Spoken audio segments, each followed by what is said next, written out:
Hey guys, my name is Ryan Central, and what's the meta? I don't know. Ask Cozy or Moxie or any of the various co-streamers that are watching this tournament. Ask them what's the meta, because in all honesty, I don't really know. It's been a few weeks since preseason ended, and we've had two new characters added in, Black Cat and Devil Dinosaur, that are going to shake up the meta, as well as various balance changes over the last season. So I want to use this episode almost this week to use it as a chance to recap what happened in preseason, counting down the most impactful heroes across the draft phase, the bans and protects that we've seen in the esports scene across all 4 major regions and all 504 maps that were played for preseason in Ignite. Let's just go over the top 5, and 4 out of 5 of them as strategists, which is kind of crazy, but one of them is Loki. Understandable, he's up here, right? Regeneration Domain is still one of the best abilities in the game, bar none, and no matter what, he always has to be respected in a pick ban phase, even if you don't intend on playing him, because of the fact that he can copy ultimates. Certainly looking at stuff like Gambit, some of the NA teams in Americas going for triple Vanguard to just farm up a Gambit Loki combination and just get those Raging Royal Flushes going over and over again. It really is a case of like if Gambit or Invisible Woman manage to make it through the draft, getting rid of Loki or protecting him if you want to play around him is good. Invisible Woman actually makes the 4th spot. For like EMEA in America, she wasn't as popular when it came to like pick or bans, but it was like the Pacific and Chinese teams that wanted to make sure that they got a hold of her. But Invisible Woman in her own right, strong healing output, force physics to punish diving targets, to be able to pull them back as they're trying to get away, the barrier that she can give to her duelists to give some healing, mitigation, and basically just set them up to succeed. And then obviously you've got the invisible boundary to play in these tricky fights, put it on your team to protect them, but also as a way to catch enemies trying to disengage, because you can slow them as they go through the radius of the invisible boundary. You can use it offensively, and some teams did try to do that.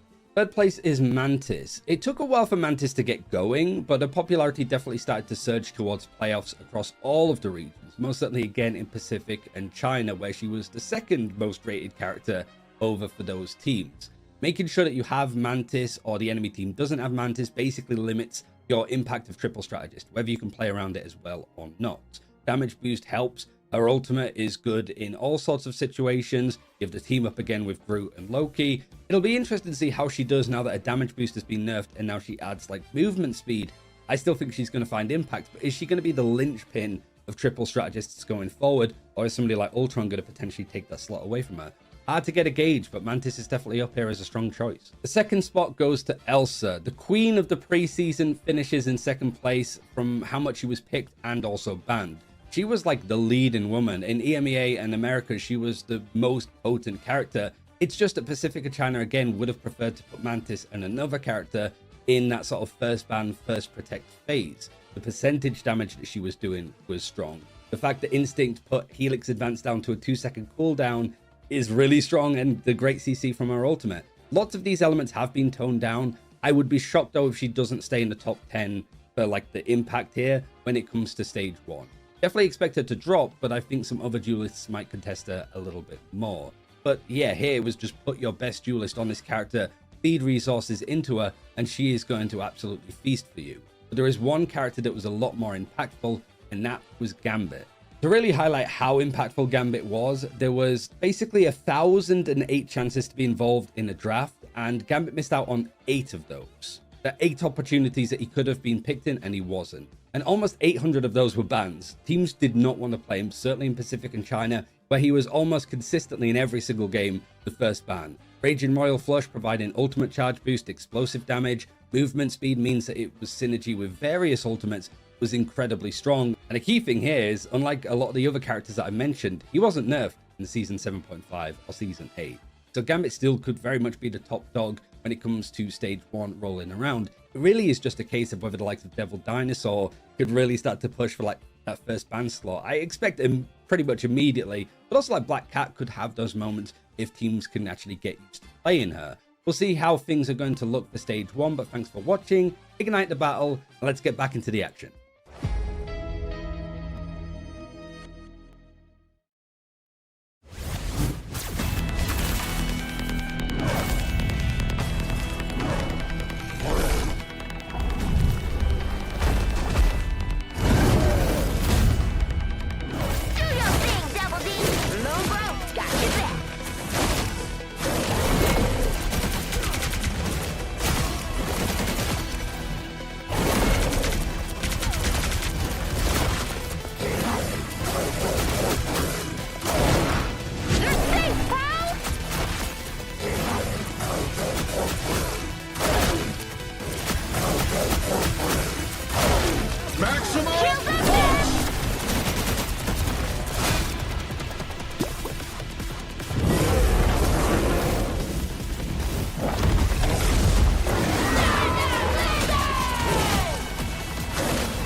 Hey guys, my name is Ryan Central, and what's the meta? Stage 1 has officially begun across all of the major regions, so let's see just how that meta is looking across the 108 maps of action that we've seen in Ignite so far on this patch. From this first week of action, we've got 4 major winners and 1 big loser, and the biggest winner is the king of the meta in pre-season, Gambit, who has actually climbed up in popularity. He was the sort of most impactful character in the game at the end of pre-season. Not only is he still at the top, he's actually climbed in popularity. He is constantly the first ban, first protect at this stage, and everybody's agreeing on it for the most part. He's been involved in every single draft across all of the 4 major regions, but there are a small group of teams that are trying to splinter away to go for different bans that aren't Gambit, some of these other names on this list as we're about to highlight. And the reason for that is these teams, because nobody's had the chance to practice Gambit because he's constantly banned out, if they leave it open, teams are going to be like, well, we're really rusty on Gambit. I don't really want to pick him, do you guys? And so they're trying to see if they can actually put them on compositions that they're just not well versed on, certainly when people are trying to get the reps in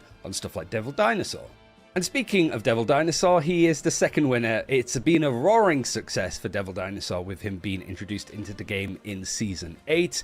And he has been contesting Gambit a little bit as a first ban, but really not that often. Like I said, team splintering away. Dino's been the first ban and trying to one-side it in some cases, because teams just have been prepping a lot on Dino because of how much he has really thrown the meta into a curve. He kind of fits into all sorts of compositions, even though he's just naturally brawly. It seems that you can sort of throw him in and play around him no matter what the map or the stage. So some teams have really started to just build on that as much as possible. It's maybe an over focus or an over correction, and some teams have certainly been okay to let the Dino through, play up against it, and actually have good counters for him, such as Emma Frost.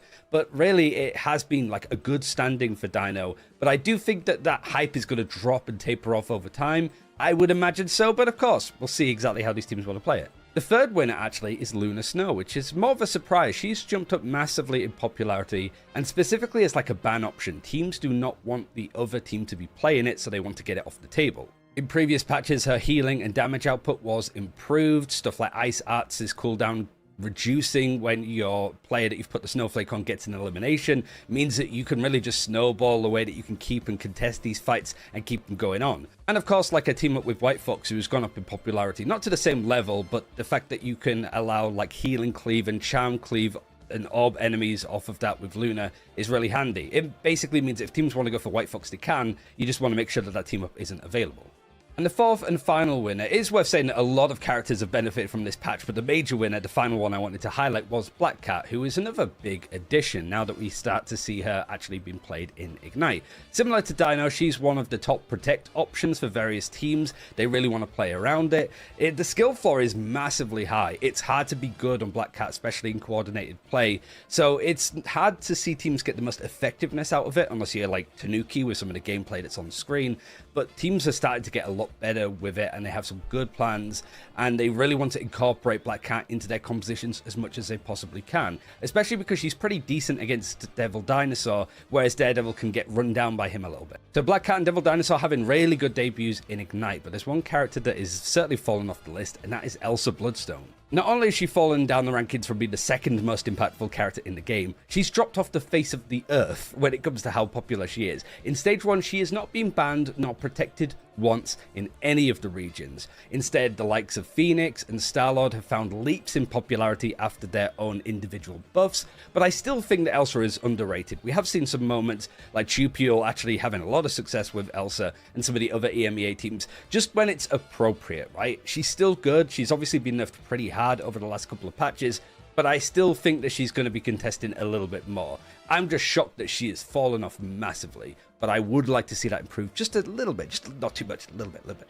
Like I said, there's a lot of characters that have either been benefited or are struggling on this new patch, and we're going to see how the action unfolds as we get more data, but that's it for this time. Thanks for watching, and back to the action.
fortune. You crossed my path! Gotcha!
이루어지는 마법인 거야. 운명의 소리 들려 여기서 저기서 날 찾으면 달빛이 날 비춰와. 시작해야 let's go. 어둡고 흘러는 우주 따뜻한 눈으로 감싸는 순간 신비롭게 녹아내릴 거야. 좀 더 기다려 I'll be there. 쓰러지지 마 끝까지 일어나야 해. 어딜 가든지 극복해. 힘은 너에게 있는 걸. 소리 높여 노래를 불러. 작은 걱정 따윈 던지고 최선을 다해 잘 쳐봐. 어둠이 떠 날때까지 아름다운 꿈을 밝혀봐. 우리에게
Oh yeah, oh yeah. 필요할 때 내가 널 지켜줄게. 간절히 바라면 이루어지는 마법인 거야. 운명의 소리 들려. 여기서 저기서 날 찾으면 달빛이 날 비춰와. 시작해야 let's go. 어둡고 흘러는 우주 따뜻한 눈으로 감싸는 순간 신비롭게 녹아내릴 거야. 좀 더 기다려. I'll be there. 쓰러지지 마 끝까지 일어나야 해. 어딜 가든지 극복해. 힘은 너에게 있는 걸. 소리 높여 노래를 불러. 작은 걱정 따윈 던지고 최선을 다해 작품을 쳐봐. 어둠이 떠 나를. Coming. But with Iffy not having any follow-up, and now they're just staggering to the goal. And the butterflies comes through from Saffron, instantly honing onto Seijiro. Ultimate to overcome it as the legend gets grabbed out just manages to get the invisible Right. Used early, actually, from KitKat. Heaven's Retribution trying to go in for the dive. There's not really that much time to work with.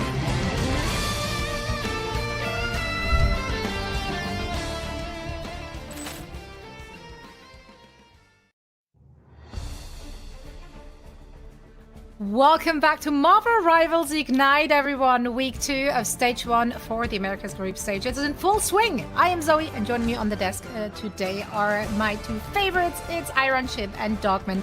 How are we doing today? Doing great. Stoked for day 2 back with you guys. These series have been a ton of fun so far. Dog, how you feeling? Yep, also good. Excited for today. Just want to get into the games because yesterday was exciting and today is going to be even better. Yeah, today was a quick one. I hope today some of the teams are playing it a little bit closer, especially because, you know, I'm a woman of the people. I want them to be able to collect their drops. I want them to be able to lock in, you know, and get all the goods watching our show. And listen, we have 4 matches today, so there's plenty of time to do just that. Here with the Season 8 Twitch drops, you are being treated to emotes, nameplate, spray, and of course this incredible rogue skin, which might be one of my favorites actually. The color scheme is just chef's kiss. Yeah, it fits. Yeah. It's just nice, right? Like overall rogue, and I mean, Shiv plays a ton of it. I know Vest does as well, but this character, I mean, obviously a lot of people have been looking forward to the Twitch drops, I think, for this character specifically, because they want that sort of variation for sure, Zoe. Yeah, They she's do still indeed. a big problem in the meta, right? Like, so you gotta get the skin, right? Well, she's still up here. The team up's still gross. Sorry about that. So I can jump right in. Yeah, no worries. Yeah. No, I couldn't agree more. Like, yeah, we got, I think yesterday we got a glimpse of Rogue, but that was about it. So, I don't know. Maybe today we get to see more. Let's actually take a look at our most banned heroes thus far and discuss that because, yeah, to absolutely no one's surprise, Gambit is at the very top of that list. I mean, we just saw, like, Gambit has like a 70%-ish win rate. That's actually nuts. Like, that's insane. How is that even possible? Like, when he gets played, that's almost an insta win. Yeah, it's one of those, if you just look at win rates, I mean, yeah, like you're saying, 70% is nutty. And, you know, right after that, you got Luna Mantis, Phoenix is up there, Dino's up there, but all of them are sub 50. And then you see Gambit at almost 70, and you say, that is outrageous, insane. But that's just because the characters are so good right now. It is indeed. Yeah, Luna Snow Mantis also up there. So generally a lot of focus still on that strat line, Dogman. Yeah, right now, I mean, that's kind of been the talking point is, you know, as strong as Gambit is, there's still a lot of other strats that are equally as good, or I guess almost as good, but maybe not equally. That's a bit of a stretch. But like, yeah, there's some other ones that are good. Invisible Woman, I think, has been taking a step up, and like you see in that ban phase, a lot of Mantis and Luna focus. So, you know, I'm curious if that changes today, considering how many things we saw with Rocket yesterday too, and. You know, I think everything's moving. The meta is shaking, and there's a good reason for it. It's because these teams at the top need to be caught up to, and these teams at the bottom, they have to find solutions to not get, you know, relegated and even get into that top situation so they can get into the playoffs. Yeah, and it goes by so quickly, Ship, right? Because it's just 3 weeks of group stage play. We're playing, of course, in this round robin where the teams are divided into 2 groups of 6 teams. And if you find yourselves at the bottom, then you're not going to make playoffs. The top 4 are the teams that will make it through. Yeah, it's crazy to think that we're already, like, today's halfway, right? Halfway through the group stages. Yeah, that's nutty. And you see the standings here, obviously Group A, SSG up top, a team that's looked really good. Team Liquid set it out at this point. You know, we talked about meta defining, right? And then, you know, heading down out to that, Stick Drift. Yeah, we lost Equinox and TSM as you look over at Group B, Dog. Yeah, I mean, Group B, I think, has been, you know, kind of a group of death, too, with Swamp Sentinels, you know, being at the top. Same thing with the 100 Thieves. Losing to Sentinels yesterday was a bit of a surprise. But those coveted matchups that we get to see, I think, are going to all happen in Group B, too, because a lot of partner teams over there. And, you know, I imagine a lot of their fans are trying to, you know, hope, for example, for Nightmare and FlyQuest that they can kind of rebound and get to that top spot. Indeed. Yeah, the margin for error is really, really thin if you dropped your matches in that first week. Now, these are the matches we have on the docket today. That's right. Your eyes do not deceive you. A 4-match day is ahead of us, friends. And the three of us will be covering the first shift, which features our Group A matches. Yeah, we lost versus Stick Drift. As you just saw, they're currently sharing the 3rd place in their group. And then afterwards, we have Team Liquid Citadel going up against Equinox. So that's the top versus the bottom of the standings. And then afterwards, Cozy and Vicky will be joining the fray and guiding you through the Group B with Swamp Gaming versus Nightmare, as well as FlyQuest versus Energy Shock. Now, both Nightmare and Energy Shock, they still desperately looking to get their first win on the board. So really, these teams, they have to have it figured out by today, Dogman. They really do. And you know what else needs to get figured out by today is you guys signing up for those Twitch drops. You mentioned it yesterday, Zoe, but so real. We talked about it earlier too with Rogue. Like we also have more. We have those skins, obviously the coveted Doctor Strange portal play that happened for Team Sentinels, sadly, when Dongman got kidnapped by a Wolverine. That was one of the one of the funniest things I think that happened in the esports scene so far. Yeah, I absolutely love and adore that an actual moment in game made it into the game as a spray. Like, you love to see it. You absolutely love to see it. I also love to see the first matchup we have today, because this is going to be a spicy one, I feel. Yeah, we lost versus Stick Drift. It's two MRC teams fighting to basically avoid relegation at the very end of this stage, right? So for them, there's even more on the line than for our, let's say, partner teams. As I said, they're currently sharing a 1-1 record in their standings. Both shared 3rd place. So both teams coming in with something to prove. Of course, they're very familiar with each other. Let's break down the teams and talk about what we know about these players and what we've seen so far after just 1.5 weeks of play.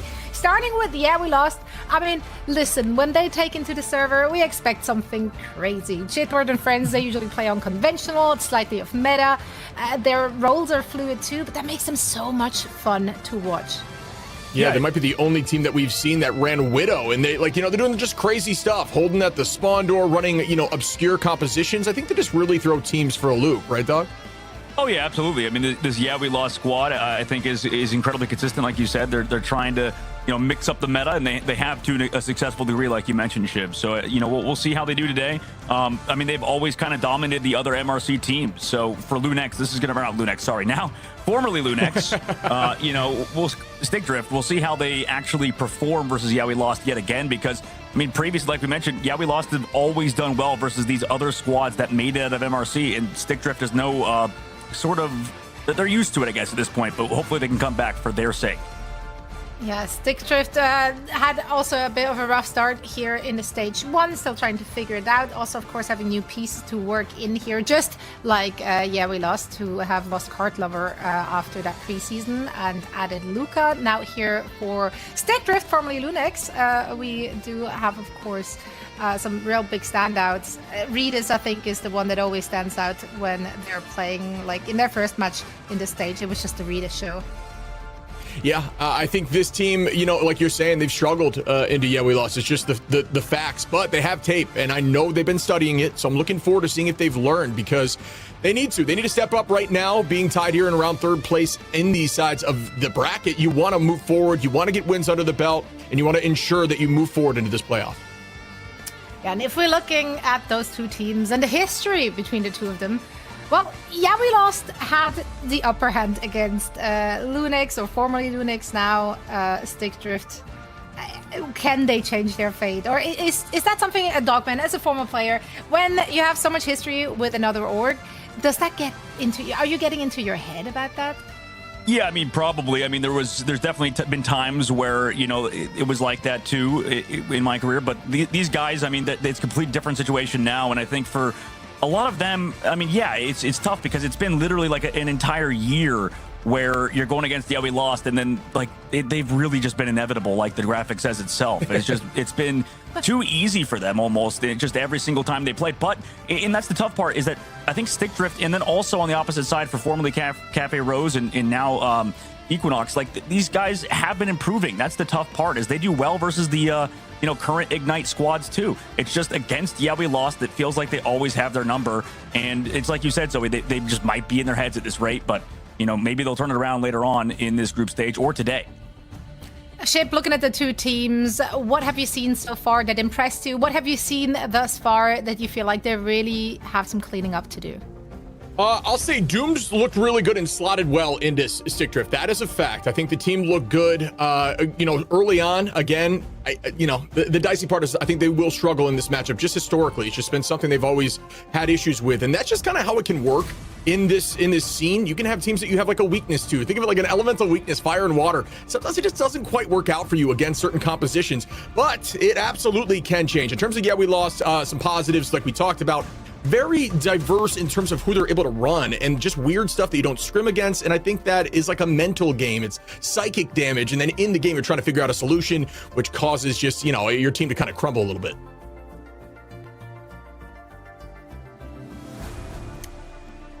We do see, of course, our first map being selected here. A Domination up first, and after that pre-selected map type and map itself, it will be the loser to pick it. So far on Domination, is there any of those two teams where you felt like they're just like kind of faring better? I guess like, we lost. Like they are very aggressive, a little crazy with their play. They're going to be an annoying team to go up against on Domination. Yeah. These MRC teams in general have always been good at Dom, and that's kind of a consistent talking point that we've been bringing up. But like that's the tough part, is when they play against each other, it's anybody's game. We lost. I think actually have done solid on Dom. And then same thing for Stick Drift. Like these teams, I think specifically have had good matchups on Domination, and I think for how their playstyles are, it kind of enables it. I agree. I mean, I mentioned Doom there. I mean, Stick Drift won against SSG on Domination. That's something that I think we need to announce, because SSG is looking really good right now. They're actually at the top of their bracket over here on Group A. So I think that shows that this team has the talent. And, we talk about Domination, and like you said, certain MRC teams can excel in Domination. I think Domination as a whole can be a little chaotic, but if you can cut through the noise and lock in, it kind of shows your team's talent in team fighting, and maybe not as much in like planning. But they have definitely looked good, and they can beat some of the best teams. Yeah, well, let's see if they can change the narrative and take down we lost finally here in stage 1. It is yet to see, as we're heading into our first map of our first match here on day number 2. All right, buddy, as we will be diving in here right now, looking forward to seeing the bans. And, we see Ultron and Devil Dino. I'm assuming, I was going to say, that's probably not the first bans. Gambit's out off the rip, and then the Rocket has been coming into play these last few days. Yeah, Rocket been, at the forefront, like you mentioned, and, going into it, a lot of, I think we lost have been doing that Daredevil Protect very consistently, just to make sure they get that alongside in their composition. But the Rocket just has become immediately into the meta shift. That's been the biggest takeaway, I think, from yesterday, is that now this character's at the forefront, resulting in now Luna Snow getting through in the Protect phase. What's been like your take on that specifically, as the Devil Dino came out for a Stick Drift side on the Protect? Rocket's just good into Dino comps, and if you see Dino in, you don't want to have that on the opposition side. I think Rocket has a decent win rate too, at least so far. There's not a ton of games. I think it's kind of a new development in the meta. Luna coming back in though, just to jump on that as well. I think Luna, just a lot of KO pressure, can kind of do it all, has some really solid cooldowns, and enables your off-angle DPS. Fox removed is going to make you struggle into some of the dive stuff that we lost loves to play. Yeah, absolutely. And what's interesting, Shib, so far today, unless this last ban is, Phoenix, I'm curious, because this is the first time I think we might have seen in a ban phase where Phoenix is getting through this week, at least specifically. And I don't remember, but we lost might have also been going for that Phoenix ban before. It's the Mantis at the very end, too, to stop that triple strategist that can come out of we lost side. And you talked about it, too, with them losing Cart Lover. They've had to mix things up, this we lost squad, right? So that could definitely throw them through a loop. Yeah, I think Luca's done a decent job jumping in, though. I mean, jumped right in and kind of filled that slot, plays the Hulk pretty well, too. And you mentioned the Phoenix. I'm with you. Phoenix has been banned like 25 times, and until right now, I think Mantis was 29. So right barely in front of Phoenix. This is going to make it 30 here. The priorities definitely shifted. I think Rocket coming into the mix now. Ultron stepping up in terms of more ban quantity. We've seen, obviously, Gambit. I mean, again, it's still developing. So I think it's just been a different week, and I think these numbers are going to change for the most ban, for sure. Yeah, absolutely. We'll have to get into it. I mean, first game of the day, it'll be like a bit of a warm-up game for both these guys, and at least like for sure for Stick Drift, they need to keep winning this. Luckily for them, I mean, they were able to kind of get that win earlier versus TSM and stuff, and that was kind of a solid game, I think, to get the W, especially to get ahead. But they're going to have a really tough matchup here. This is we touched about before. I mean, Yeah We Lost have kind of had their number. Obviously, Yeah We Lost are 1-1, so they need to kind of equalize it as well, considering the first team they went against was Team Liquid Citadel. That team is always going to be hard to beat, but Shiv getting into it, they did go for that White Fox ban at the very end to stop any sort of counter dive, which we know Yeah We Lost like to do, and this is what I was telling you about, man. We got that weird comp where it's solo Vanguard with the triple Stratus backline. Yeah, I think it's full commitment, buddy. Yeah, I'm with you. I mean, they want, I think, potentially to build up the Van pool or the dual pool here. They're going to start Strat pool from Kendrick, which Kendrick on Strat pool already kind of a crazy start, like you're mentioning. Yeah, I think the job is to enable this dive early as Luca jumps in, tries to start this fight, and is going to drop back and reset. Yeah, they've loved the Bucky, I think, compared to most teams, rather. So it is that triple duelist line, kind of something we would see in other sort of metas. But no, again, you talked about Doomed already. They just changed the pace up, dive immediately onto Yeah We Lost. Don't give them any time because they don't have any Vanguards to help sort of soften that blow. It's going to be tricky to run this kind of comp into a Luna backline where Luna's going to be applying a lot of that damage. You don't have a ton of burst. Obviously, a lot of slow-paced AoE, large amounts of healing, but not a ton of burst healing there from the Strat pool. Obviously, Fox will be good into some of the dive, but right now, Stick Drift is keeping a little longer range outside of the Black Cat. That's going to be matched on both sides, Redis and Mask. We start off the next fight here. Iffy on the high side gets pulled in, fighting more time as a reset again, prepping with 20% off. Yeah, they kind of just need to run past these Vanguards, find those duels. But again, oh my God, the damage output is just crazy. I mean, that fight was just about as over as fast as it started, Shiv. That was so quick out of Yeah We Lost. They turned it on him instantly. Yeah, that was like I was passing it off to you, buddy, and by that time, everybody was gone. It was instant here. As we can see, Jitward finds 3 in that fight. Zaytek's going to press forward. Ults are already here for Kendrick, and that is the beauty of the Strat pool. So we're going to initiate early on with that ultimate now, walk forward and use this AoE healing to keep everyone healthy and just snowball into that front line, forcing them back into the spawn door. Yeah, sent back for now, but good disengage so far for Stick Drift, and it is a bit of a back and forth considering how other fights went. There is somebody trying to back cap, but at least sending him back towards that point. Hook doesn't come out from Zaytex in that fight, but ultimate's available. Combinations not necessarily there, but Luca close to that ultimate, has to try to live. Everybody coming back to peel for him. Nobody gone just yet, and on those Yeah We Lost sides, it's kind of surprising they'll lose Jitward before the fight even begins. And Doom's able to find Mask there up in the sky with a Kraken bang. Goodbye, Silent Blaze. If he finds one on a Kendrick, as Zaytex now heads back towards point. Trying to stall here for the moment, as it's about 75% capped. Still playing a little bit slow. Still got 4 up here for Yeah We Lost, and Psyche lied down to 2. Goodbye. Still maintaining presence, though. 63% and moving up as the cap comes through from Stick Drift. Yeah, that was a little cute. The fact that Zaytex got the KO on a Silent Blaze coming out of that Jeff Eat, but I mean, Stick Drift again, I mean, they've been actually playing this pretty well. Like, playing that previous fight, getting ultimates out, not really going down early, just dealing with Jitward sort of dive, and now playing it slower. So earlier before, they tried to just kind of walk past everybody. Now you can't really do that due to the fact that they just have so much damage with this Bucky frontline. Early engage for Mask, though, onto the backline. And Mask dives in, Kendrick and Jitward. Jitward finds 2 now. These retakes that are coming in here from Yeah We Lost are instantaneous. It's like they come back from a fight and everyone gets KO'd. As Stick Drift heads right back to the door once more, but they didn't commit a lot of ults. I feel like there could have been a little more commitment on those Qs to try to buy more time. In these fights, the target focus, and you know, you can see the emphasis on Daredevil so far, and Mask already finds Doom before the fight begins again because of the wall hacks, because of the positioning of the squad. They're able to send Stick Drift back towards the spawn, and it's the coveted Yeah We Lost spawn camp kind of coming out. However, they do get traded, but is it enough to get back towards that point as there's so much ults coming through this choke on the side of Yeah We Lost? And now goes the test now. 5 more time for the AoE as Tones finds Mask. Numbers up by 1 here for Stick Drifter, heading back to the point. 98%. The touch is there, though, as Tones makes that work out. Bubble Shield to head them towards the Venom. The only Vanguard on the field here for We Lost at the current moment. Doomed finding Kendrick now. And back goes Luca, still holding on to the Feast of the Abyss. Zatex goes down with a Kraken Impact. It doesn't matter, though, because We Lost are ready to reset, come back with the Q fight, and walk right through them. But there's the dance floor to match.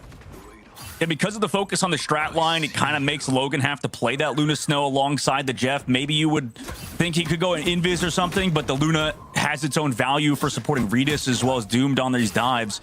And for We Lost, their kind of point is just to set up Mask, it feels like so far, but you know, can they shut Mask down early? Redis onto the Daredevil can see these flanks now, but it's on him to kind of match those and tell his team where that Black Cat is, because she's been so deadly in the middle of these fights, as well as Luca is with his dives and that Feast of the Abyss coming up. Yeah, Citrus has got to lock in on when they want to use this dance floor to stall. Zatex finds Doomed again early on, and this is where it gets more crucial. Portal play might have to come through here from Doomed. Silent Blaze staying in the back line, trying to find the dive that is coming in from Mask. Kendrick going to start off with Ultimate. Luca as well with a Feast. Lands on a few to buy more time and get that over health. Battling on point now. We might see a Kraken Impact in just a moment from Zatex. It's all about if they want to commit. Tones goes off map. Doomed able to find Mask. That's going to even the numbers again if he starts off for the Rampage from the Dinosaur. And there's that dance floor from Logan. Silent Blaze still holding on to the eat here. Could be big, depending, but Zatex is ready to match.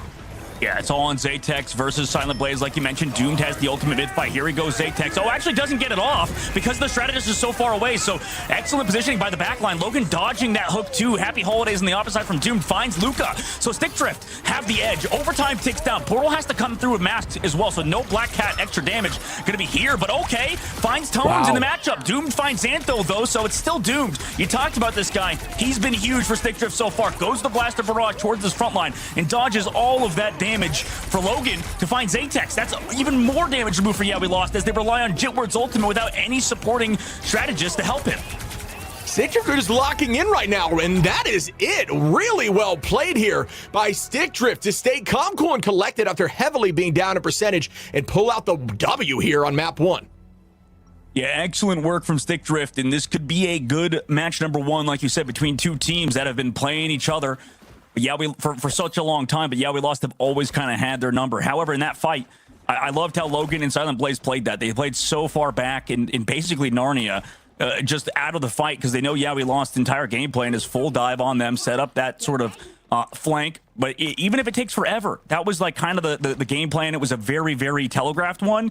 And the only way for We Lost to set it up and change up their play style and get the win there was to go after somebody else, because Stick Drift's strategists were so far back that Jeff could just heal everybody from back of the map. Same thing with that Luna Snow. So excellent positioning from Logan and Silent Blaze, resulting in Stick Drift's win there, I think.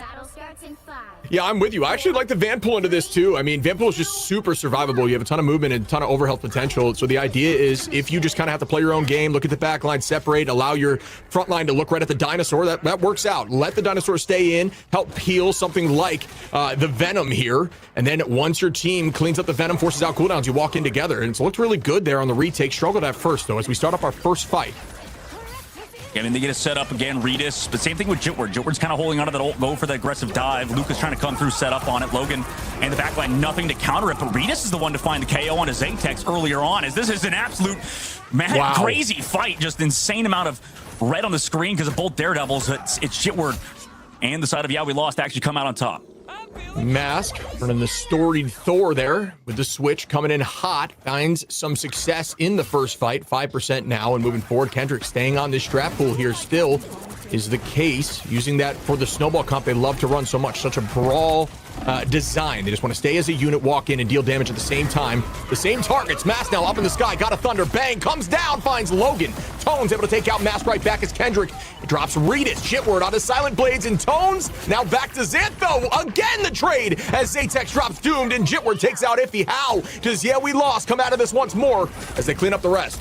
I mean, it's the only problem with like Devil Dino, I guess, just being so slow in that fight. Had the ultimate, however, or coming back into it. You also commit Tones' ult on the backside. Jitward pretty much has to just play his life. It's going to be so hard to do so without any strats, though. And We Lost again goes really far past the choke point. This time they have to try to come back into it with the White Box ultimate actually committed kind of early.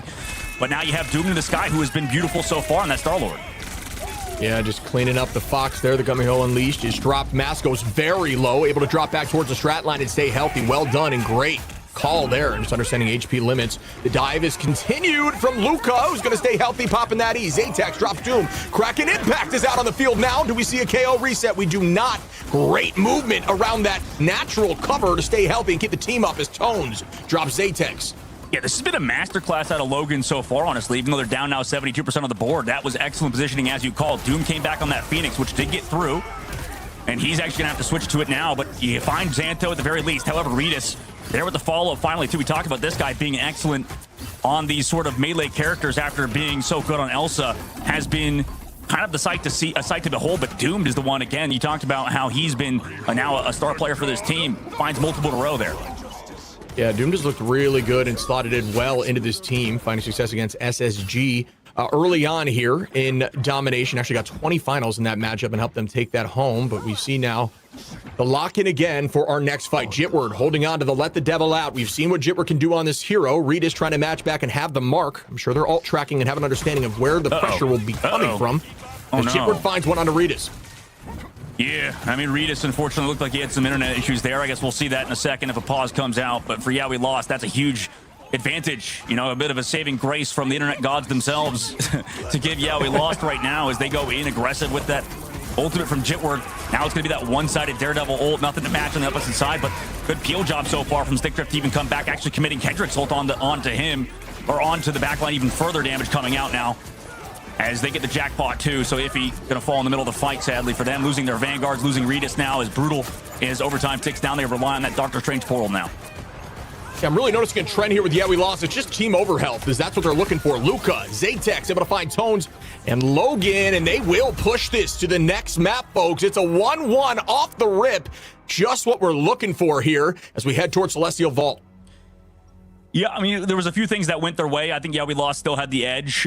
So, you know, pretty tough situation still for Stickdrift. But I think on that first map, on that first round, it enabled their sort of play style where they wanted a hard play back, you know, play bunker sort of style and make sure these dives aren't in a good spot.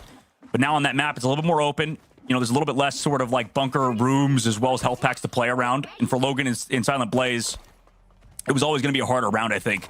And this one is going to be no different. It's going to be a really tough round, I think, for Stickdrift. Maybe we'll see if Doom can do much on that Phoenix. Obviously, they have more final hits on their side, but now we're down in this match. And, you know, I think that Doomed on the Starlord actually did provide a lot of value. Same thing with him on that Phoenix. But, you know, it's kind of been on, like you mentioned, you talked about it, Tones, I think, so far, and that Deadpool is going to have to be big because he's been that off tank, having to switch to over to multiple different heroes, whereas Yeah, We Lost, that's kind of Mask's role, who is now onto that Thor.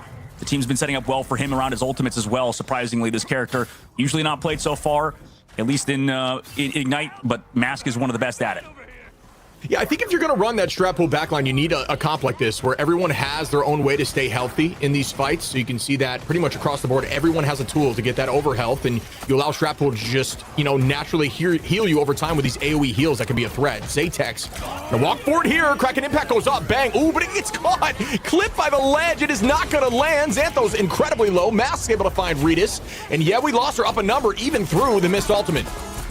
Yeah, tough. I mean, it's interesting that Redis actually wanted to go over to the Black Cat off of that Daredevil, considering he was actually doing pretty decent on it, but Zatex trades back Doom, so it is that 1-for-1, so it's a 5v4 now into the back as they wait for Redis to come into the fight, missing both duelists. Doom now goes back over to the Starlord. Phoenix was a little bit too easy to dive upon. But then Tones, there we go. He had a big ultimate actually on his Xantho, takes out one of the huge backline healers to keep Zatex alive. Mask's ultimate is going to be peeled for. He does get one, but really good job by Tones there so far. Jitward trades it though. They're actually somehow making this work on Yeah, We Lost side, forcing an ultimate out of Iffy. Yeah, I mean, but that is going to be a problem here as Iffy's just trying to stall this and try to get some percentage on the board. 8% in climbing now as they do have control. The Dinosaur, like you called it, it's worth getting that ultimate out like that, but now you have a few staggers. They might want to collapse. It looks like they don't, because they don't believe they have enough pressure to head forward to the people that are on the front line there from Yeah, We Lost, the front three. Absolutely, and you know, Law's gonna be on Redis this fight. Yeah, We Lost are gonna be aware of it. That's why they have the White Fox to help peel off Redis. It was actually kind of interesting. Xantho went down there. Usually on the White Fox doesn't kind of get picked off early, but this case, I mean, Yeah, We Lost coming up in the ultimates, really close to actually finding them, but they go in early before the ults are even up. Yeah, this is kind of a really good comp to run, Dino, and I mean, you really can just outbrawl a lot of this with damage. Redis able to find Jitward. Iffy takes out Luca there, and that's another two-piece in numbers up for the moment. Kendrick tries to stall here with the test. Redis able to find Zatex, and Stick Drift are keeping this point as their own as Redis drops Xantho, and the rest of the numbers will fall over time. Iffy finds Kendrick. Goodbye. Mask from Redis once again with the calling card available. This could be a huge threat if anyone overextends. Yeah, I think that was actually one of the fights I would have preferred. Yeah, we lost to play a little bit slower. I mean, they were pretty much all across the board, 70, 60% to their ultimates, and they went a little bit too early. Not, maybe if they were 80%, it would have been fine, but Jitward didn't have the ult in that fight, and obviously you can see they're playing heavily around him on that Daredevil. Now they can come back with ults, but again, now Logan and Silent Blaze will have ultimates, and on Domination, you can get sent back behind and really never come back. 80% of the board now for Stick Drift. Dooms able to find Xantho there. That's another number up for Stick Drift. Silent Blaze onto Jitward, and this is a trend now. These early picks are causing problems. Tones finds Zatex, and another onto make it a three-piece now. Tones saying the nerf maybe wasn't enough here. Vanpool absolutely showing up in this final map. Yeah, I mean, this might be over. Portal touch going to have to come through now for Zatex. Luca did get on time, but the portal might be a bit farther now. Jitward might have to touch, otherwise they have to get this L here. He does touch. The portal comes out, but now with 5, they have that Wolfle on the backside. And Stick Drift can play this slow, though. As long as they don't go down, they'll have ult. Stuns come out. They do find Iffy, but they can come back on maybe Doctor Strange. Yeah, that's going to be there. Jitward finding one. Silent Blaze and Xantho are onto Xantho, and Redis able to take out Kendrick. Redis again with the calling card. Makes it a triple. Doomed finds Mask, and this might be a W here. It is. Stick Drift comes out on top against We Lost on map 1. Yeah, they had Stratus ultimate advantage. Portal came through and just played it slow. Excellent work from them. And this is what we're talking about. Stick Drift has been getting better and better every single day, every single week. I mean, taking down a partner squad, now looking incredibly good today on Domination versus We Lost. And yeah, that's just some excellent team play out of them. I mean, for Stick Drift, huge win, too. They'll have to keep it up, obviously. When we look back at MRC, they've won a map or two. But, it's a matter of winning the entire series versus We Lost. We'll see if We Lost can come back on this next map. We'll see what the map pick is after this break.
of fortune. You crossed my path! Gotcha!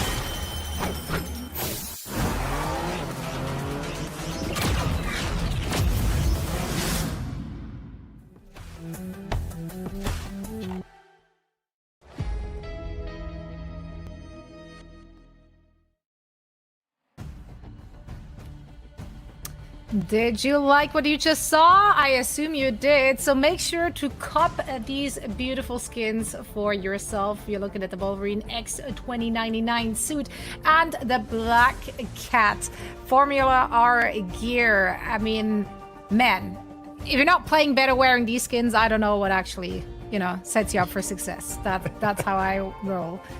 Dogman, are you a skin believer? I am. Good skin equals good skill. Yes. Yeah, a little bit. Yeah. I mean, I love that Wolverine skin too. Like, I just think it just feels like the Wolverine gets all the best skins. We talked about in the green room a little bit. I just feel like Wolverine has so many damn good skins. It's kind of crazy. It really does. Yeah, maybe we lost have to put on some different skins, to set themselves up for this map too, because Stick Drift, guys, is about to make history, at least for their org, because thus far, we talked about it as we were setting up this match.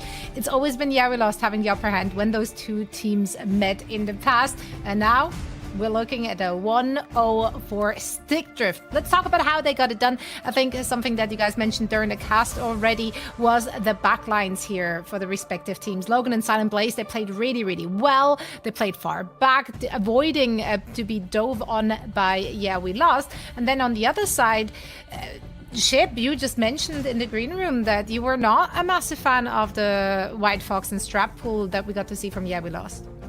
Well, it's not that I'm not a fan of it for a snowball comp, but I think it's just difficult to run a snowball comp into things like Dino. And if you're going to run Fox Strap Pool, the ultimates of things like Star-Lord become far more valuable because you can actually burn through both of those ultimates if you just stand there and aim at them. It's kind of it's not a true answer where something obviously like Invis, Luna, it plays better into those combinations. But yeah, snowball comps in general, I just don't love, especially, into a dinosaur that excels into just winning all of those trades, isolating anyone that overextends, bubbling around those frontline brawl vanguards. Dino's just super, super good into those comps. So it's just a very uphill battle in order to run that into the comp they were going against.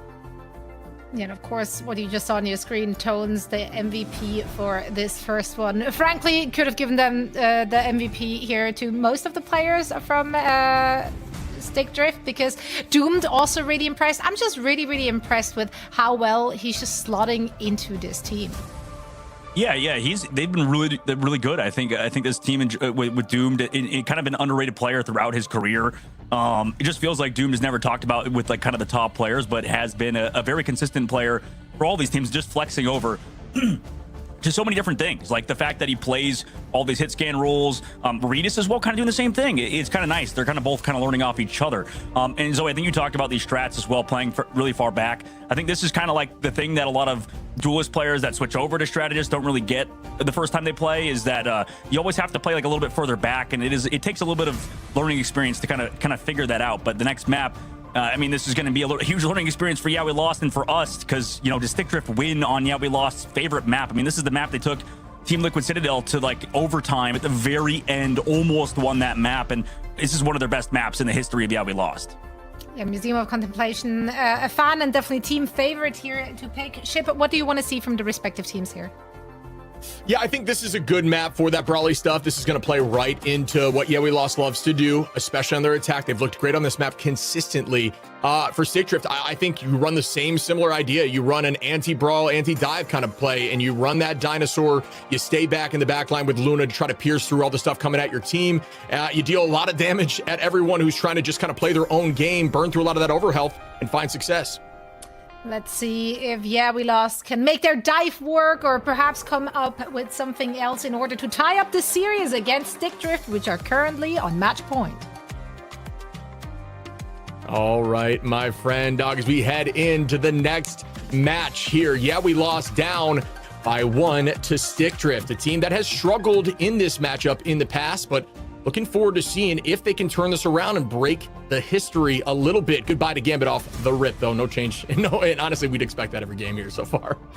Yeah, the only time that'll change maybe is in the playoffs when you know, maybe people aren't as practiced on Gambit, but that's a topic for another day. As yeah, we lost keep the Daredevil yet again. That's a priority for them instead of that Devil Dino. But for Stick Drift, it's going to be the opposite, right? They want to make sure that Devil Dino is in the cards, like you talked about earlier. It's been such a valuable point of Stick Drift's comp. Yeah, I just think it plays so well into Yeah, we lost and what they're trying to do. I think it plays great into Thor. You trade well into all that stuff. Even Venom, diving backline. You apply bleed and you get one of those chomps. You know you can remove that E cooldown and put him in danger almost instantly. And that's just, you know, you can almost guarantee that that's going to be the Vanguard line that they want to run as we look to the next ban. You know, okay, the Ultron, and this is just going to help. We're trying to remove this so you don't have as much answers for the dive.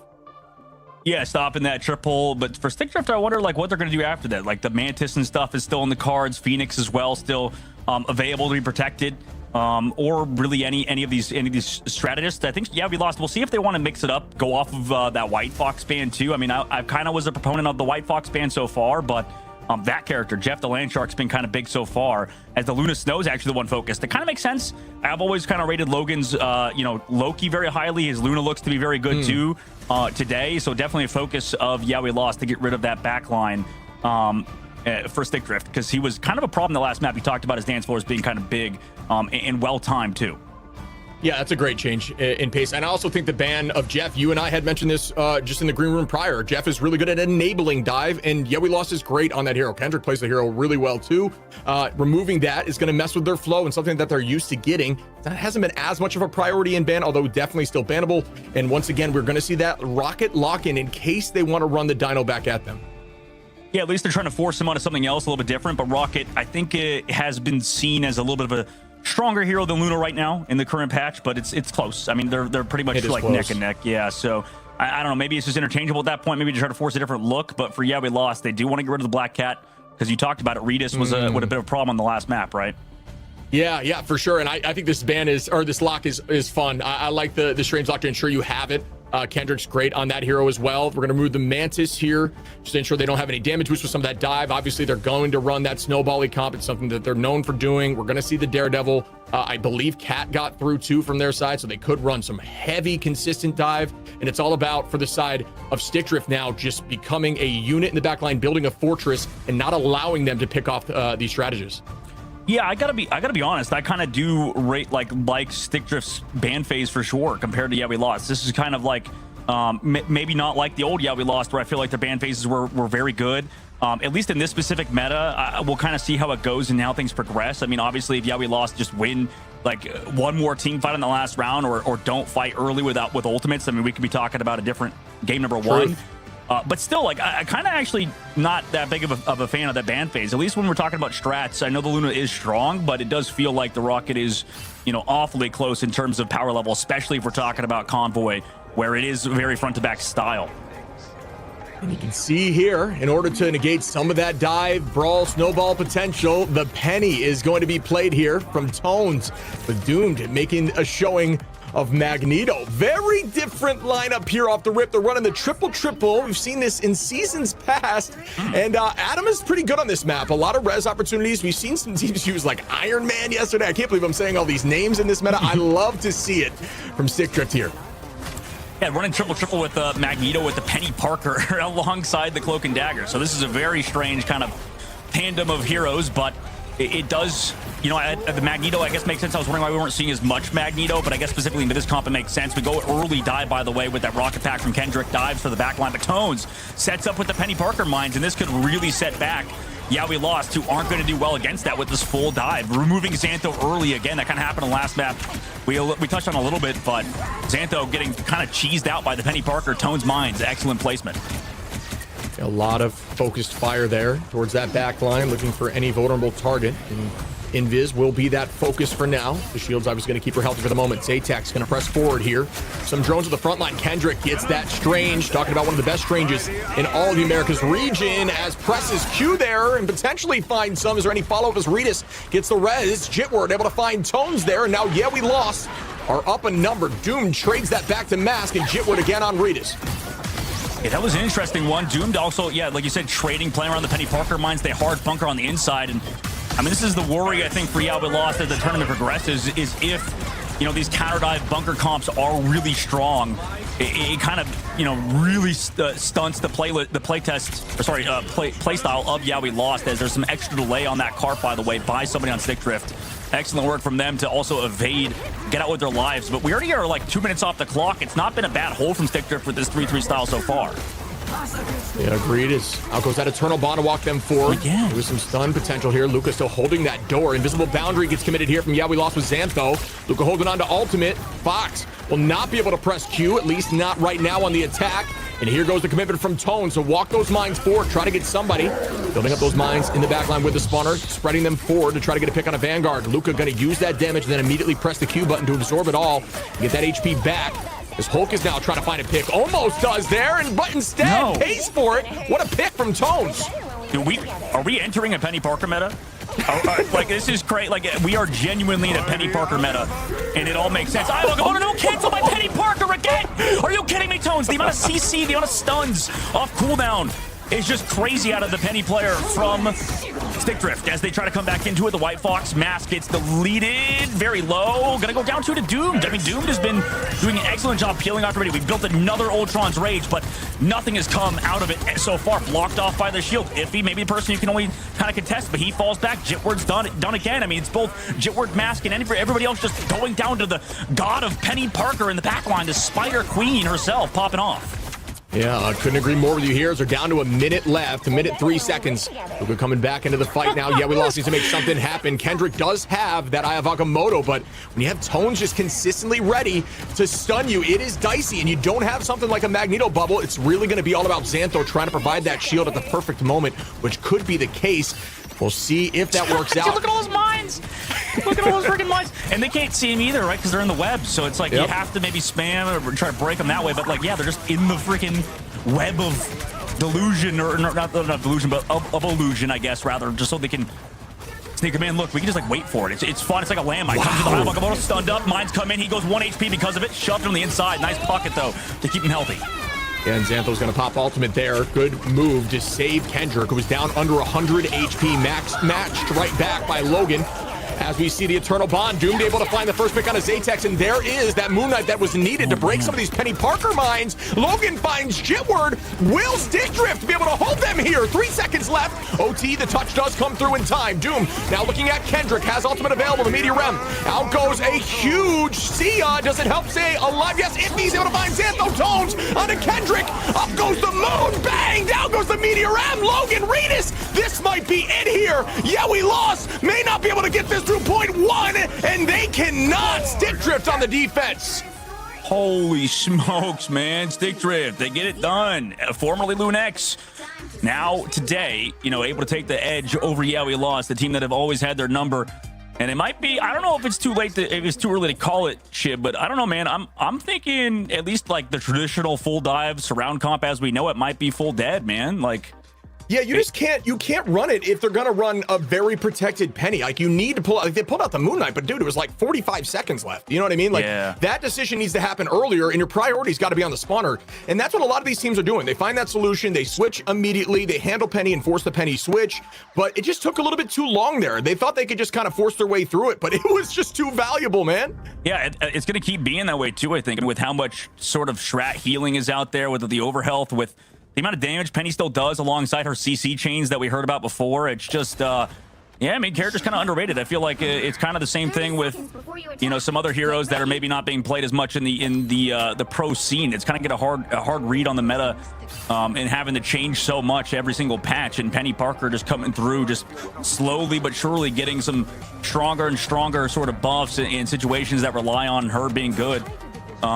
It's kind of interesting. We're entering an interesting phase of this scene where I think, you know, Penny Parker coming through into the meta will be the first time in the history of this game, besides a few cheese plays. I mean, we've had 3 teams so far play it to a very high level so far versus, you know, very good teams.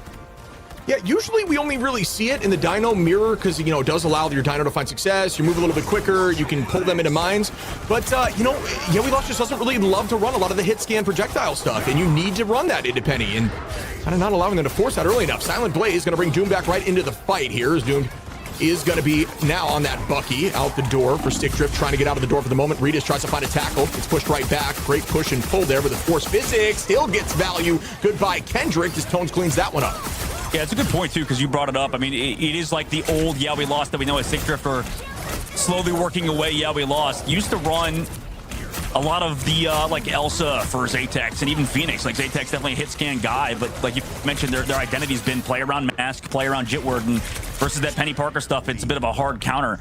So it's interesting they wouldn't make those full swaps over. But even then, it does feel like that comp is just so good at the current moment.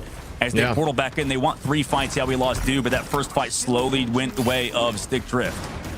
Yeah, I like seeing the triple comp find success like that too, bud. You know what I mean? Like it's been a while since we've seen that. It hasn't really showed face here in this new stage of Ignite. The tackle comes out from Regis on to Kendrick once again, tries to escape, forces out the passive there. Folks, notice actually when you're looking at Wolverine, if you see a little plus symbol next to his health bar, it means he has passive. Something to keep in mind in the future when you're playing in ranked. Nice exile there onto Regis. Moving forward now is Luca. Iffy gonna peel that back line. Black Cat is a big problem into the back, but Kendrick and Xantho are gonna clean up the rest. Iffy gonna be heading back to the spawn door as well. Yeah, I wonder if Regis keeps this up after he, uses the ultimate. Obviously has to go big here. Doom now goes over to the Star-Lord. Same thing with Tones over to the Cap. They want to set it up maybe. But like you mentioned, Mask so far has been huge, diving on the back line. 2 minutes left to go. I mean, we've seen first point holds happen before in other maps. It's been a long time before, or since we've seen on this one, but early copy from Logan starts things off. Yeah, we lost. Are doing a good job here. Not gonna lie, they're looking really clean too. If he finds Xantho though, and that is a massive pick. Silent Blaze gonna start off with the Sia in the sky there too. Psych, it was the Logan copy to bring that up. Silent Blaze still building at 40%. If he finds Kendrick, another one goes down. Xantho gonna start up once again with the invisible boundary. And yeah, we lost. Are still maintaining presence on that point. Yeah, very slow stuff. Eye comes out after straddles, but if he's there with the peel and the bubble, Doomed also with the follow-up onto multiple. Regis is there, patient and slow, pans out for Stick Drift. One thing to notice with these Dino plays, folks, that it might be good to take away is, yeah, you can spin to do the tail whip, but it does kind of force you into uncomfortable vision positions, and you'll see a lot of the pros not electing to do that because it doesn't keep your eyes forward. Wait, can they get this right now? Yeah. Oh my goodness. It's over. Okay. Stick Drift have done it. They have quelled the demons of yeah, we lost. 2-0 fashion. Get it done. And finally beat their rivals of long-standing, I should say. As what a crazy game. What a crazy game to win for Stick Drift. I can't wait to see what they say in the interview. But a good 2-0 fashion win for them in their group over a opponent that's had their number for such a long time. Yeah, this means a lot to them. You can't understate that. It's a huge win as they come back from, 4 consecutive losses to this team. They have solved the puzzle. What did you think of that game, Zoe? Oh man, look, it looks to me like Stick Drift has changed their number. Yavalos does not have the new one, and what a joy it was to see. Also, just the way they played with their strength. I do love that we see more Penny Parker. I'm here for that. Penny Parker meta. Anyone? Any takers in chat? I'm certainly one of them. Yeah, this was also just so. It was done in such a dominant fashion, which is kind of surprising to me. Where do you guys feel? Yeah, we fell short here. I mean, I think first, buddy. I think they fell short at the patch notes for Mr. Guang, man. Like honestly, like straight up, like unlucky for them that we're entering a meta where dive is not as good. I don't know. Maybe it's too early for me to be calling it dead, but it might be dead. It might be dead. We might be going to that counter dive comp that's going to be meta forever. Yeah, forever. Dramatic, but yep. Now, for me, I think it was just that there needed to be they can run the dive. I think dive is still good. I really do. I think it's still very strong, if not meta. We see a lot of the top teams still running it. It's more so you got to make the switches to handle the counter. If they're going to hard counter you with a bunker comp, you got to find a solution for it. You can't just run your head into the brick wall. Although this team has found success doing that because they are just really good at snowballing, like one of the best at snowballing. This team found a way through it and they locked it down. They certainly did. And it really also felt like a lot of what they were playing and were running was specifically tailored to Yeah, we lost, Dogman. Yeah, absolutely. It was tailored for Yeah, we lost. And you know what? Like they have a very good tailor at that, right? Like I feel like they just have the suit that fits any sort of size, even if you're plus size. In this case, for the side of Yeah, we lost. Although they analogies are going crazy today, guys. Yeah, it was a bit much. Sorry. But I think, I don't know. Maybe I just hard disagree with Shiv, actually. You know what? I think Dive's dead. I think Dive is in the grave, buried. and won't ever be seen again, because we saw for Team Liquid Citadel, even they ran the dive and they won, but it was closer than it should have been for a team of their caliber, and kind of the same thing for Swamp Gaming. So I think we're entering this Penny Parker counter dive meta, and Doomed was the face of it on Starlord sometimes and on Magneto at the very end. It certainly Love seems it. the way that you cannot get away with only running the dive, and that is what we were excited for in the We Lost, right? As they entered the preseason into MRI, we knew that they're the dive team, and it worked so well in the preseason. So for us, it was no surprise that they had a lot of pop-up moments there. But yeah, now I feel like you gotta add a few more pages to your scrapbook, Ship. Yeah, I'm with you. Teams are going to evolve, and yeah, We Lost, I think, will evolve from this. This is a team that wants to win. They're hungry for it. Again, I think they run, unique stuff, but you got to be able to switch on the fly in this current state of the game. Teams are doing a lot of homework on each other, right? When you consistently play these teams over and over again, you are always going to find a way to counter them. You're going to watch the tapes and just essentially have discussions of what can we do to stop this, and you need to be able to bounce back and find a solution to their solution. Yeah, well, with Doomed only dying twice here, that's not the solution. Doomed has had a phenomenal game today, and so did the rest of the team, really front to back. Like, just everyone has been playing their role to the best of their abilities, and then some.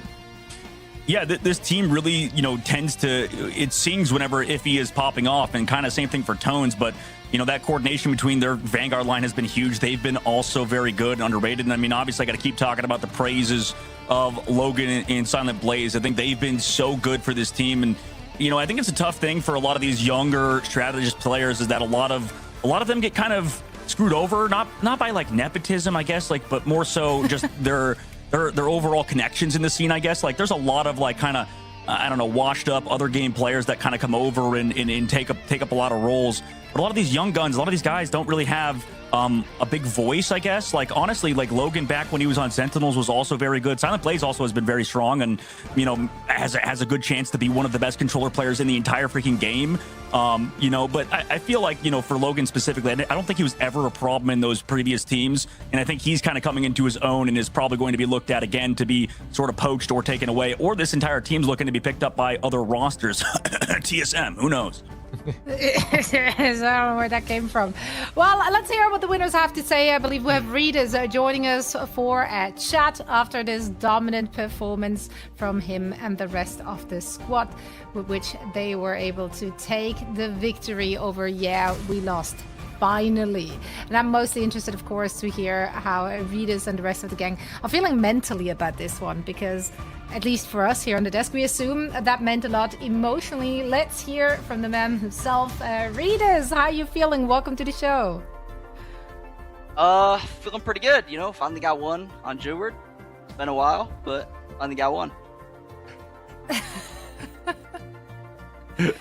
Finally. Reedus, let's talk about the approach for you and the rest of the squad for this matchup mentally. Like, it is just historically the matchup that you lost, right, against We Lose. We lose. Yeah, now they lost. So historically, they had the upper hand. Today, they did not. Were there any nerves coming into this, or did you feel good based on like recent practice? How did you feel? We were feeling a little bit nervous, I'd say. I think the long history of them beating us over and over was a little bit of nerves, but they lost their best player, so we were a little bit confident in that regard, and I would say that that's what held them back quite a bit. Beautiful. Well, piggybacking off that question, buddy, well, you guys seem to adapt and kind of create this bunker composition. Is that brought about from just doing homework? Have you been thinking through how to take this team down? What was the process there? That was kind of a on-the-spot pick. I mean, we saw Penny Parker yesterday. I mean, the character's obviously OP. Like, you can't do anything when you're on the full melee dive. You can't break the nest. We're all just sitting in one little room. Cloak Bubble, Atom Bond. Like, almost impossible for them to break. Beautiful. Yeah, honestly, I mean, that's kind of been, a little bit of the transition, I guess, into this current present day. And I think for you, Reedus, you've picked up a lot more of these like melee characters for Doom coming in. I don't know, maybe I was a bit wrong or off base to kind of expect maybe a bit of a transition for like Doom to pick up that role. But you've been taking that sort of flex role instead of playing more hit scan characters. Can you talk about that? You've been doing a little bit of a different sort of stage in your career, sort of compared to like Melophobia, who went sort of reverse schedule? What's that been like, going from like more hit scan stuff to a lot more of the melee characters? I think with the addition of Black Cat, melee is just like really, really OP, and you don't want to like flip between melee players. Like if you have one Black Cat player, one DD player, it throws off like the dive tempo with your dive tanks. So I think me just picking up both of the dive characters, I had more experience on Black Cat when Doom joined. He hasn't really picked it up yet. So it was just easier for me to... I also had more experience with Iffy on the dive in general. So I think that's what made it easier for just me to play them all. Are you a bit more of like a heavy commer type of player? Because I know like a lot of the Daredevil guys like to relay that information to their team on like dive setups and stuff. Yeah, I barely talk. I mean, Iffy basically does all the comms for the dives. He calls the hits. He calls everything. I just play the game. I just do my best. Well, that's good. Clean comms is what I call that. One last question. This one very big picture. You have 2 more matches, I believe, to go. Your next one being... which one is it? Oh, Equinox is coming up next, and then you have TLC to round it out in week 3. Where did you see yourself positioning in the stage 1? What would you consider a successful stage 1 for you and the team? I think going into this, we thought we were top 2. Thought we were top 2 teams. I think SSG set us back a little bit. We didn't have really the greatest read on the meta that week. It was a rough 2 games from us. But I think now we've stabilized ourselves. I think we got a pretty good situation, and I think we got top 3. I think that's what's looking out for us. Right on.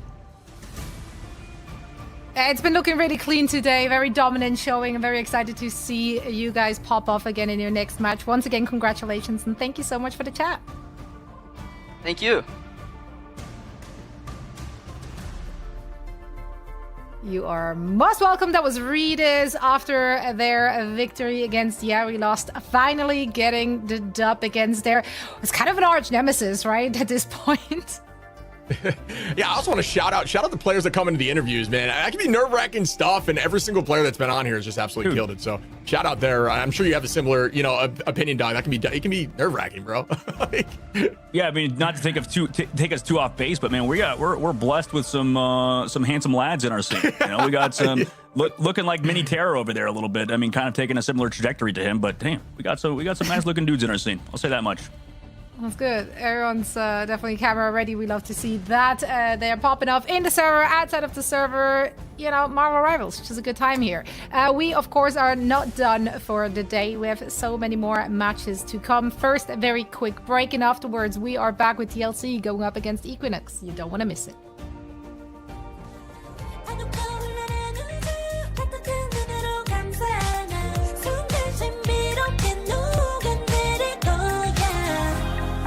기다려 I'll be there 쓰러지지 마 끝까지 일어나야 해 어딜 가든지 극복해 힘은 너에게 있는 걸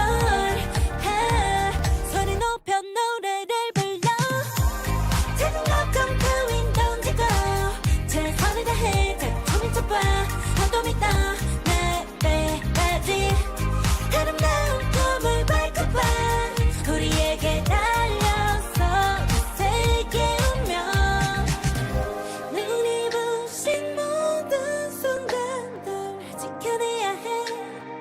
좋아지려면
Power Unleashed. That's right. Welcome to Alchemax headquarters, the new map in the mix. And guess what? It's been available ever since yesterday, 2 days ago. What is time? It's flat circle, and it's made up for sure.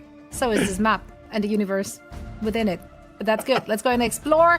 It's time to save some heroes, man. Gotta stop the villains. I'm with you. And you're gonna look at Cyclops too. I'm still up for debate. I want Cyclops and Vanguard. I'm curious what those in the chat are thinking about who and what Cyclops is going to be. But yeah, gonna look at him just using his, essentially punch dimension force just to shield that building. It's a really cool mechanic, really cool idea. Yeah, I mean, there's going to be a lot of kind of stuff like that as we move forward, right? Like a lot of unique sort of characters in game-changing maps, too. Like people talk about Midtown and stuff, one of the new maps in our map pool, alongside that one. So it's going to be a lot of fun as we get to see these new sort of mechanics transition into the game over the next couple months, I guess, or years of this game's future. Yeah, and I love additions like that, which just kind of flip everything upside down, right? Like that will always result in like a new meta, new approaches, new ideas from the teams that are playing. Because those teams do be creative. And every once in a while you have to be very creative because you will be going up against someone who may be punching outside of your league. TLC, obviously a big standout team here currently in MRI. They are considered a favorite to win the things. And Equinox has the unpleasurable situation of having to go up against them. Thus far, for TLC, we've not really seen them like slip and fall, right? Preseason already was very, very dominant. They just like, from front to back, they're the best in their respective roles, or some of the best. There's just so much flexibility. They can play it all. Yeah, I mean, this team is incredibly talented, and they've only picked up more talent, grabbing Vest and putting him on the front line there with Polly. I mean, just, respective champions out here. They look super good on a bunch of different heroes. They really haven't shown any weakness. We talked about meta, and I'll tell you what, for me right now, Team Liquid Citadel's in the conversation for developing and creating the meta. Who they're running seems to be the top because they are not losing. Yeah, I would agree with that. I will say, when we take a look at Equinox, I think that I'm going to keep it a buck. I think that they might have a chance to win today. I know that might be a hot take, okay? But I think that this team, at least for Team Liquid Citadel, they, like you mentioned, they're some of the best in the entire game in their roles. But what we've seen so far is that the dive stuff maybe not as strong as I guess we would assume in the past. Like, for Equinox, I think that they can, if they figured out the meta, if they figured out the ban phase, they can't win this. This is totally a W in the books that could be possible for them, even though TLC, like you guys are talking about, one of the best teams in the entire game in the history of this game, too. So it's going to be a really uphill battle. But if they have a good read on the meta and Team Liquid Citadel don't, who knows? Anything's possible. Yeah, and they've already played 2 matches, right? They already had an opportunity to kind of figure it out for themselves, and they were off to a good start. Their first match in week 1 last week was against SSG. Yes, they lost it, but they did win on domination, and they won it by focusing on the Dino ban and lock for themselves, and they were going up against the Gambit, and they managed to deal with that. So that should give you some hope, a little bit of hope. Any hopers in chat? Me, I guess. Me. I'll be a hoper. I'm not in the chat, but do I count Zoe? I don't know. You should be in chat because you got to lock in for those drops, man. Why are you not watching the stream? No, I watch whenever I'm not casting. It's not fair. You get an ethical dropper here, okay? Unlike these other chat members who are out here playing ranked while they're watching the game, I lock in, okay? But I have to only be doing Marvel Rivals Esport watch parties. That's about it. That's right. Watch parties do be popping off if you're looking at Speederys and the 2PLs of the world. 2PL, the new addition here for Equinox, has really been a standout after that first week, even though they lost the match. Yeah, I think this entire team definitely has potential, like Dog was saying. And honestly, shout out Wada, who I think came in here even as a sub and now is on the roster, showing up and playing some more unique heroes as well. But yeah, 2PL's played super well, a ton of damage, not afraid to run the Elsa. I think Elsa's kind of taking a step back in the meta, still does a ton of good percent-based damage to Dino, so that could help push her forward. There are so many different heroes that are playable right now that it's been a ton of fun to watch. We've seen so many different heroes in Ignite. I would not have guessed to see Penny and Iron Man over these last few days. Yeah, we've seen a lot, like the Adam Warlock in the mix. Like, he showed a little bit of everything yesterday, which is like a random Iron Man day for absolutely no reason. I mean, yeah, Ramazing played it, but then Cal played it as well. So, I don't know, man. The teams are cooking. I do love to see it. Yeah, but Chupiel definitely amongst good additions for Equinox. We were worried initially, obviously, because they did lose Xanji, right, to SSG, who has been having a really, really good time this first week as well. Yeah, it's always gonna be tough when you have to replace such a great player with Zanji, and huge shout for him to keep improving. And then also that SSG team, like you're talking about, like we heard in the interview, kind of actually a pretty good team, and having a good read on the meta so far definitely gives them a huge lead, in the upcoming weeks too, because they're starting off this entire group stage in a 2-0 fashion, and for this team for Equinox, they're in a pretty big deficit, and it's going to be even a further deficit if they lose the Team Liquid Citadel today. So it's like you mentioned, Zoe, they need to come out strong. They need to win that first map on Domination and then kind of work things together, because Team Liquid Citadel, I mean, this is arguably the weakest that they've looked on Domination. They're still a really good Domination team, but maybe not as strong as we saw out of the last couple stages. Obviously, we've known them to be really good on Dom in the past. It's kind of funny how some of our top teams are struggling, not really struggling, but like ever so slightly struggling on Domination. That might be the in for their opponents to gain momentum in a series by grabbing that first map. Let's see if Equinox can get it done against TLC in map number 1. All right, as we head into the ban phase right now, it's going to be, this is a lot of off-map potential. We could see some Dino here. I don't think we're going to see a ton of Angelus kind of fall to the wayside, but the removal off-rip of Gambit, locking in the Mantis for Equinox, is going to potentially enable that triple backline. Yeah, a little bit more focus towards that. Like we've seen the Mantis being really good so far, and also priority in the ban phase. So it kind of makes sense. And for TLC, they're going to want to focus on that double Dino, make sure that Vest gets his character. But for Equinox, I mean, I wouldn't say it's like a hard counter, but it does feel like a pretty solid counter with Mantis. It does feel like you get a lot of headshots, got a lot of refreshes on that double Dino. You talked about his headshot hitbox being huge, right? Yeah, it is huge. It does give, reduced damage, right? It's 1.5 times multiplier instead of a 2 times, which is something to keep in mind. But yeah, I mean, it definitely enables Mantis to get a ton of those seats and just spread them to deal a ton of damage on the front line. But, we talked to Vez yesterday, and if they're going to run a heavy damage dealing comp, his job as Dino is just to draw a ton of fire and just stay healthy, like just run away and just play distraction mode. So there is some ways to play the hero to kind of get around what they're trying to run into you. And I think that's kind of the next level thought process. You think about getting countered and saying like, oh, I won't be able to press through this, or I'm going to struggle with this team, but you also just got to potentially play your hero differently to find success, as we see the lock in here of Black Cat to enable some of the dive stuff going for TLC. And they get rid of Poly's cap. A little bit of respect towards that Poly cap that's been really good so far. Always. Always good. I mean, it really is one of the best caps in the entire game. So I guess that makes sense. But you know what? Like, I don't know. Like, I'm thinking that the cap is not as good anymore. I don't know. Maybe I'm crazy for that one. But the Jeff protect comes Mr. through. Dive is dead. Yeah, he's dead. Yeah, I'm on that boat now. I can't leave. I'm going down with the ship. If Dive is still good, then, well, I guess I'm canceled. Well, you can look at TLC. They got rid of Daredevil, Black Cat. Dive is dead. Cap is off. But no, but that piece. Those overrated.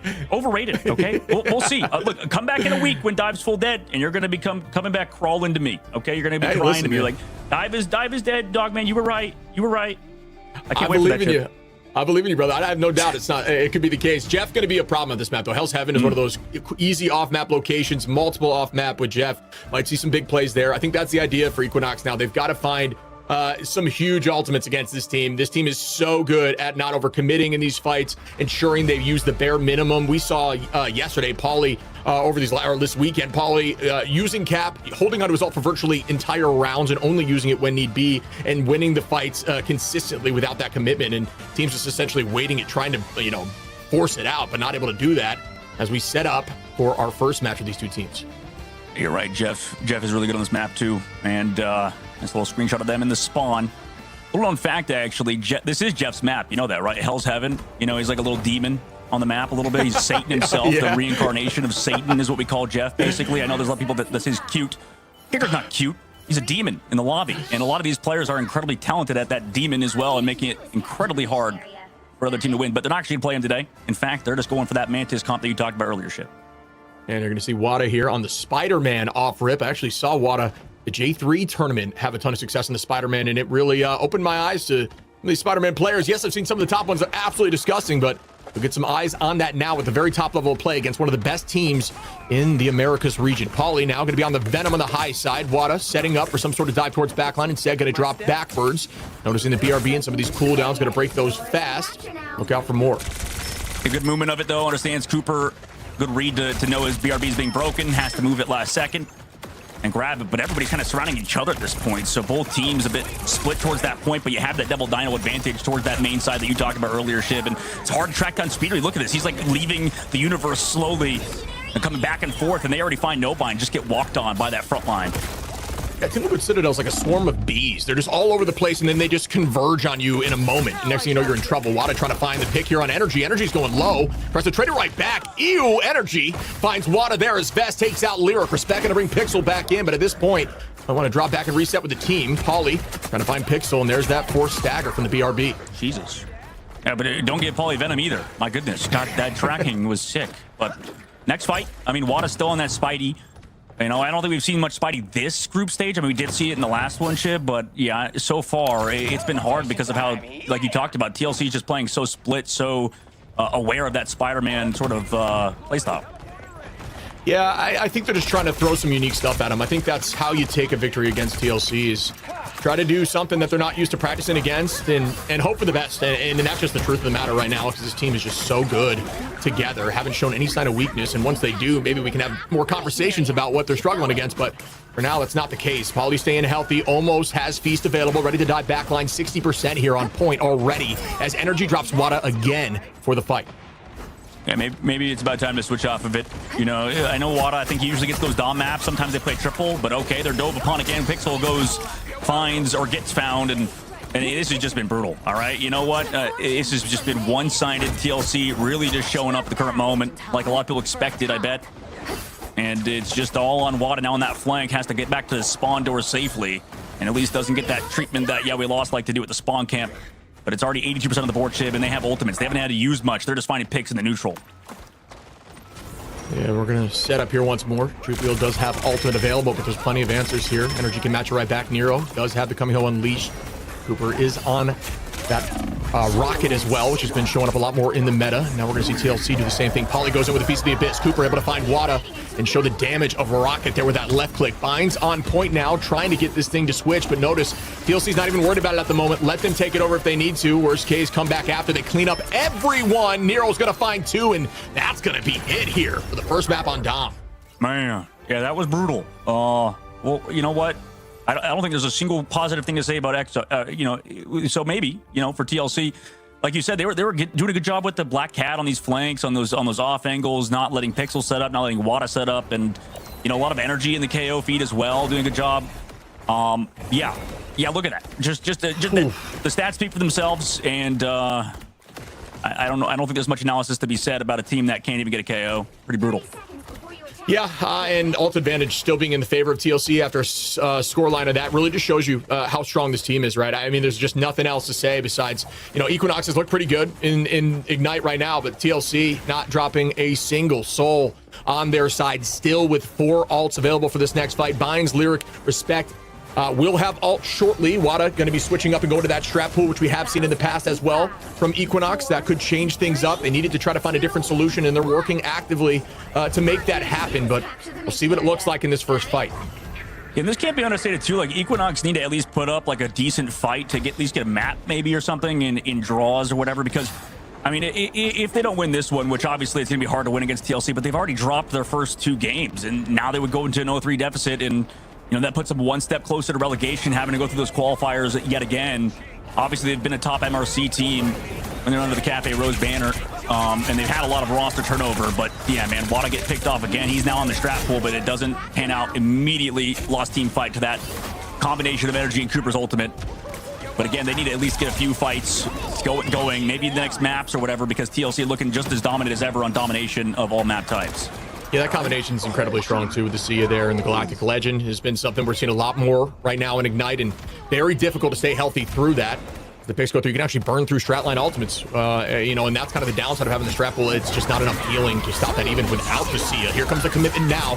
The Kamiho Unleashed goes out. Speedery finds the first pick onto Pixel there, and that's going to be one number up for TLC once again. Speedery onto Chupiel. Lyric trades it back onto Nero, though. A strategist goes down, but Nero's right back in the fight with the BRB, so numbers are still full here for TLC, who finally lost one, but only for a moment. Lyric going to be able to take out Vest there, saying, I'm the dinosaur, which is another good start for Equinox, who needs to keep this going. Binds, taking out Cooper now, and Equinox is finding their footing.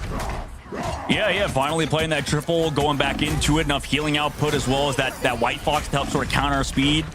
And like you said, it's Lyric. Nice job to grab him on that follow-up from the Jeff. Finally, first fight win for Equinox, and at 48%, that's not a bad time to flip it either, whereas TLC were holding onto those points very aggressively before as that map change comes through at about 50% of the board.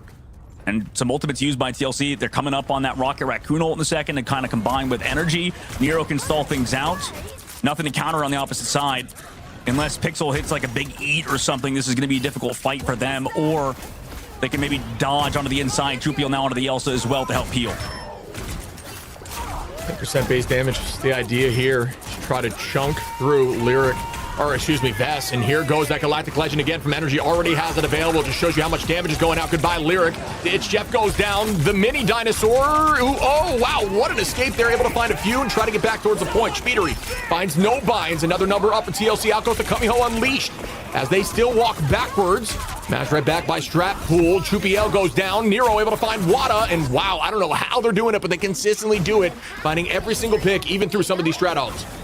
Yeah, I mean, it was almost a good fight. That's the thing, is that what we saw, Lyric was just on the point. Everybody target focusing, excellent target focus out of TLC. If you ever listen to their comms, they're going for an aggressive dive yet again. By the way, at the choke point, we can talk about this follow-up point later, as they're going aggressive with that Rocket Raccoon. See you later onto Lyric yet again.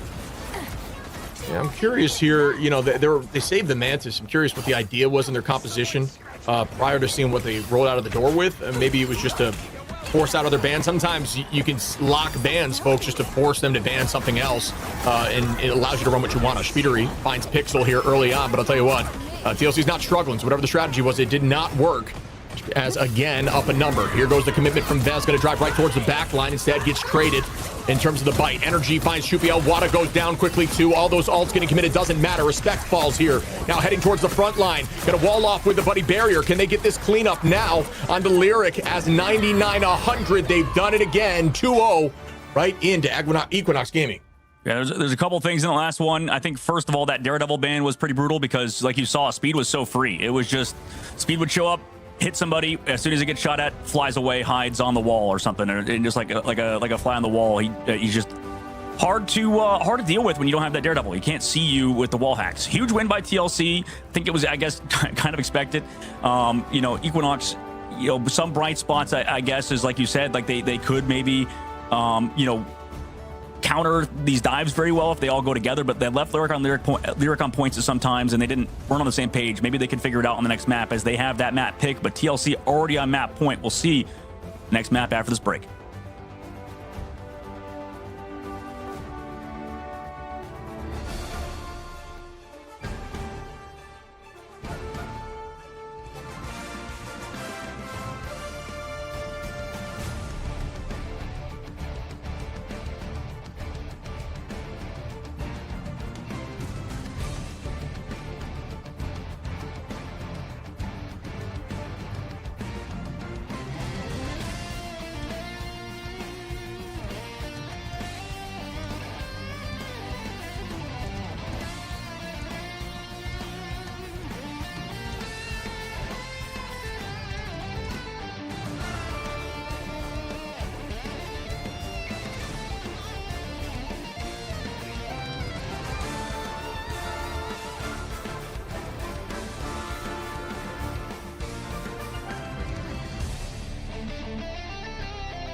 Welcome back, one and all. A dominant domination from Team Liquid Citadel on Hell's Haven. And yeah, we would have expected them to take the victory there. This really wasn't Equinox's to win.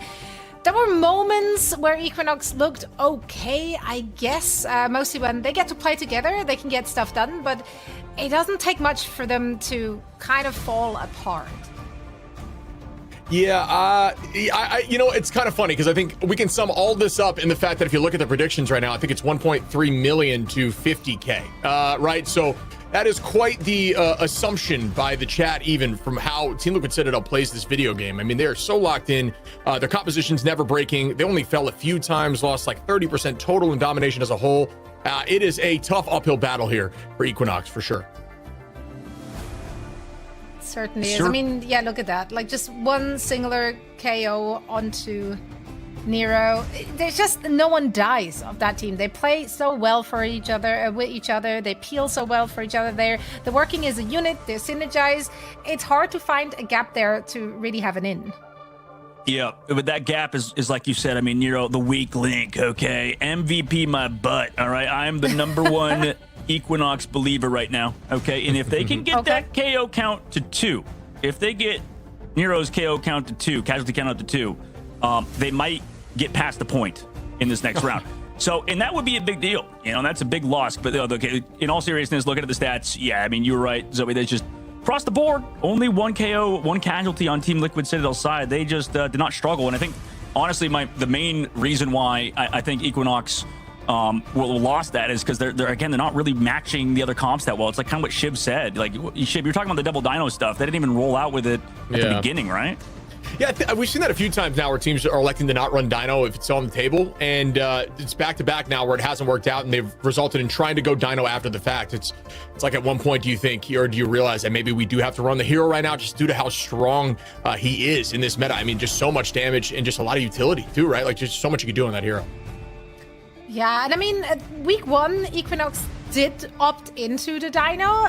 Pretty much every map they played, if I remember that correctly. So it's interesting to see that they didn't choose that off the bat.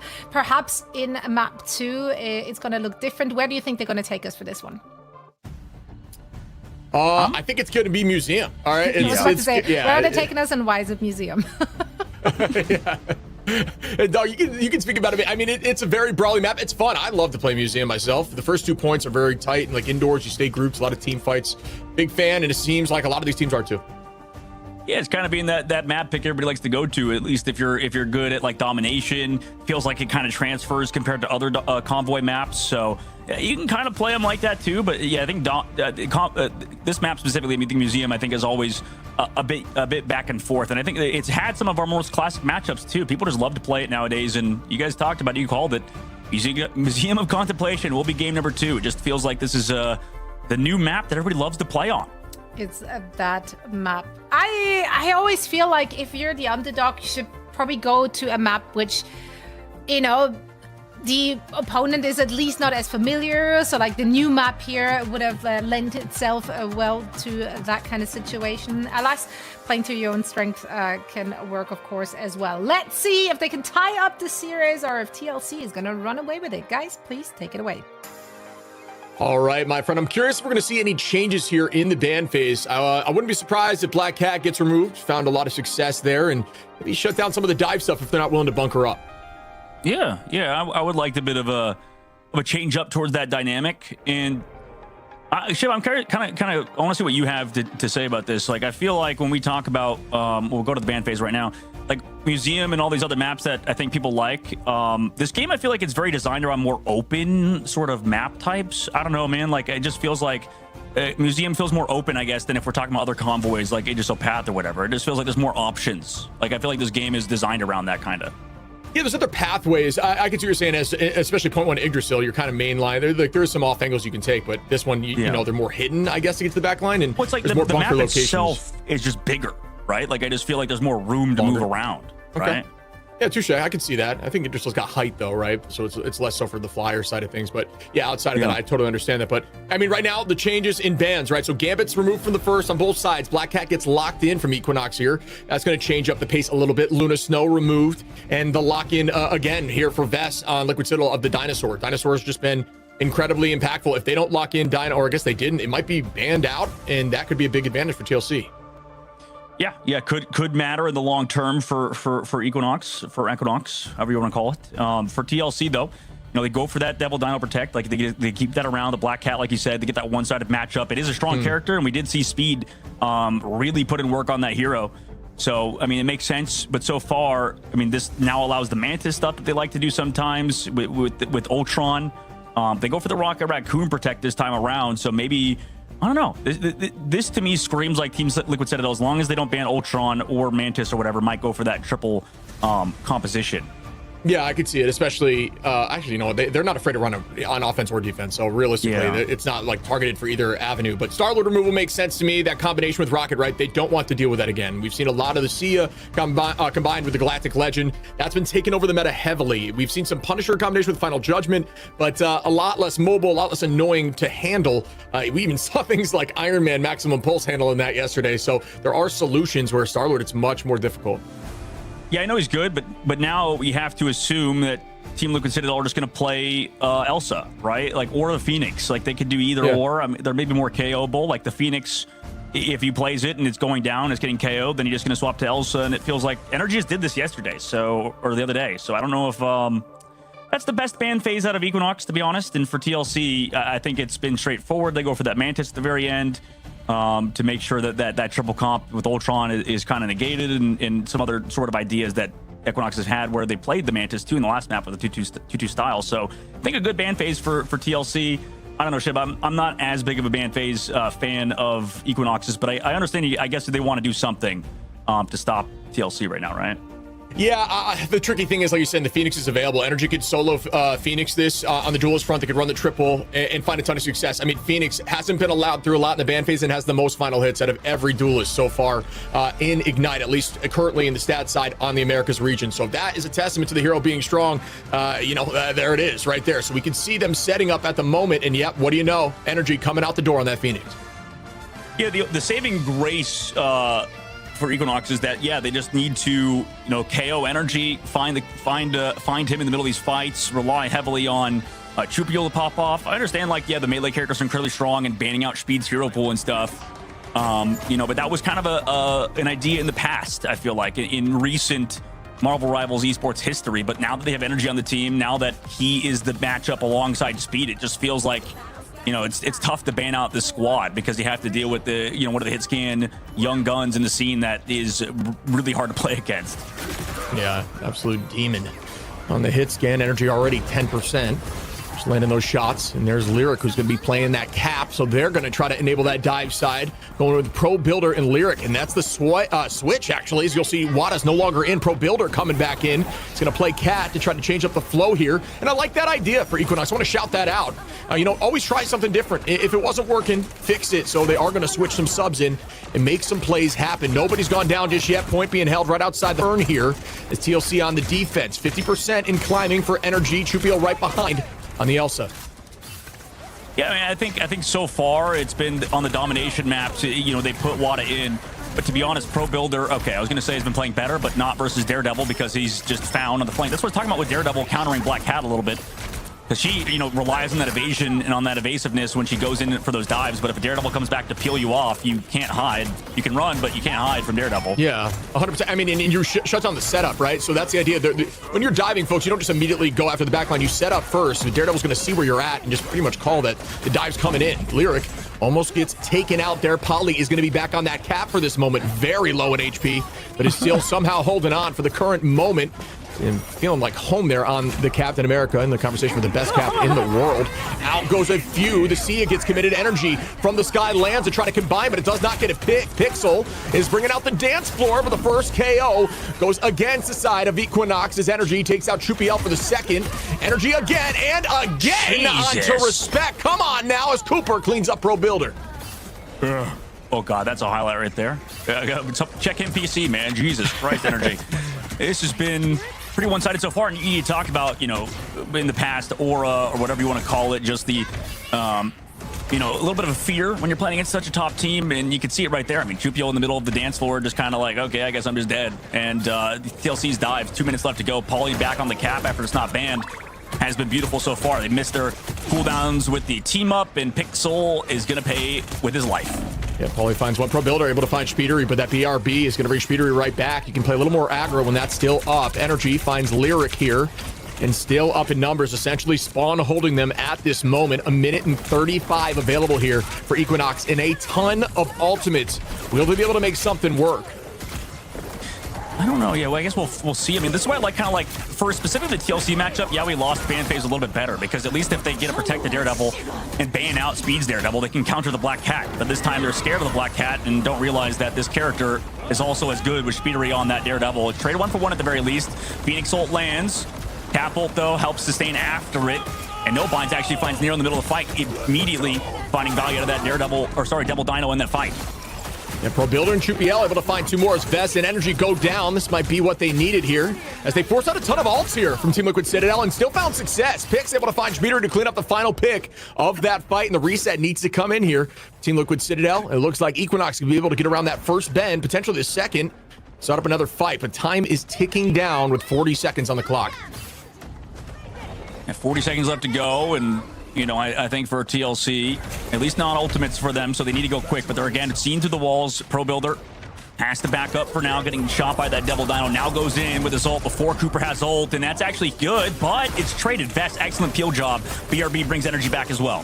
Yeah, Cooper's going to, exactly, bring energy back. Respect finds Speedery, though, and there will not be a BRB for that energy. Taking out No Binds on the front line. The Dinosaur goes down. The C is still out, but now it's deleted. Pick still holding onto the dance floor. All the rest are still healthy now for this final fight territory. Vest walking them away with 6 seconds. Going to be a must-touch here moment. They can even get there, and they can. I believe it was, yeah, just glanced through that in the perfect timing, or else they were almost in trouble there, not ticking the overtime. It's final fight now.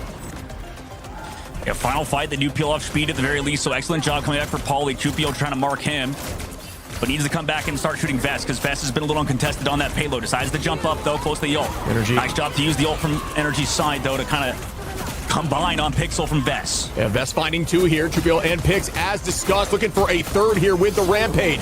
The Fox goes out, heading towards point. Nero takes out Binds. Pix falls 2, and that is going to be it on this attack. Team Liquid Citadel holding them before point 1. Great work out of TLC, especially to come back after their first time on this map versus, yeah, we lost or didn't look as clean. But today they do look clean. And for Equinox, I don't know, man, like, this is the problem with the Luna Snow ban phase, I guess, when we come back and look at it, because, you know, people are talking about how you can get KOs even through Luna Snow dance floor, and most strategist ults with the Rocket Raccoon See You Later, even if it gets deleted very fast, you can use that opportunity to find those KOs. And the Luna Snow is not finding the value on that side. Like you can see in those matchups, they get at least 1 in those trades. And really, I mean, there's a good spot too. Like they deal with Speed, they get them 4 KOs. They also deal with people early to get that BRB out too. So I think their peel job's been doing good versus Speed. He's been overextending sometimes alongside Paulie, but it's not enough, I think, with their specific comp with the Luna Snow stuff that they've been running, as that was an excellent hold out of TLC and great work from the rest of the squad. Yeah, and it looks like Equinox is going to take a page out of the book from Stick Drift, and they're going to run a triple here on the defense of this point. It worked last time for the side of Stick Drift. Will it work here? You can notice the Adam's back in. Pro Builder plays a mean Adam. We've seen it in the past. Kind of fell to the wayside as the meta shifted a bit. But it looks like he's squeaking back in just a bit, as long as they do have that Loki to copy up, so you'll have double res potential. Looking forward to seeing if this is the solution to buy them time to make it a close match. Yeah, we'll have to be. I mean, right now they have 93 meters to go, and like we talked about earlier, this is a huge setback if that's the case. If they do lose this series in 2-0 fashion, to drop 0-3 in the group stage is incredibly demoralizing for this squad that might have to go through another qualification process to come through and ignite in the next stage. But they, again, like we said, they have to at least make this competitive here at the very end. We'll see this next fight begin. Pix on the backside angle here, just trying to maintain presence, but notice Paulie just distracting. The value of Cap is just pulling eyes away from your front line, making the back line panic just a little bit, and that's what Paulie does so well right now, just annoying them, jumping all over the place. It's just classic cap. Paulie able to find picks even through that, making 2 now as Pro Builder goes down. We didn't even get eyes on, but throughout that moment, just in that brief moment where we weren't looking, Paulie finds 2. Pro Builder forces the self-res back in. Vest trying to find a pick here on Chupiel, and it does just that as Spidery cleans that up. It's all but over at the current moment in TLC. Slowly walking on, getting picks in neutral. This happened on the domination. You know, this usually it shows a pretty big gap in terms of skill level between two teams if you're just getting so many picks in these neutral fights as well. The dance floor leaving behind one of the members of the squad, at least nobody goes down. And this we're talking about, like, Speed just waiting on the flank for that ult to end. Everybody else just coming back to peel off for energy. Energy just dealing a ton of damage forward, and you can notice the space being created here just from the raw power of the hit scan. And Dive just trying to find some way of getting in here, but Energy has the reset available right at this moment. It's likely going to be combined here. Vest going to charge in forward with the Rampage. Up in the sky, Paulie finds that cleanup on a Pro Builder. It's just, again, a clean sweep as the Sia gets committed. He doesn't have res either. Poor dude. Pro Builder, because they knew he didn't have the cocoon, he just got chased for like 30 seconds straight, man. He was just like a golden snitch in Harry Potter, just getting chased by the young guns on TLC's side. And now, you know, no portal either got canceled. Looks like in the spawn, or they used it earlier. Something happened. And now TLC win 2-0 over this squad in a very, probably the most dominant game that we've had so far in the group stages. Yeah, I'm with you on that one. That was just textbook play from TLC. Didn't look like they missed a beat there. Locked in. They had the comp downloaded. Even the triple really did not struggle with it much. Yeah, they didn't. TLC got the job done, and we'll bring Zoe back in a moment here to wrap everything else up, because that was an incredibly strong performance out of their squad.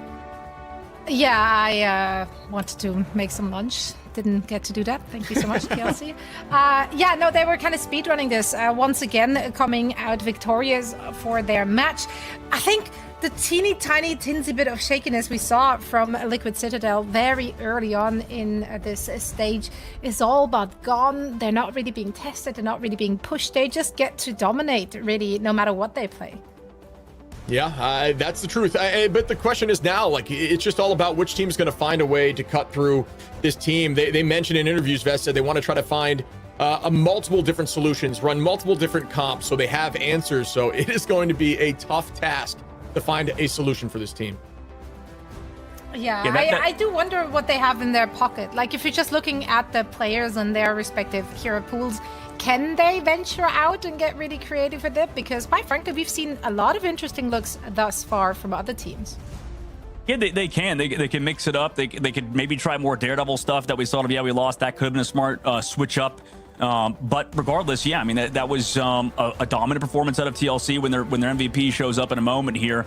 It was just one-sided, and like you said, they're firing on all cylinders. We've talked about maybe the top team's not looking as strong, but the record has been kind of proving against that. Like, that's kind of been at least my narrative, is I feel like the top teams haven't been that dominant, but the map records show otherwise. So it's still been a very good performance out of them. I guess that kind of goes back to the other group stages where it just felt like these teams were really formidable. But maybe today, as they figure out the meta a little bit more, I wouldn't be surprised if we see, you know, the old Swamp Gaming of the past. Same thing with TLC. That looked like they were in old form for sure. And Energy still is one of the best players in the entire game and in this region.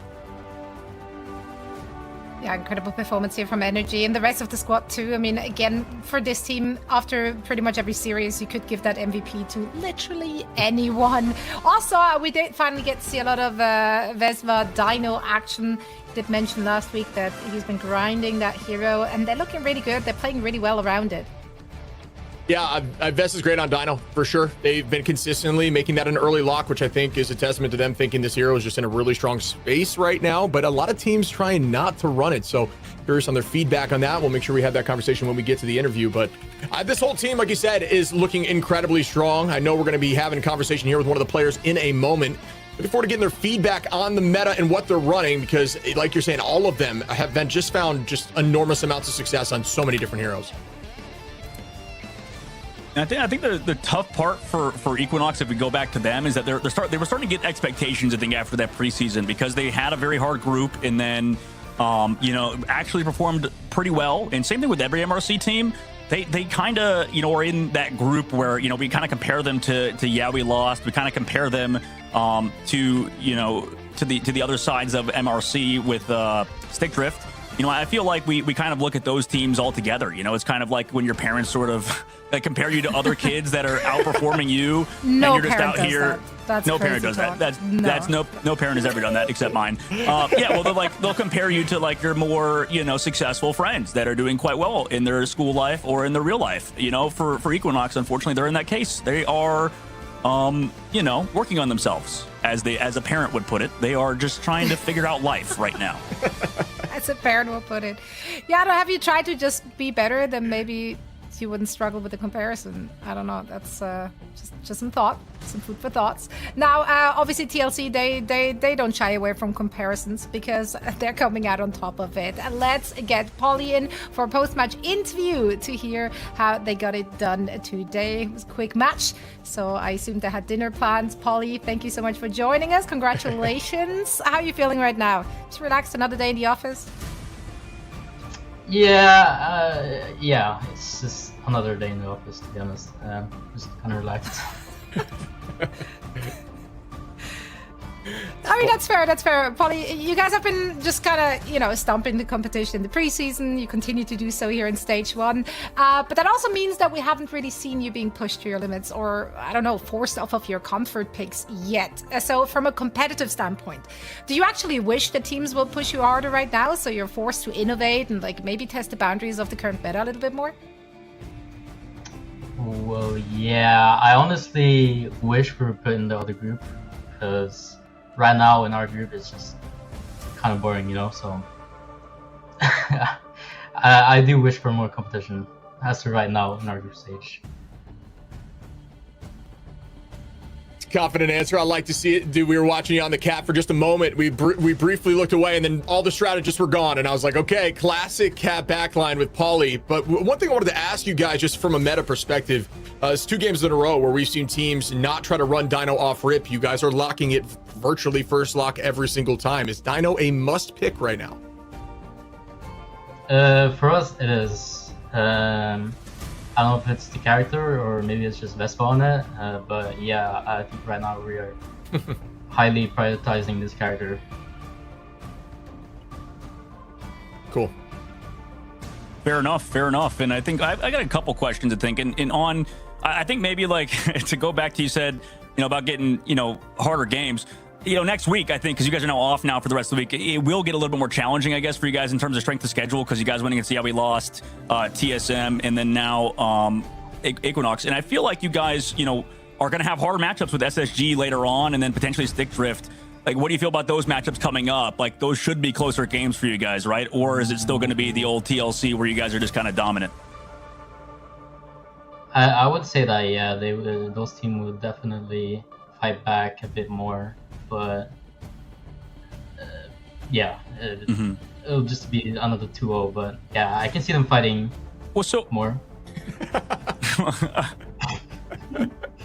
well, on that, I mean, like, kind of, Shib and I were having that just kind of argument about whether or not, you know, Dive is dead, right? Like, you're playing a lot of that cap, but I think there was times where, like, Penny Parker and those comps were kind of being really strong. Like, as the cap player yourself, like, do you feel like there is a slowly developing meta where counter dive is actually getting to a very, very strong level where, you know, you play against that CC chain on Penny Parker that Best was talking about can kind of be a struggle bus sometimes? Yeah, I mean, it's just like the example of cheese, you know, it can happen like once in a while, dive is strong and then suddenly a new team comes out with like some sort of cheese and then yeah, just like Penny. Yeah, it's really annoying to play Penny against Cap. So, yeah.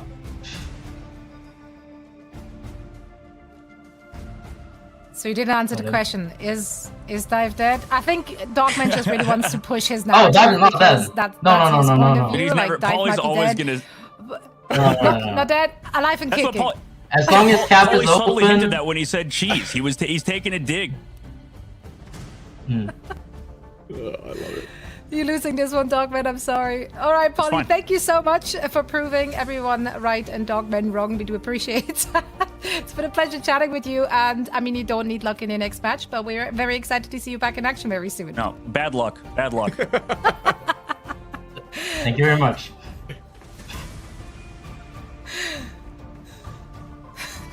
Thank God you're not petty. Oh man, yeah, that's brutal. No, but you know what?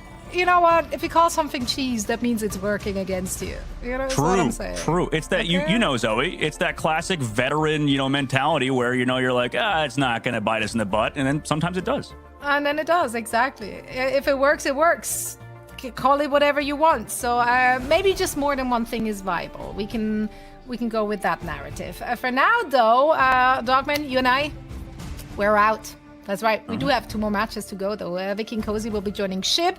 Dog and I shall retreat into the shadows, and we will return tomorrow to preach the Dive is Dead gospel once again to everyone who is willing to listen. For now, it's bye from us. Swamp Gaming and Nightmare are coming up next. Don't go anywhere. 눈부신 밤하늘을 가로질러 Oh yeah, oh yeah. 필요할 때 내가 널 지켜줄게 간절히 바라면 이루어지는 마법인 거야 분명한 소리 들려 여기서 저기서 날 찾으며 달빛이 날 비춰와 시작해야 let's go 어둡고 흘러는 우주 따뜻한 눈으로 감싸나 숨결 신비롭게 녹아내릴 거야 좀 더 기다려 I'll be there 쓰러지지만 끝까지 일어나야 해 어딜 가든지 극복해 힘은 너에게 있는 걸 소리 높여 노래를 불러 작은 걱정 따윈 던지고 최선을 다해 가슴을 쳐봐 어둠이 떠날 때까지 아름다운 꿈을 밝혀봐 우리에게 달려서 그 세계 운명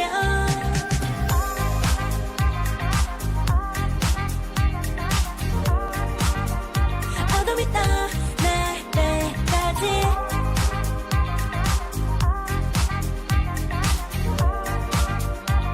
세계 운명 오랜 시간 간직해온 열망 까만 밤의 빛처럼 빛나 네 눈앞에 바로 왔던 나라 탑을 딱 봐도 superstar 딱 보면 모든 널 지킬 나란 걸 더 지켜볼수록 점점 빠져들어 카리스마 넘쳐 흘러 oh yeah 분명한 소리 들려 여기서 저기서 날 찾으며 달빛이 날 비춰와 시작해야 let's go 어둡고 흘러는 우주 따뜻한 눈으로 감싸나 숨결 신비롭게 녹아내릴 거야 좀 더 기다려 I'll be there 쓰러지지만 끝까지 일어나야 해 어딜 가든지 극복해 힘은 너에게 있는 걸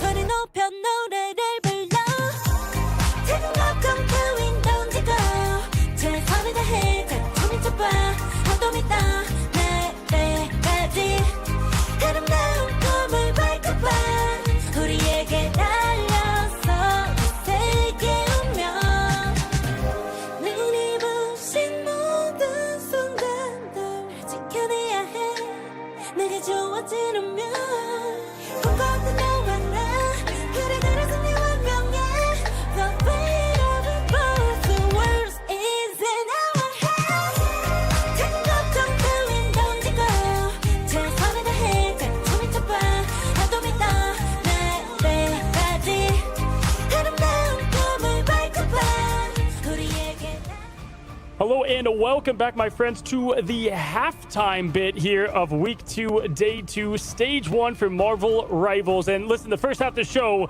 Ship, a couple 2 clean O's here, 2 O's, and not a lot of drama, if you will. But for the matches coming up, we've got the desk that is exactly perfect for it. Big energy. I'll be Cozy. I'll be Cozy. I am Cozy, and I will be your host today. And I'll be joined by Ship and Vicky. And guys, we need a little chaos, right? We need some punchback on map 3. Vicky, with what we're seeing, what do you make of the American scene so far? Is it a lot like the preseason? Yeah, I was just about to say, Cozy. It is as expected as what we witnessed in the preseason. And based off of those results, I'm not going to lie, I'm not too surprised. But it's been nice to see how Season 8 has brought heroes like Rocket to the forefront. And after the last 2 series we already had, Shiv, I want to get your opinion on the American Season 2. Yeah, I mean, right now, in the preseason, there's a lot of upsets. Right now, I'm not seeing as many upsets. I will say, I think Group B is a lot more back and forth. Group A seems pretty dominated right now, right? So I'm still up for debate. I want to see something shift. I want to see a major upset as we head into these next 2 games.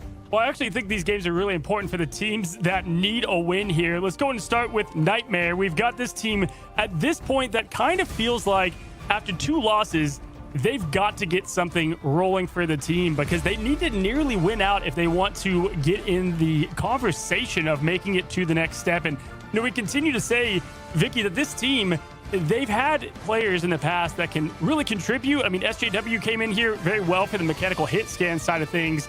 They're just having a tough time putting it all together.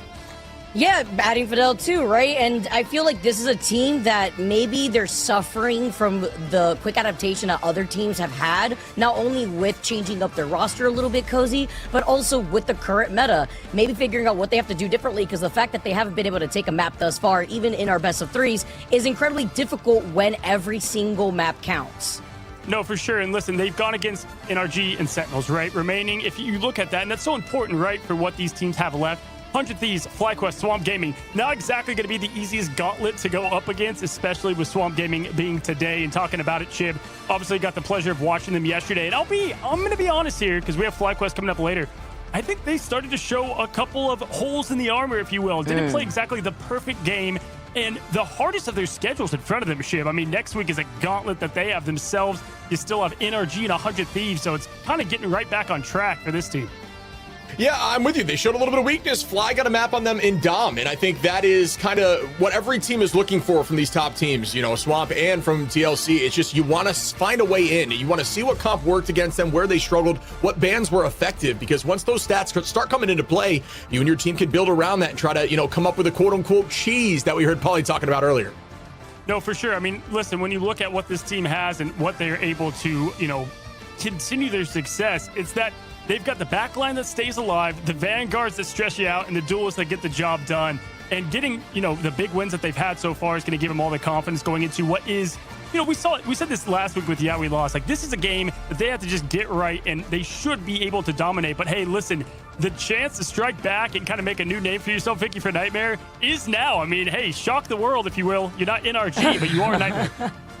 And you don't want to wake up from the nightmare of not being able to qualify, right? And this is the time where you have to do it. And it's going to be difficult because Swamp Gaming has pulled some tricks up their sleeves. Once again, I have to reiterate how crazy it's been from, I don't know, Shib, like, you got to see Penny, like, we got to hear Polly even bring up, like, cheese cups. What is going on? Dogman was standing on business, and I was rubbing my eyes, cleaning my ears, like, what, am I really hearing this right? And we're seeing Rocket Raccoon now, not as crazy as what we've seen with, like, Penny Parker coming out of left field, but Rocket Raccoon has definitely thrown a wrench into a lot of teams' plans here, and, Swamp Gaming being one of those teams being comfortable with it as we move on to Hell's Heaven for our first map.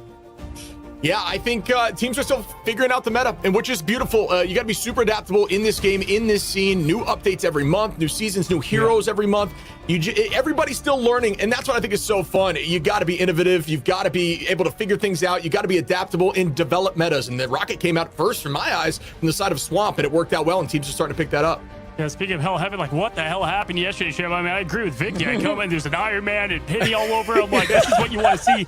But we said this yesterday. Or last week. I said it felt like that week was kind of getting adjusted to, Devil Dino coming into the meta. Black Cat's still a thing, right? Not having that access. And now we're starting to see the meta kind of form itself a lot more. And yeah, surprising picks, as we said with the Rocket and friends going into it. Both these teams, if you look at their pick and ban in the past, they very much prioritize making the strategist uncomfortable, right? We're going to see more of that today. A lot of Mantis in the front end last week, but I expect to see plenty of the Gambits gone right away. And then you just have to get rid of their biggest playmaker, which, that's what's tough about someone like Melophobia, right? Is you go with the Phoenix and then they go to Bucky. I mean, what's your option there, Vic?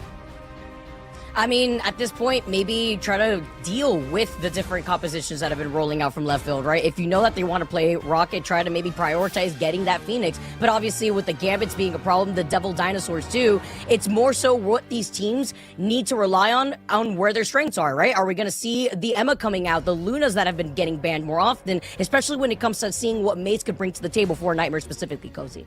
Well, listen, one team, Shib, is 4-0 on the maps, and the other's 0-4. So it's really just fighting with your backs against the wall and saying, this is all we've got left on the table if you are a Nightmare. And so what heroes would you say you have to put that special attention to not let this get out of control? Because I will give this credit to Nightmare. Chip, they do come out punching, right? They come out pretty heavy hitting. What do they need to shut down in order to do that? Well, you know, there's a lot of options, and it kind of depends on what they come out of the door with. If they are going to run like that heavy rush comp, I mean, that you can pull out that penny, cheesy Iron Man stuff. I mean, we can talk about the Iron Man comp whenever we get time, because I can talk about that forever. It's insane we're seeing. But into the front-to-back Dino stuff, you want heavy damage, so you can see them even pulling out the Punisher, for example, or, you know, Elsa, who hasn't been as frequently played. There's a lot of solutions, but when it comes to Nightmare, they can run a bunch of different stuff, and they're not afraid of the dive. So even if they just try to trade backlines, that's on a table, but it's just really hard to trade the backline here of Swamp Gaming, and that is just a fact. And yeah, that's kind of what we've been saying, Vicky, right? Like 1B of the duelist position has been the kind of key slot that's been missing for a lot of teams. And Daredevil is the hero that's emerging a lot for that. Black Cat obviously offers a lot of speciality and different finish off potential. But that's what I want to look towards, is trying to get that Daredevil shut down. And for someone like Daze, that's so important. As we speed through this pick and ban, we're already here, folks, and looking at what we've got. You guys break it down and go ahead and analyze what we've got, because the Phoenixes are off the table. Looks like Dino is going to be on the table on both sides, too. That's a lock-in, so definitely a priority later on there, as Rocket was the lock from the top side of Swamp, which is something they love to run. Yeah, and remember what Cozy was talking about too, right? You have to get the Phoenixes off the table if we're going to be seeing more of these Rockets in play, and being able to have that Rocket ban from the other side. They already know what the plan is. Now, Gambit, of course, too, Shib, you've been bringing this up from the very beginning, and I love it too. You want to prioritize that Gambit, which then procs either the Dino Protect save there, or on the other end, a later Dino Protect. And the fact that you still have the Mantis on the table too, it's going to be that replication, right? But you're going to have that damage boost that really comes in clutch. But then we have to talk about the buffs that Rocket Raccoon got in Season 8, being able to just put your gun and shove it into that Devil Dino, man. You know that Rocket Raccoon has been able to deal that damage on top of trying to enable more of these dive compositions and having that C available to deal that extra damage. Yeah, I think right now, just in the ban phase, I like what Swamp did there. I mean, they got rid of the Phoenix. They have solo side Rocket, so if they're forced to front to back on Dino, the advantage is definitely in their favor, in my opinion. So we'll see what the teams come out the door with. We're going to see an Ultron from SJW. Light is going to be trying to dive. Mace on the Dino, Ultron drone going to be on the front line, ready for action. And we know Swamp, what they're planning, it looks like they're going to get that percent-based damage in a Dino comp as well. So front to back here, except for some dive coming in from Nightmare. I'm excited, Shib. You were able to take us through our first 2 series. Now we got 2 more series, more Marvel Rivals to go, and already rolling out of the gates. I like how you highlighted with Mello being over on that Daredevil. Madian is going to be able to play a lot more back too. Valentina with that flexibility too. Not going to have that Gambit. Everybody knows you don't give Valentina that Gambit, but on that Luna Snow, you know that the Devil Dino is going to have that sustain. And here we go, folks. Up on the high side, using the natural cover, SJW, Light, ready to engage. At the back line, trying to find one of the strategists. Kraz takes out Pain right as the match starts. Amadian onto Impunity, and this is a quick sweep here for Swamp Gaming, who have Amadian in at this moment. Didn't even catch that Daze not being selected for this first map. Yeah, actually, the fact that usually you have Daze over on that Daredevil, we highlighted Mello being on the Daredevil. Instead, you have Amadian, Daze, and Mello kind of swapping back and forth for Swamp Gaming, utilizing these subs. And then you look over onto the other side from Nightmare, running that triple strategist here, Shib. I mean, you have SJW still flying around on that Ultron, but it's going to be difficult when you have Amadian now on the Elsa. Yeah, I think Swamp does a good job of just utilizing their subs and keeping them fresh, letting them play aggro, finding success. Amadian's had some really big games here as we start up in this fight. Amadian looking at the high, tries to take out Venom, who does not have the E cooldown, does get out with literal 20 HP. Stalling now is Kraz, ready to engage backline, trying to essentially bunker up in this back corner. Freeze and Sleep go out as Melophobia takes out SJW. That's another one in the books. Swamp Gaming showing it's just another day at work as Mello finds the quick little 2K here. Madian going to follow up, but it's back to the drawing board. If you're a Nightmare, you see Light now going over onto the Mantis before not deciding what they want to really rely on, going now to the Daredevil. So swapping things up, but you're already at 60% and climbing for Swamp Gaming. Yeah, the change in comp and the change again. Now going over to Mantis, it just shows me when teams are flipping like this on the fly, it means one of two things. One, they have a solution as a comp, as a team they're ready to change to and figure things out, or they're panicking and the comps are getting a little dicey. Not sure what that exactly is just yet, but we'll find out just from the gameplay alone here in a minute in this next fight. Maybe unsure here as Devil Dino is looking for the rampage. It's the Mace v Scatter, but you have Swamp Gaming them so many ultimates to deal with the opposition, while Nightmare having to go back and forth really don't have that aggression as Scatter gets the 2K. That was a massive Glartrox there from Amadian to pull them in. Scatter just cleans them up. 4 ultimates available here for the side of Swamp Gaming. Forky gonna bring Kraz right back into the fight numbers. Wow. So up there in their favor as wow, they just take this point through instantly. I mean, we saw the swap over to the Doctor Strange. Hopefully they didn't utilize that portal when they realized that they couldn't contest on the point right there, but that was just dominating. Literally not even a single % on the point, not a toe for Nightmare. And now Swamp Gaming only using that Glartrox that you just mentioned, Shib, and you're looking at the next set of ultimates going into that first fight. I mean, Swamp Gaming right now, they are farming. Look at that. The fact that Forky Dog hasn't been contested, you still have these BRBs up, Valentina too. Really, it's only been Kraz and Mello who have gone down once. Yeah, this is insane. And you can see another switch up here. Impunity thinking of running the Groot, trying to slow the pace and just wall off. But it seems like already Swamp is aware that that's going to be the case. And now Amadian going to raw damage for the Punisher to try to combine with Forky. It's like they're in their heads. They just know what they want to change to. And they're switching to a more front to back. And outside of that, Kraz and Melophobia are going to be diving together. This composition is just absurd. Okay, and now we're swapping back over. You know what? The Elsa was working. What? Don't worry. You don't have to fix anything, right? Why not? And I was gonna say maybe rent free in this economy. I mean, we'll take that absolutely. And Nightmare now having to figure things out. Again, they do have these 2 ultimates coming into this fight. You have the sustain here from the Fate of Both Worlds, but right now, Swamp Gaming, you know that they're going to be able to stagger their own sustainability.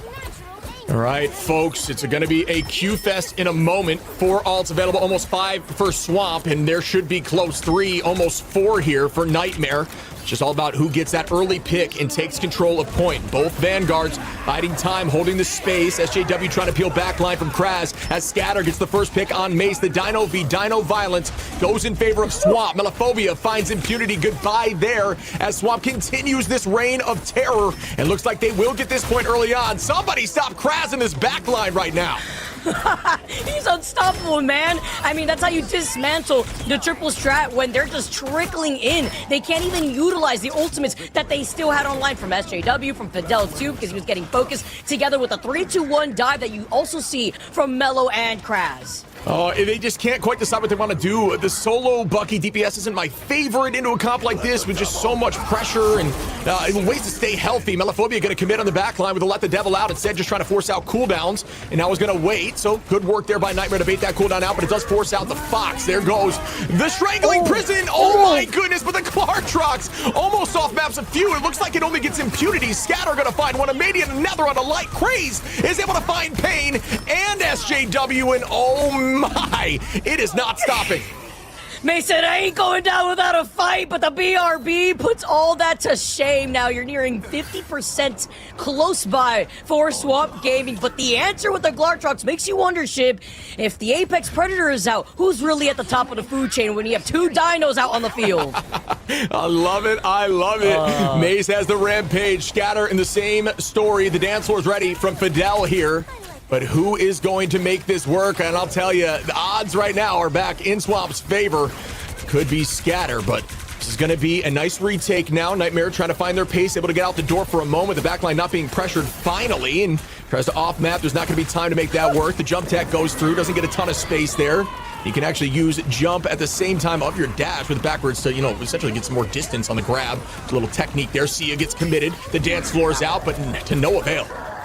That was a really nice placement, too, on the Sia right there on top of the roof, so that way they couldn't get destroyed. But now you have Light trying to take an off angle. Mello right there with the get down, Mr. President. Not on my stripe, but Light ends up coming on top with the 1v1. Isolating a lot more of these fights on each side, playing ring around the rosy, though, Shib. You have Light nearing letting the devil out, and SJW with a reset potential.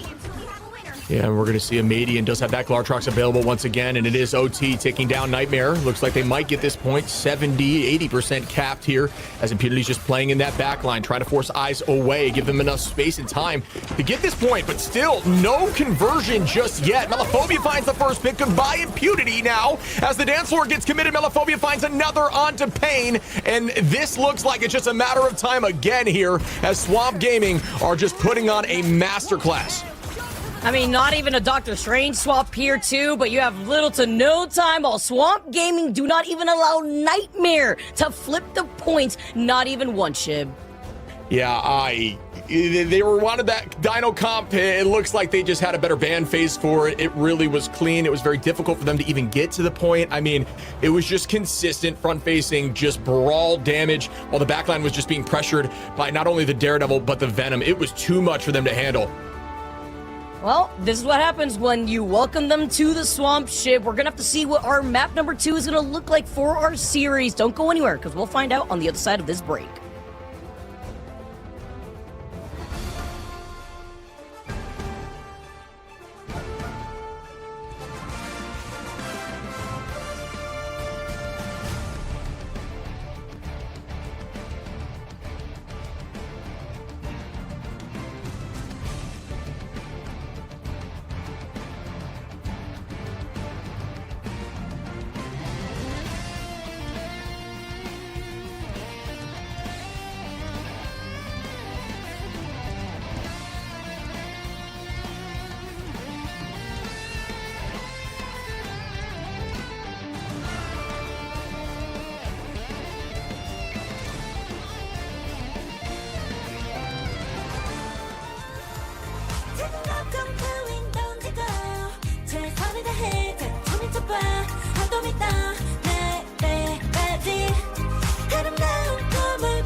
Hey guys, my name is Ryan Central, and what's the meta? I don't know. Ask Cozy or Moxie or any of the various co-streamers that are watching this tournament. Ask them what's the meta, because in all honesty, I don't really know. It's been a few weeks since preseason ended, and we've had 2 new characters added in, Black Cat and Devil Dinosaur, that are going to shake up the meta, as well as various balance changes over the last season. So I want to use this episode almost this week to use it as a chance to recap what happened in preseason, counting down the most impactful heroes across the draft phase, the bans and protects that we've seen in the esports scene across all 4 major regions and all 504 maps that were played for preseason in Ignite. Let's just go over the top 5, and 4 out of 5 of them are strategists, which is kind of crazy, but one of them is Loki. Understandable, he's up here, right? Regeneration Domain is still one of the best abilities in the game, bar none, and no matter what, he always has to be respected in a pick ban phase, even if you don't intend on playing him, because of the fact that he can copy ultimates. Certainly looking at stuff like Gambit, some of the NA teams in Americas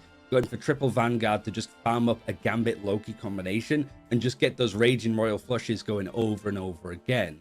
It really is a case of like if Gambit or Invisible Woman manage to make it through the draft, getting rid of Loki or protecting him if you want to play around him is good. Invisible Woman actually makes the 4th spot. For like EMEA in America, she wasn't as popular when it came to like pick or bans, but it was like the Pacific and Chinese teams that wanted to make sure that they got a hold of her. But Invisible Woman in her own right, strong healing output, force physics to punish diving targets, to be able to pull them back as they're trying to get away, the barrier that she can give to her duelists to give some healing, mitigation, and basically just set them up to succeed. And then obviously you've got the invisible boundary to play in these tricky fights, put it on your team to protect them, but also as a way to catch enemies trying to disengage, because you can slow them as they go through the radius of the invisible boundary. You can use it offensively, and some teams did try to do that. 3rd place is Mantis. It took a while for Mantis to get going, but her popularity definitely started to surge towards playoffs across all of the regions, most certainly again in Pacific and China, where she was the 2nd most rated character over for those teams. Making sure that you have Mantis or the enemy team doesn't have Mantis basically limits your impact of triple strategist, whether you can play around it as well or not. Damage boost helps. Her ultimate is good in all sorts of situations. You have the team up again with Groot and Loki. It'll be interesting to see how she does now that her damage boost has been nerfed and now she adds like movement speed I still think she's going to find impact, but is she going to be the linchpin of triple strategists going forward, or is somebody like Ultron going to potentially take that slot away from her? Hard to get a gauge, but Mantis is definitely up here as a strong choice. The second spot goes to Elsa. The queen of the preseason finishes in second place from how much she was picked and also banned. She was like the leading woman. In EMEA and America, she was the most potent character. It's just that Pacifica China, again, would have preferred to put Mantis and another character in that sort of first ban, first protect phase. The percentage damage that she was doing was strong. The fact that Instinct put Helix Advance down to a 2-second cooldown is really strong, and the great CC from her ultimate. Lots of these elements have been toned down. I would be shocked though if she doesn't stay in the top 10 for like the impact here when it comes to stage 1. Definitely expect her to drop, but I think some other duelists might contest her a little bit more. But yeah, here it was just put your best duelist on this character, feed resources into her, and she is going to absolutely feast for you. But there is one character that was a lot more impactful, and that was Gambit. To really highlight how impactful Gambit was, there was basically 1,008 chances to be involved in a draft, and Gambit missed out on 8 of those. There are 8 opportunities that he could have been picked in, and he wasn't. And almost 800 of those were bans. Teams did not want to play him, certainly in Pacific and China, where he was almost consistently in every single game the first ban. Raging Royal Flush providing ultimate charge boost, explosive damage, movement speed means that it was synergy with various ultimates was incredibly strong. And a key thing here is, unlike a lot of the other characters that I mentioned, he wasn't nerfed in season 7.5 or season 8. So Gambit still could very much be the top dog when it comes to stage 1 rolling around. It really is just a case of whether the likes of Devil Dinosaur could really start to push for like that first ban slot. I expect him pretty much immediately, but also like Black Cat could have those moments if teams can actually get used to playing her. We'll see how things are going to look for stage 1, but thanks for watching. Ignite the battle, and let's get back into the action.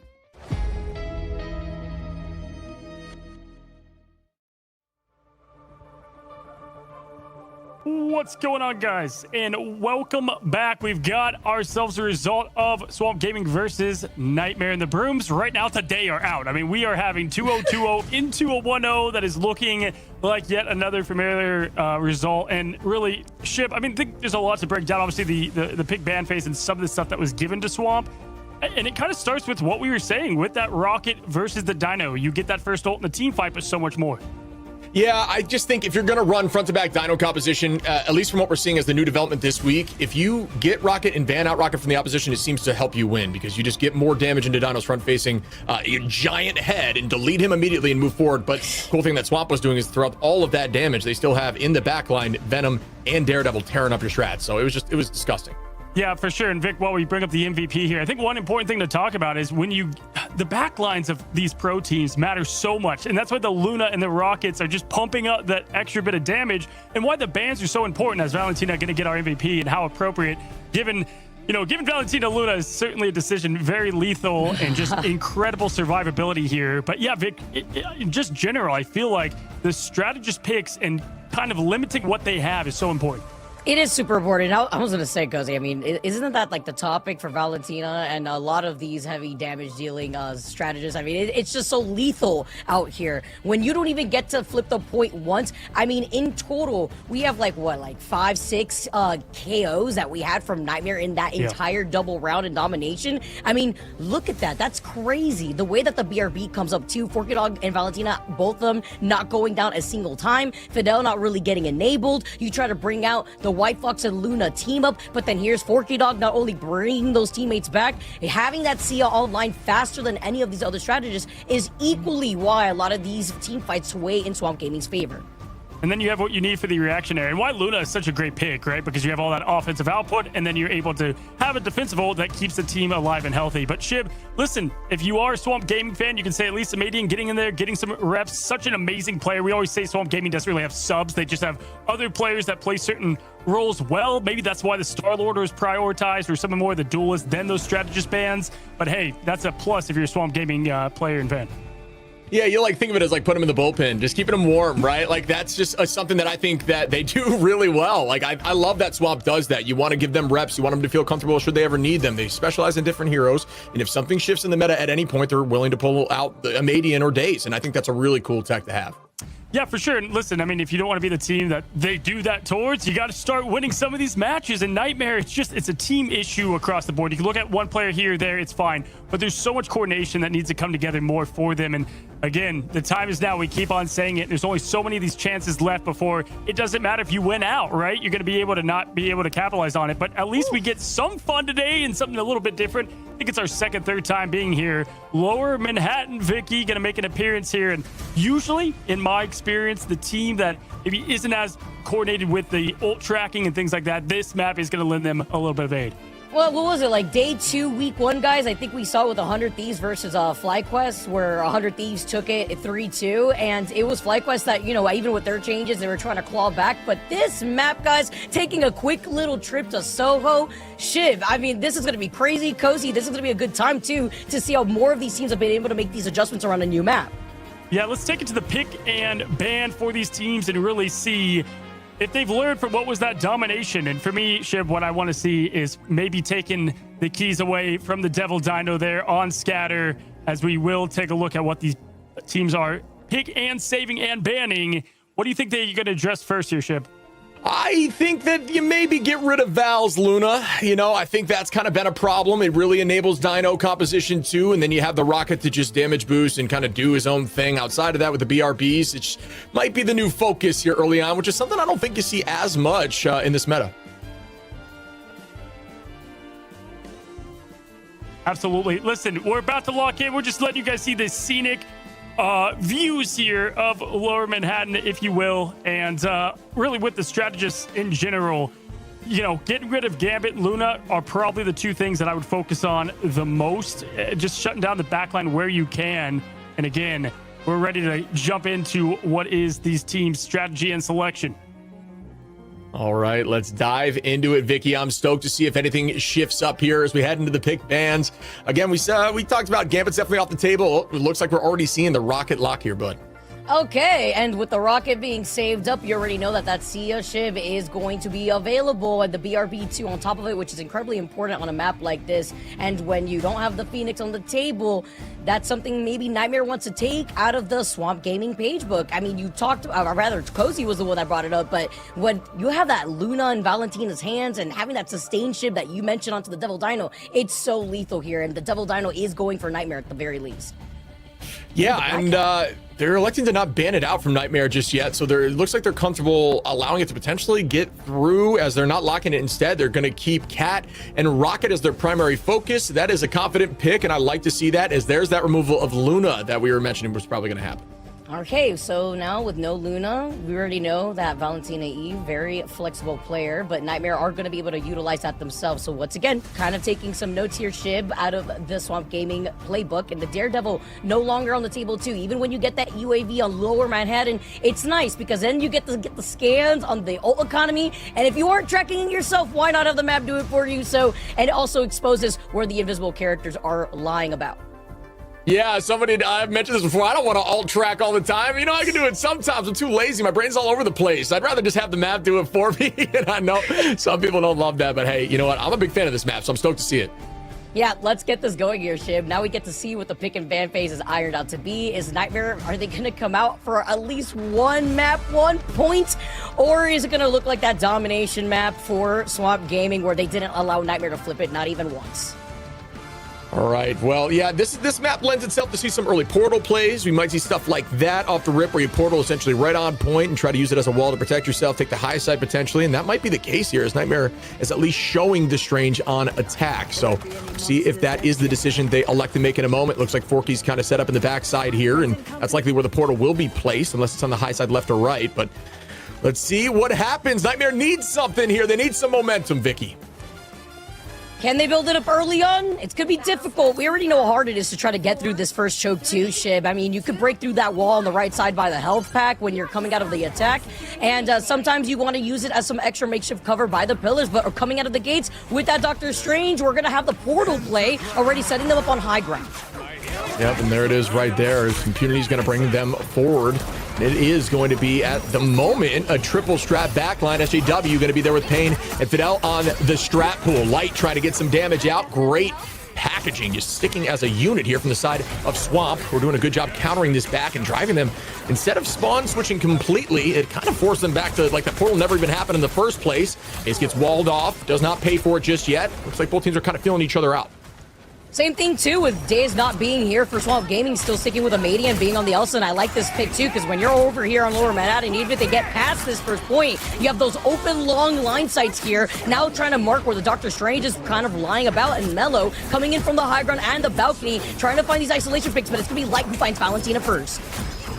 Mace drops Craze in that fight. Krasman goes down. The res comes through. As discussed, Forky finds Mace, and now Swamp are in control. Not even quite getting the first tick on the point from the side of Nightmare. Incredibly close, though, so that will not be saved once they drop off the point.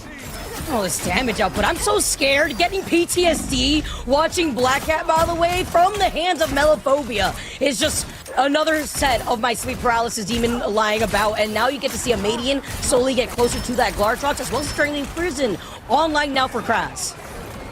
We can see the setup here for Kraz, like you're saying. Strangling Prison, what a throw. Oh no, it gets clipped by the top side of the wall. He tries to throw it on the vertical, and it just hits the horizontal of the first building, connecting with no one. Light gonna drop a Median as an answer. Pain goes down where the It's Jeff doesn't find value. We'll see in a moment, as there is plenty of answers now. SJW gonna bring up the boundary. Scatter gonna go in with a rampage. Melophobia looking with the card, tries to get one and does. Goodbye, Pain. Forky gonna bring back Valentina. SJW falls as Light and Melophobia with a triple clean up the rest. The kitty's got claws, and she has filed them down all on top of Nightmare. And you got to see the clutchness too with Forky Dog now making the swap over to the Invis, but that BRB brought Valentina back to back. So now with Forky Dog making the swap over to the Invis, the God of Mischief will have an invisible boundary coming up to deal with Nightmare, specifically Mace, who will be able to have that rampage. Breaking down the walls here, usually done by the attacking side, but you know, when you are someone that can dive, it's not a bad angle to take, especially when you use that purchase right there to buy invisibility, and that's the setup right now for Melophobia, which just marking Light, both of which trying to use that angle to try to dive in towards the back line. But who gets the win trade here? It's the Cat v Cat. Oh, and the bite comes out to try to slow up the pace. Great crystals there. Mace able to find Melophobia first, though. It's going to put them up a number, and Nightmare is now trying to walk Valentina, going to bring out the boundary and say not quite yet to slow up the pace of the movement, as everybody now is going to be reduced in movement speed, and still they have yet to get a tick on point. And it negates Nightmare's opposition here in the way that they wanted to try to approach this point, utilizing Mace, who can't even stay alive at the hands of a Median now. Nightmare back to the drawing board, because Impunity now coming down here on the cap. Now Light goes down next after Forky Dog. Again, making that swap over to the Invis, coming out in clutch, because if you look at the old economy, this is a great plan from Swamp Gaming as they were thinking ahead of time. See here, in terms of all economy, like you'd mentioned, Strangling Prison available here for Kraz is going to be the only answer and the only tool that Swamp can use on this defense. Nightmare should have like 4 available. Fidel, Impunity, SJW, and then Pain would be after that. Like it again quickly. Not a lot of time on the clock. 15 seconds. The touch needs to come in by the 3rd second. 3 seconds in order to get that OT moving. Strangling Prison goes out. Out goes the dance floor. Notice the focus on the walls behind to ensure they can't do much. Gonna break some of these clones to get reset. SJW, excuse me, trying to get to point. 3 seconds left. Will they touch? They don't! No, there's so much pressure. The Glartrox too, just waiting for them on the mouth of the other side of the choke shib. Swamp Gaming, once again, don't give a single % over to Nightmare as the sides have now swapped. Wow, I really thought the ult advantage there was going to be enough for Nightmare to get at least the movement forward, but nobody able to get to that point. Like you said, just a little bit too much pressure on that choke, and the great utilization installed there from the invisible boundary, try to make this and actually slow things up. But wow, I cannot believe that did not work out, that they couldn't get the touch in that moment. Unfortunate there. I'm sure comms are a little bit heated. I just know Fidel going down that single time Pain too, like just watching the rest of their team getting dismantled right before their eyes, trying their hardest. Look at that 13.6k healing, 9.8 after they were trying to run out with the triple strat SJW too. But at the moment, the way that Swamp Gaming have been able to hold it down, the impact from Mello and Madian have just been on another level. And then you want to try to roll out maybe with the Punisher and Dino duo riding right on top of his trusty steed, as Swamp Gaming are probably going to try to portal in just to get onto the high ground, very similarly to Nightmare.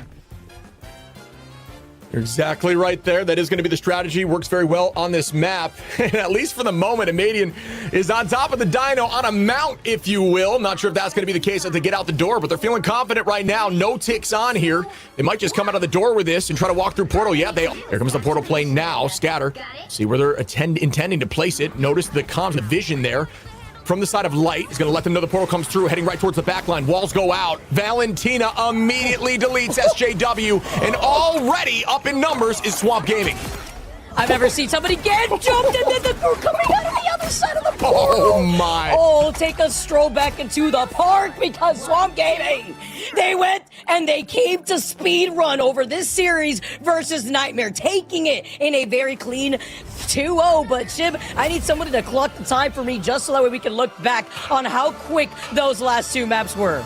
That world record. Honestly, I was gonna say, because that actually might be the fastest we have ever seen a win happen on attack. I'm being completely honest, even across the world. That was the fastest portal, and then immediately getting on point, and nobody can contest. I'm not sure if it was a conversation, just lack of confidence they could get it done, or if they just kind of lost focus. Wow, yeah, Cozy, man, absolutely crazy. What did you think about that match? The 4-minute map, man. Like Wow. Come on, that 4 minutes? was 4 minutes is absolutely absurd, especially on a map like this. I mean, you know, you ever see those kind of like tweets, social media, where people are like, what happens if an NFL team played a college team? I mean, that's what it looks like. It looks like a straight up giant skill diff, if I'm being honest. But hey, listen, that's what you want if you're Swamp Gaming. You want to get right from what was that matchup against FlyQuest, right? You have your two kind of bottom bracket matchups now. And then you go into what I believe is NRG and 100 Thieves next week, right? So like they have a crazy way to shut out the rest of this group stage. And that's a way to kind of get your confidence up there, Vic. Yeah, exactly. But you know what? If you are a Nightmare, you want to use this game maybe to at least figure out what you got to do differently here, Cozy, because again, their next opponents are going to be 100 Thieves. So at this point right now, when you have to deal with being in the swamp, maybe too much humidity out there, Nightmare are literally waking up from their own nightmare and they want to be able to make the comeback. But then looking at some of these highlights alone, I mean, the fact that Swamp Gaming were able to execute what Nightmare couldn't at the proper time, isolating SJW, finding the ability to find the Gru out of left field. Poor Impunity just got whiplash before he realized what was happening. Yeah, and it does look like, I mean, I will say to Nightmare, like we saw them last week, they had another week to prep, and like we've seen Ship a lot of these teams bring something new. It does look like this was a lot of what they were trying to do last week, and maybe the reason for that is because they are a fairly new team, right? But again, time is such a limited factor here, especially when you're already 3 games in. Yeah, I'm with you. I don't know. It's tough to find a solution for Swamp. There's so many world records that happen there. That might be the first time we've ever seen a Punisher not get dismounted a single time while still winning the map, too. Like, there's so many small little things we can mention. Valentina getting the MVP, though. Again, losing the Luna, it does not matter. Valentina, she's just built different. No, for sure. And I mean, I think for them, like, there's so many things that you can try out. Having a Madian, like, come into the set as well is just something great. Like you, again, kind of said, and we've been talking about, is like keeping your great players hot, if you will. And we've got an awesome interview that I'm excited to talk to. We will be here shortly welcoming Coach Fox, and always such a pleasure because there's a lot of the brains behind it, right? I think coaches in this scene are rare and few and far between, and it's cool to see it all put together. But taking a look, Vicky, anything stand out to you? I mean, in a 4-minute run? I mean, the fact that Forky Dog was able to make the swap-ups that they did and being able to come out with the invis. I mean, look at the healing output right there alongside Valentina, but then specifically look at Mello, Amadian, the team up together with the Dino. Like, even if the numbers aren't ginormous, it's just the fact that they were able to play so well around the Dino composition, Scatter not going down a single time. Looking at the accuracy, too, just across the board before they were able to make that swap over to the Strange when they were the ones on the attack, so that way they could portal back in. But I just think the way that Swamp Gaming plays, I mean, we've heard it from Fox before too, Cozy, that this is probably the best back line right now that Americas has to really work with, and Forky Dog and Valentina have continuously displayed that, even with the Mantis and Loki team up with those bigger lamps out on the field. So Ship, if you are Nightmare, right, as we move on to what is going to be celebrating Swamp Gaming, you have 100 Thieves left and FlyQuest. FlyQuest being right there with you on the bottom. 100 Thieves, you'd have to have them kind of lose out, so that's kind of the picture they're looking at. And then again, for Swamp, like, they really want to lock in that 1 seed, and it's looking pretty well for them to do that. I think with 100 Thieves losing, it definitely aids them, and it's really just at this point, because they beat Sentinels, things are looking strong for them to secure that. Yeah, I think the team was just trying to find solutions again ever since domination, right? We saw them switching multiple times after even a single, getting KO'd in the back line. Just multiple changes before even coming out of the door. So the communication needs to get ironed out. There needs to be, sometimes it's just better if somebody's just hard owning comms and just owns everything. And although you can take the blame for it, and it's tough to shoulder all the blame if you lose, it keeps things cleaner. I just think this team right now is kind of all over the place in terms of their switching. Well, let's go ahead. They have many great players on the team, also an awesome coach, and we're going to welcome him. Ready for the interview, Coach Fox, and I think it came a little bit maybe quicker than you thought it was going to come up. Maybe you got ready, you got some popcorn there to watch the matchup. How you doing, first of all, buddy? I'm doing well. Yeah, that was I was a little faster than I thought it would be. But we had a good plan going in. We had ban lines prepped for them, and the guys came out and executed well. I don't know. We keep on expecting teams to do the right thing in draft, and they gave us dinosaur. Like, I'm first protecting Rocket, expecting teams to ban the dinosaur, and somehow we keep on getting it. So I don't know. Listen, it's not. Shib has said it a lot of times. It's not easy, obviously, with you guys because you have so many players out there. Until you have sub players that come in that aren't even subs; they're just additional players to your roster. Let me ask you, right? This week you had Fly, you had Nightmare, a little bit of an easier week if you look at it, especially in the group standings. How do you stay hot? How do you keep this team ready? Because obviously going into what is going to be closing of 100 Thieves and NRG, looking favorable to you guys was how you guys beat Sentinels and what's remaining. But how do you stay hot and different and ahead of the curve? Just more practice against good teams. We'll get some scrims versus TLC this week. We'll get some scrims versus maybe some EMEA teams if we need to shuffle some things around. Right, some of the top EME teams like Na'Vi, and just improve, right? Because it's like we're not as far ahead as we would like to be. We think we're a little bit ahead of where we think Rocket is, but that's probably a little bit more niche to our team, right? Like most teams can't pull off the Rocket first protect like we're doing because they don't have a player as excellent at the character as Forky Dog is, and so. Or as excellent at the characters that you have to pair the Rocket with, like Valentina is on Luna and Loki and Mantis, right? So, it's a pretty niche strat that I don't think that even like Liquid can pull off. But yeah, so we just got to keep on improving. Maybe find another spot here or two of comps that work for us. We showed the Wolverine front to back kind of comp yesterday into Fly. We'll have some stuff prepped for 100 Thieves. We actually think FlyQuest is probably the second best team in our group. Even they've just had, I think they just underperformed against 100 Thieves. I think they'll be second or third. They just had a rough beginning to the stage, but I expect that team to bounce back. So we're looking forward to the matchup against 100 Thieves. Hopefully we'll be undefeated going into that, and yeah, hopefully we'll finish the group 5-0. I love it. Great comp so far, man. You're kind of reiterating things that I was going to ask you. I was going to talk to you. I was like, it seems like to me, the answer is simple and teams just aren't doing it. Whenever you lock Rocket, you're going to run a Dino comp and you're going to try to remove that Rocket from the opposition and just run them down with raw damage. We've seen Forky's movement on the heroes disgusting. So since you've already talked about that and kind of answered the question I was prepping, what would you say is your go-to comp 2 for like in this meta right now? Because that seems to be go-to 1 is a Dino run down front to back composition. Yeah, it's still dive, right? Like the reason we like the Rocket is because it enables the dive, right? Like we're playing for the amplifier. The amplifier kills through Tranks. It takes out triple support. You really can't play triple support into it. Black Cat's good into triple, so like triple support's kind of dead in our eyes. If we're playing excellent enough, you can't play that comp. So you have to mirror. I know people have talked about like Penny Iron Man meta. Just go dive, just kill them. Those characters are terrible. If you're losing to that, like, I don't know, right? Like, you can pivot and pivot to other things, right? Like, Penny's still really weak into, like, Bucky and Emma and Groot, so you can just kill that character. I guess, yeah, we lost, doesn't have that in the bag. But, we do, so, that Penny stuff, like, if you're playing anti-dive strats, we can always just swap up, we'll pick the Wolverine, right, and things like that. But, yeah, no, like dive is our favorite. We like every version of it, right? Playing the Cat, playing the Venom, playing DD, playing Black Cat. So it's like when teams are banning that Black Cat last, we're like, we don't really care. Like Mello will just play the other, Danny will just play the other. It's fine by us. And so, yeah, it's kind of worthless unless you can pair it together. But if you pair it together, we get Dino. So I don't know, like The entire point of me first protecting Rock is because I expect you to ban Dino, but I guess we'll keep on getting that character.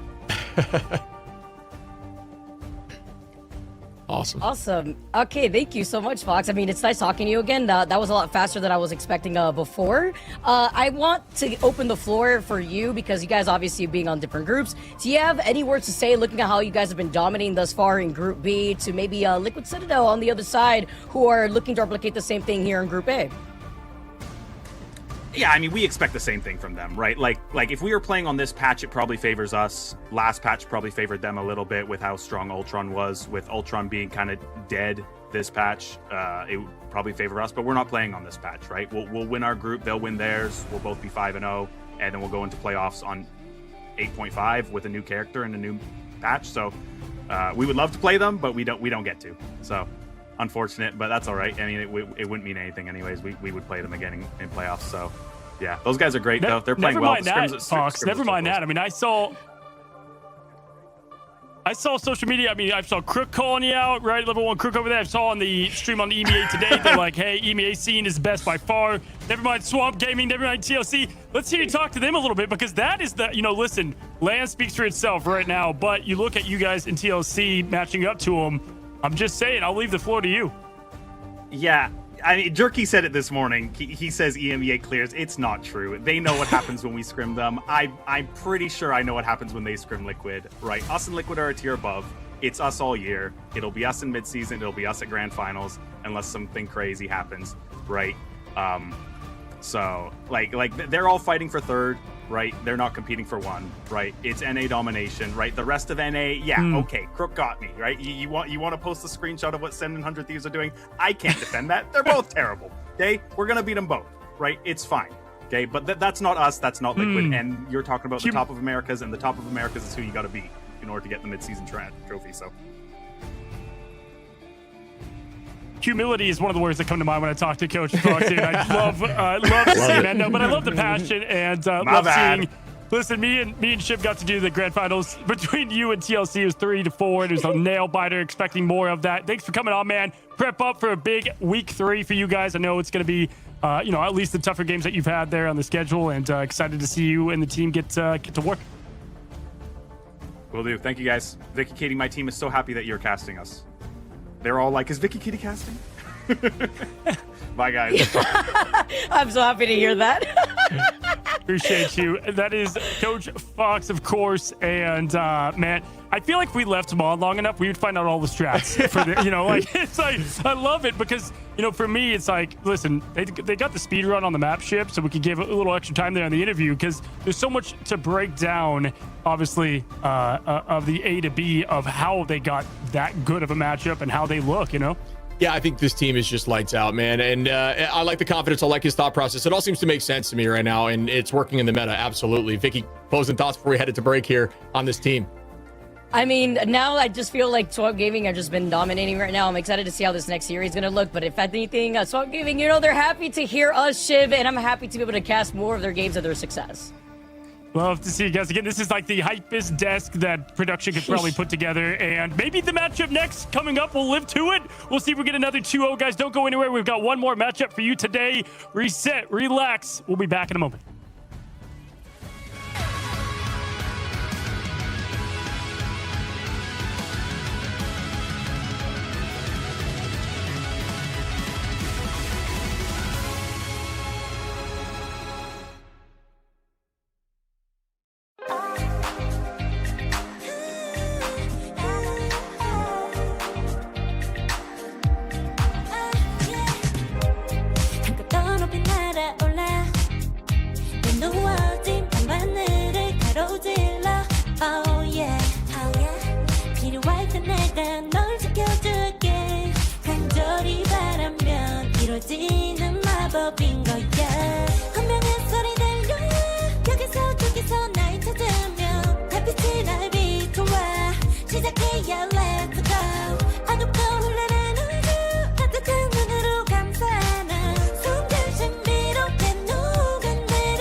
쓰러지지 말 끝까지 일어나야 해 어딜 가든지 극복해 힘은 너에게 있는 걸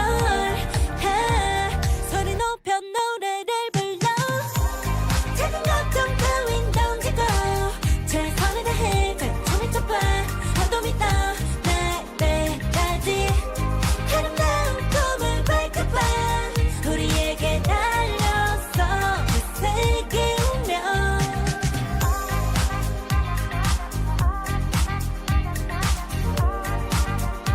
어둠 있다 날 때까지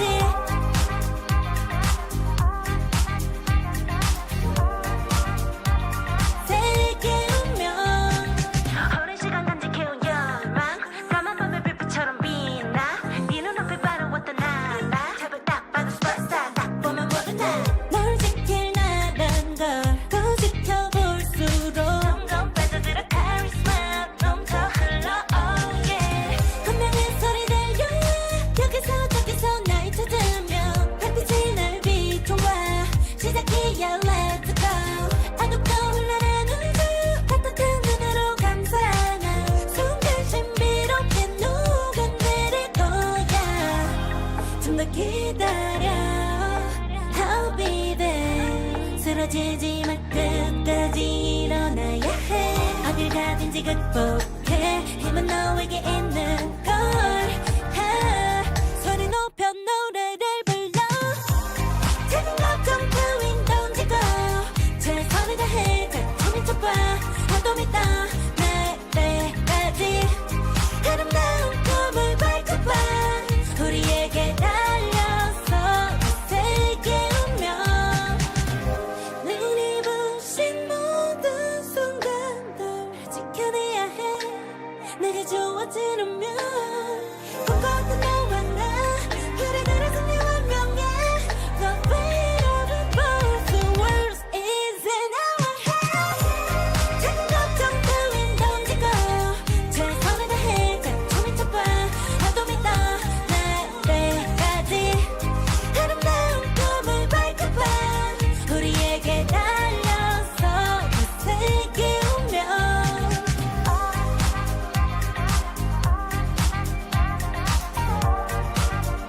어둠 있다 날 때까지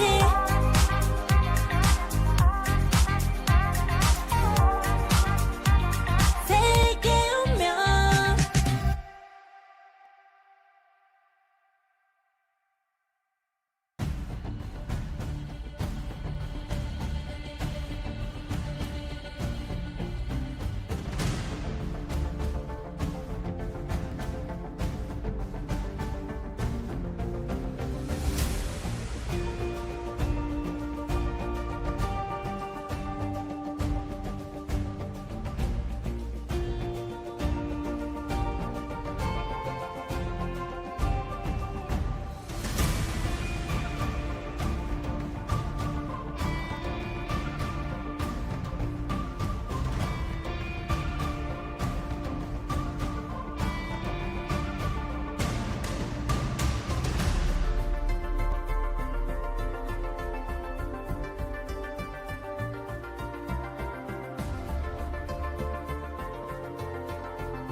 What's going on, guys? And welcome back to our last match of today. And again, I know not a lot of drama, not a lot of craziness going on in the first three matches. A lot of expected results, I would say. I mean, yeah, we lost. Losing was a bit of a shock, I think, to some. But speaking of a shock, I mean, Chip, these are the two teams that I've been waiting to see play again. Obviously, NRG going down to 100 Thieves in the most dramatic Psylocke ult on the last Invis. I mean, just chaos there. And then yesterday, you saw FlyQuest and how good they played against Swamp Gaming.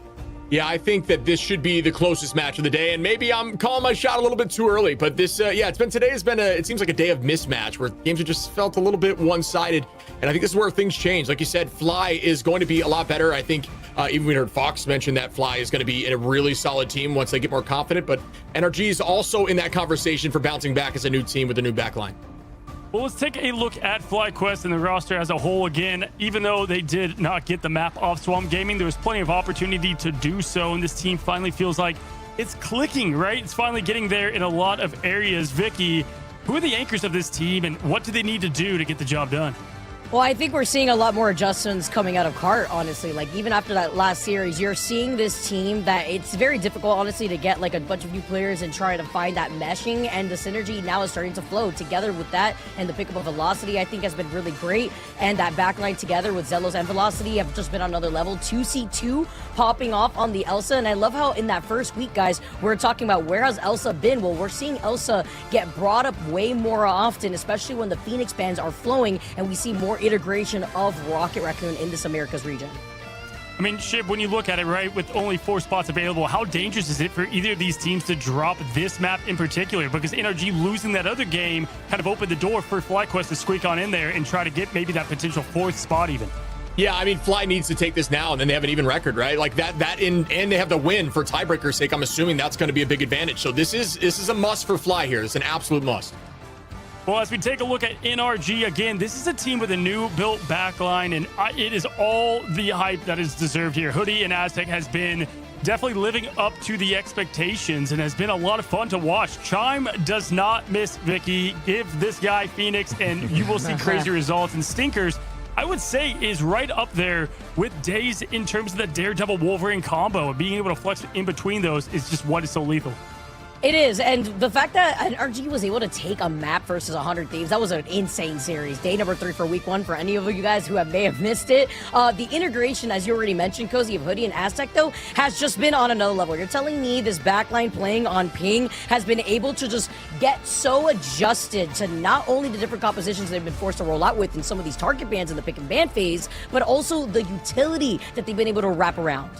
Yeah, just wait if they can make it to a, getting all together in one room. It's going to be that much more lethal. And Chip, when you take a look at what this team does well, I think the matchup I want to look between the two is that Vanguard position. Obviously, Techie and Card are two, Card coming from another team, Techie coming for the first time back into Ignite.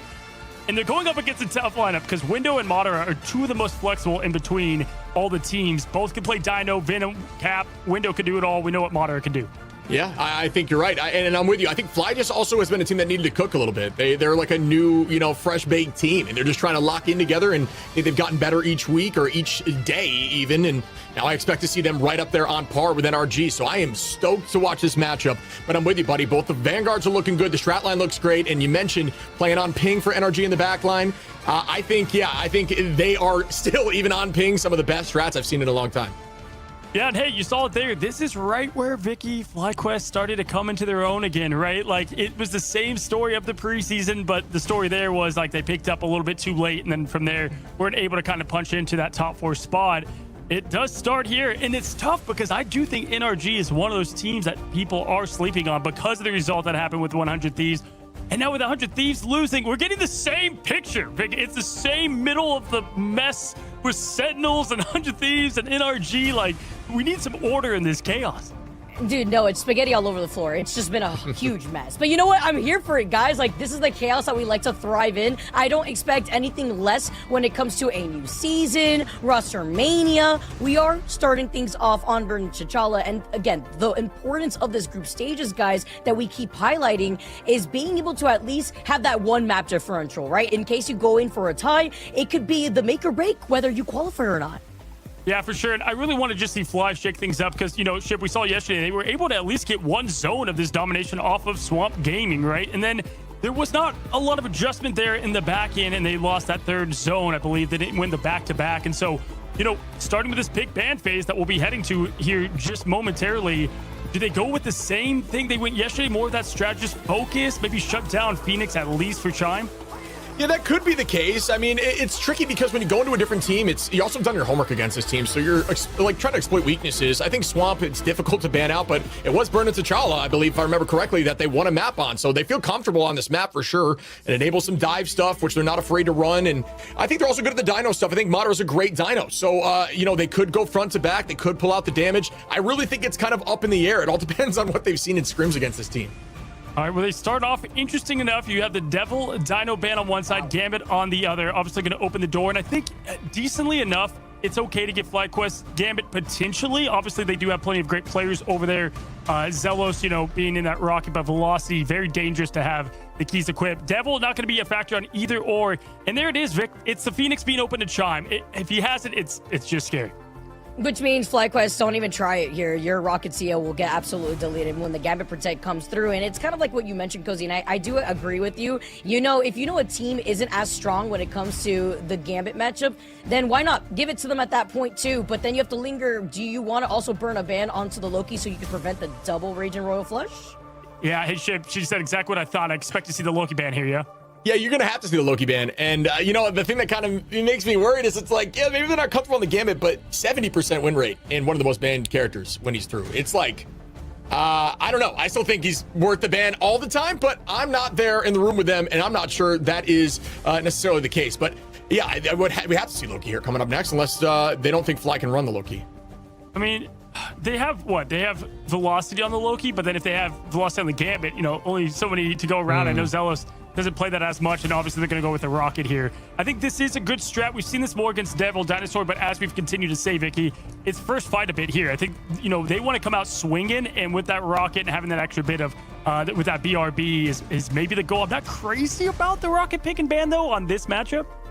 I literally was like talking about it, right? Like your CO's gonna get deleted, but you know what? Maybe it's about timing too, and purposely desyncing ultimates, like super big brain and very situational. But I do think the plus, if you know you're gonna run a Star-Lord, I mean, they can't actually. It's got banned out against them, so even then, you can't even get the team up too. Provided the BRB would be like the heavy reliance, and then having the damage output that you can have from double ultimates here from the strategist. But will it be enough sustain too? Is another question. As the Daredevil, Ship, I mean, we always say that Daredevil is probably gonna be their best pick for NRG. I think the way that Stinkers plays, like the other ones can be available, Black Cat being gone would be fine. The Mantis ban, though, with the Rocket save is what's a bit puzzling, right? Like, do you think they were going to go triple strat if you're Fly? I would tend to think no. It feels a little outdated, if I'm being honest. I think the triple stuff has been a little bit to the wayside now, which is crazy to say, and I think some people are not going to believe that because of rank ladder, but I do think it's definitely been pushed away, but it's been banned on both sides, so teams must be comfortable with it. And if they're going to do that, most likely you would end up having probably a little flexibility into the Luna and the White Fox. But no, either way, they're going to go with the Mantis out of there. And we'll see what team comes out on top if the Rocket's safe. So, and honestly, if I'm being candid, I think both teams, there's a couple of adjustments I would have made on the pick and ban phase. But it's all out here on the battlefield now. NRG, FlyQuest, Vicky, Shib, take it away. All right, my friend, are you ready for this one? This should be a good one, Vicky. And you know what? We used to call it the Shib Luck, but you and I were there for that series, bud. The only most insane series we had last time. So you know what? I think it's the Vicky Shib Luck is what we're dealing with right now, and I'm hoping it happens here in this spread. Hey, I'm here for it, Shiv. The good luck tokens maybe coming out to play. And the fact that we've only had, by the way, in our best of 3 so far in these group stages, only 2 games go to a game 3, despite even having like very close domination round maps, is crazy. That speaks for itself. Remember when Cozy had to bring us in when it comes to the Americas region? Well, are you not entertained as we get this going? And Chime is on that Phoenix. Madara back into the tried and true Emma Frost. The White Mother is here to deliver to, and this is another Vanguard that I know Madara is very comfortable with, but already going fast here from FlyQuest as they're over that middle console. That's much better. Yeah, and notice, folks, we were mentioning that they wanted to run the Rocket, they could, but the Phoenix was on the table to the other side, so it looks like they're not even going to come out to the door with it for the side of Fly. Instead of more of a bait. Melio finds Stinkers early to set the tone just a little bit. Fly going to be up a number. Will that work out and grabbing this point? It looks like it might. We're looking at the pick and ban phase, a little bit big brain and trying to get these baits out from ban force out from the other side, because right now FlyQuest 2 fighting Chime and Aztec next. NRG, it's back to the drawing board for this team because FlyQuest are taking a seat in a lot of these changes. Techie 2 being on that Van pool, very close to having that ultimate online for this next fight.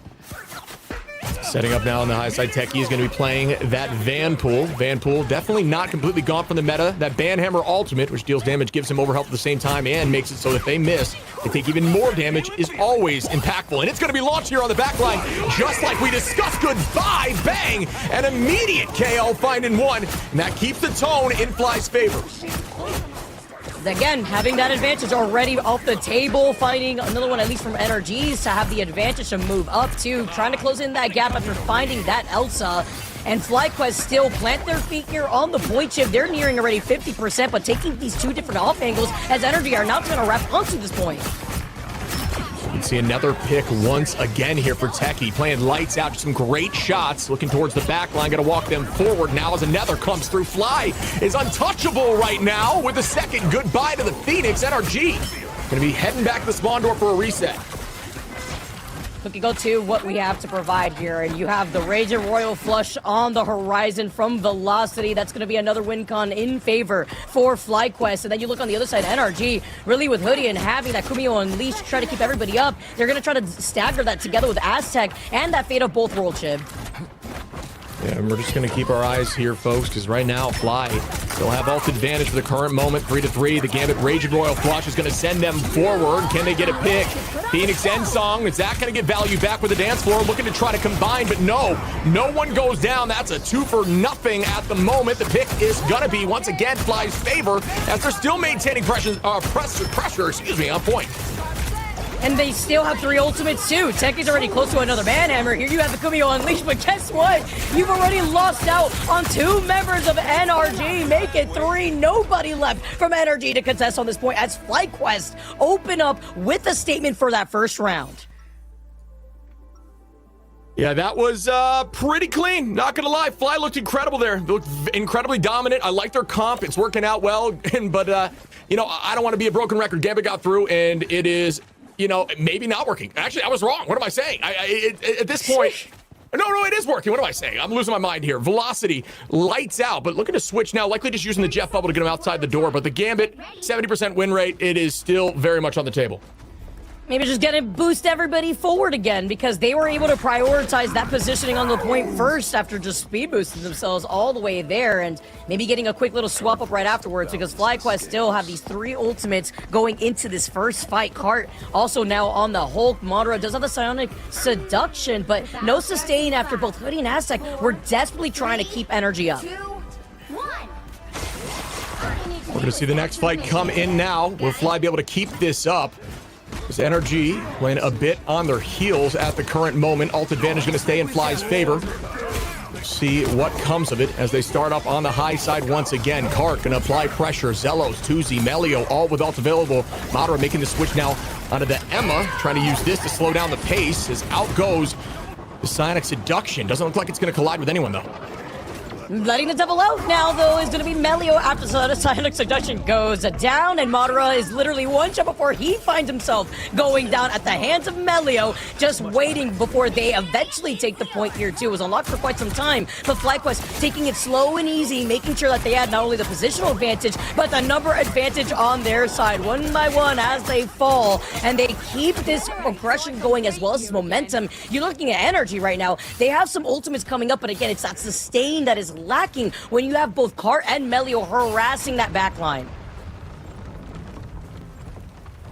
See the startup now. Fly, once again, maintaining this pressure, this presence, 27% and climbing here with ult advantage still. NRG, gotta find a solution. Madara making another switch. We talk about the panic switch as they're trying to essentially make a comp that essentially resembles what they're seeing, but don't have the Gambit, and the Gambit is so much. Velocity already back to ultimate here. We're gonna see that Royal Flush coming in just a moment. Techie gonna launch that Banhammer on the back line, and it's gonna be a problem once again if it's coordinated, which we know it will be. The Let the Devil Out comes out now from Stinkers. Chime trying to come in heavy with the end song. Does it get value? We're gonna look now. Tuzi says not up in here. Goodbye, Madara. Techie on the window, and Fly is not stopping without even committing much. I mean, look at the way that they're holding these 2 different positions. You have Tuzi just dominating the high ground. Here on the low ground, you have Cart literally pressing into almost a spawn room gates. Techie trying to find a straggler.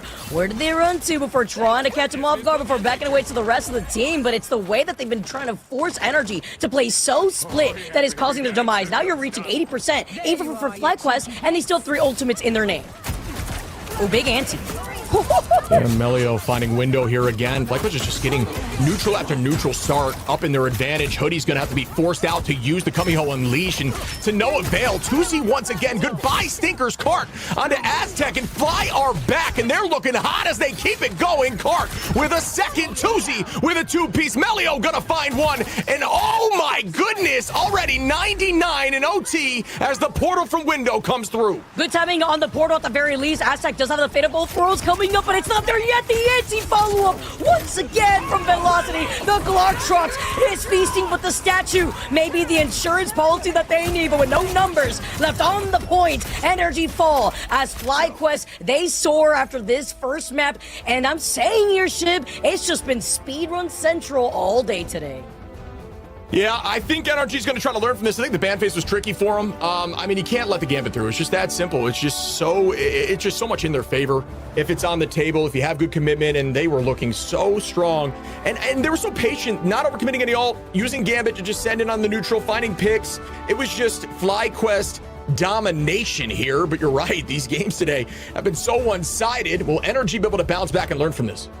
Guess we're gonna have to find out soon. We'll find out what our map number 2 is gonna look like on the other side of this break. Don't go anywhere because FlyQuest are popping off.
Hey guys, my name is Ryan Central, and what's the meta? Stage 1 has officially begun across all of the major regions, so let's see just how that meta is looking across the 108 maps of action that we've seen in Ignite so far on this patch. From this first week of action, we've got 4 major winners and 1 big loser, and the biggest winner is the king of the meta in pre-season, Gambit, who has actually climbed up in popularity. He was the sort of most impactful character in the game at the end of pre-season. Not only is he still at the top, he's actually climbed in popularity. He is constantly the first ban, first protect at this stage, and everybody's agreeing on it for the most part. He's been involved in every single draft across all of the 4 major regions, but there are a small group of teams that are trying to splinter away to go for different bans that aren't Gambit, some of these other names on this list as we're about to highlight. And the reason for that is these teams, because nobody's had the chance to practice Gambit because he's constantly banned out, if they leave it open, teams are going to be like, well, we're really rusty on Gambit. I don't really want to pick him, do you guys? And so they're trying to see if they can actually put them on compositions that they're just not well versed on, certainly when people are trying to get the reps in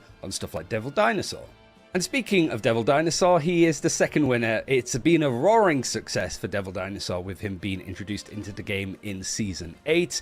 And he has been contesting Gambit a little bit as a first ban, but really not that often. Like I said, team splintering away. Dino's been the first ban and trying to one-side it in some cases, because teams just have been prepping a lot on Dino because of how much he has really thrown the meta into a curve. He kind of fits into all sorts of compositions, even though he's just naturally brawly. It seems that you can sort of throw him in and play around around him, no matter what the map or the stage. So some teams have really started to just build on that as much as possible. It's maybe an over-focus or an overcorrection, and some teams have certainly been okay to let the Dino through, play up against it, and actually have good counters for him, such as Emma Frost.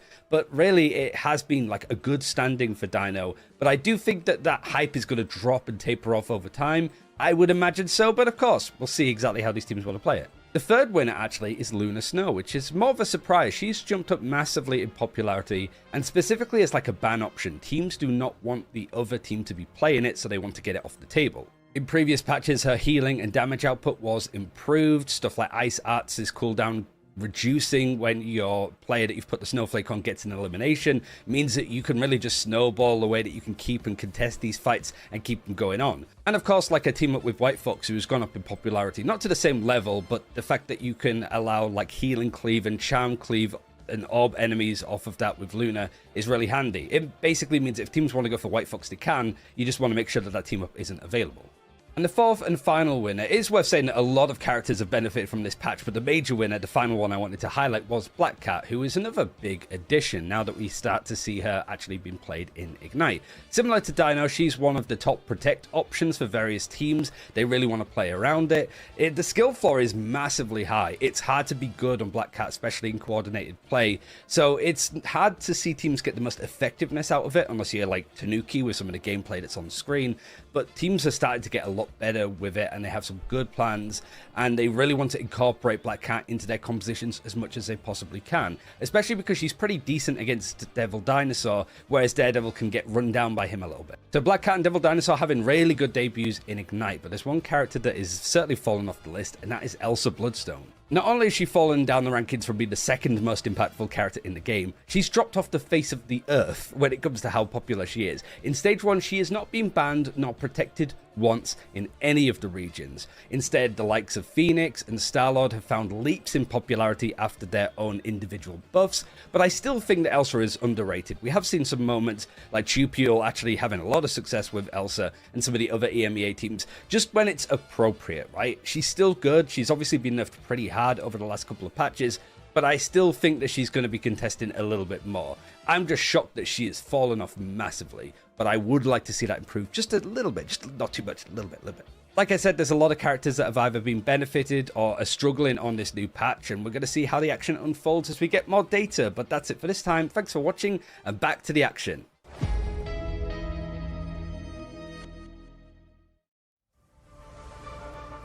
What's going on, guys, and welcome back. We've got our map results, and it is FlyQuest that is looking all the part, maybe a little bit of a bumpy takeoff, but it's looking like they're on some cruise control now into some smoother air, and just in time, right? We talked about this, Shib, that with them going against two of the toughest there with 100 Thieves and Swamp Gaming, like this is kind of a must-win for them, and they're looking all the part. Now, you can go to that pick ban phase for a large responsibility of why Phoenix getting the chime, sure. I think the ban on Mantis for it was because they thought Melio was going to play that, but he's been going crazy on the Daredevil. Yeah, I think Fly as a whole did a great job in the ban phase. They baited with the Rocket too, and made them think that was going to be the case. So they let the Phoenix, forced the Phoenix pick early on. And yeah, I mean, they got Gambit, which I don't need to reiterate, but we already talked about that. I mean, really smart play across the board. Fly is looking like an insanely strong team right now. Yeah, Vic, you could give anybody on that team the MVP on that hit. And I mean, they said best. I mean, with Gambit there, Ship said it best. With Gambit being available, especially to somebody like Velocity, you're just not going to be able to keep up with the tempo of what that match is, even if you do have something like the Dino there. And so, luckily for NRG, we know that the talent of the team and individuals are there. They just have to clean up and not have that same pick ban.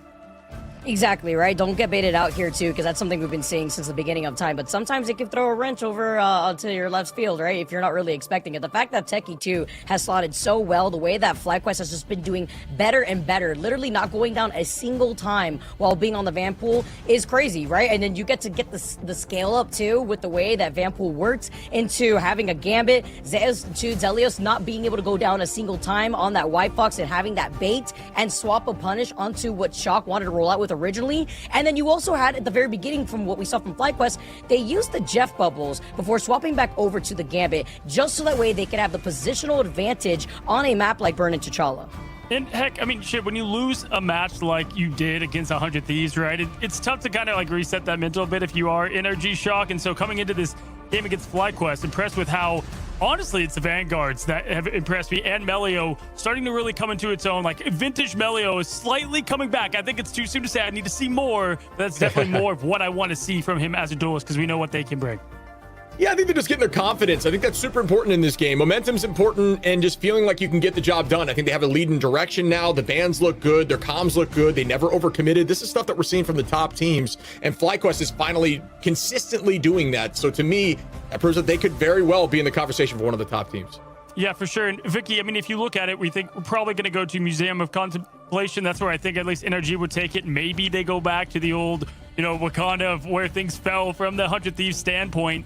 What do you want them to do to reset? Because obviously, fueling your best player in Chime is certainly a strategy, but team game, right? You definitely have to, bring in what's going to help the team all around. And I don't know if that Dino Protect is going to be there.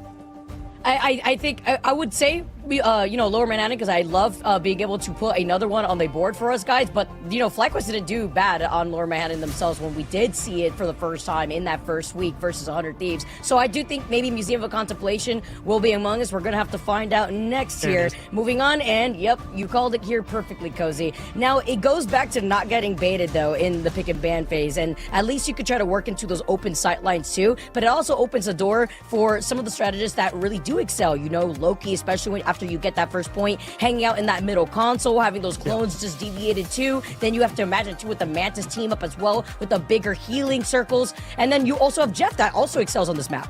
Well, listen, Shiv, they also have, Chime can go to the Namor. We saw them do that on this map last time. I think the Bucky's always there for an option if the Phoenix is not, going to roll with the kit they have. And we already know that Stinkers can kind of flex to what's called of them. I think Black Cat obviously is going to be good. If Melio's kind of popping off in the Daredevil, could be tough. So maybe you aim to ban that and say what else you got.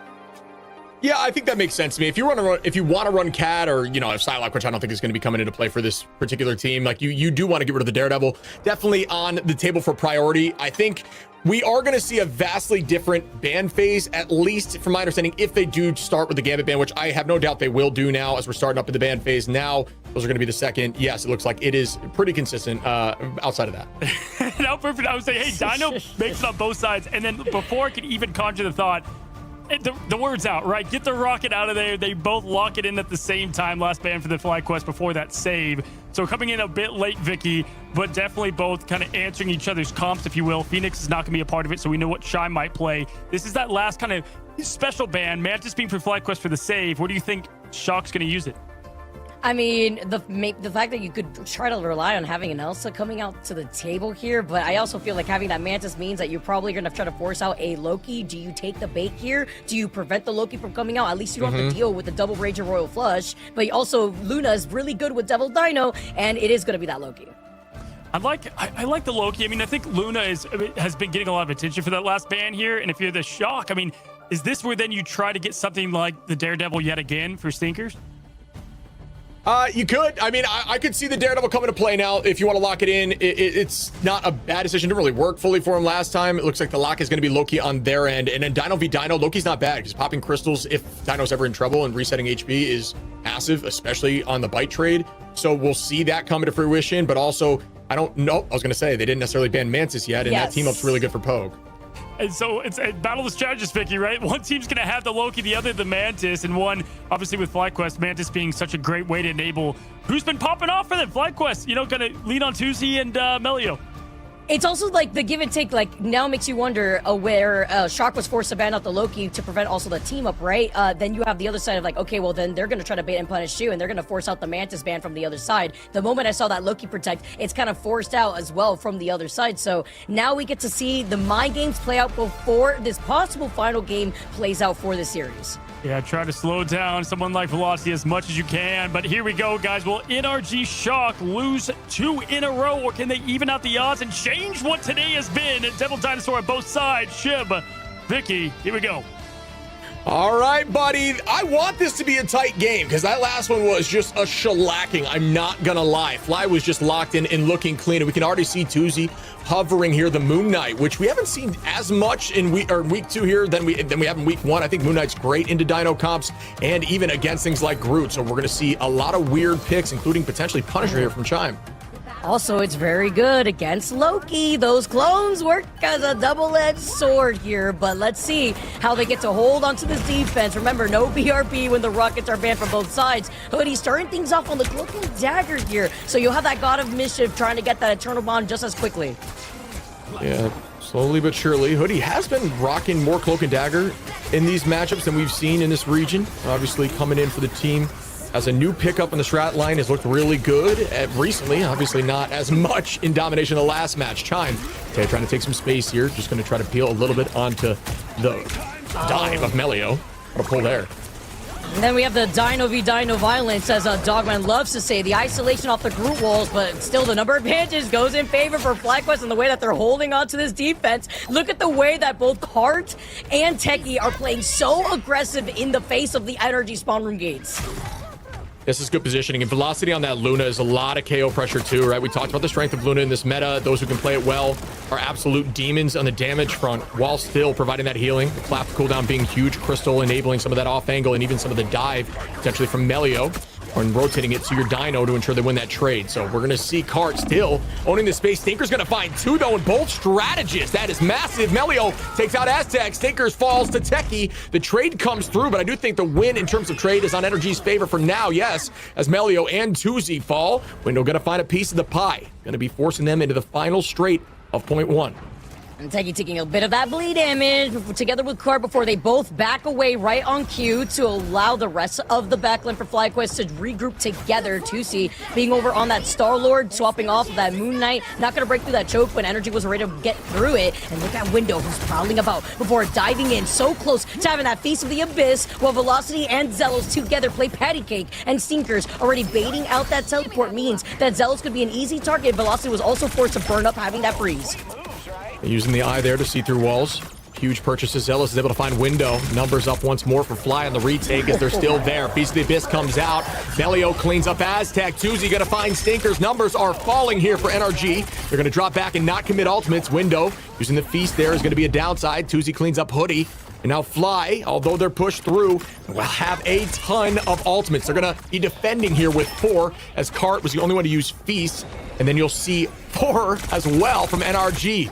But who gets more value will be determined in the moment.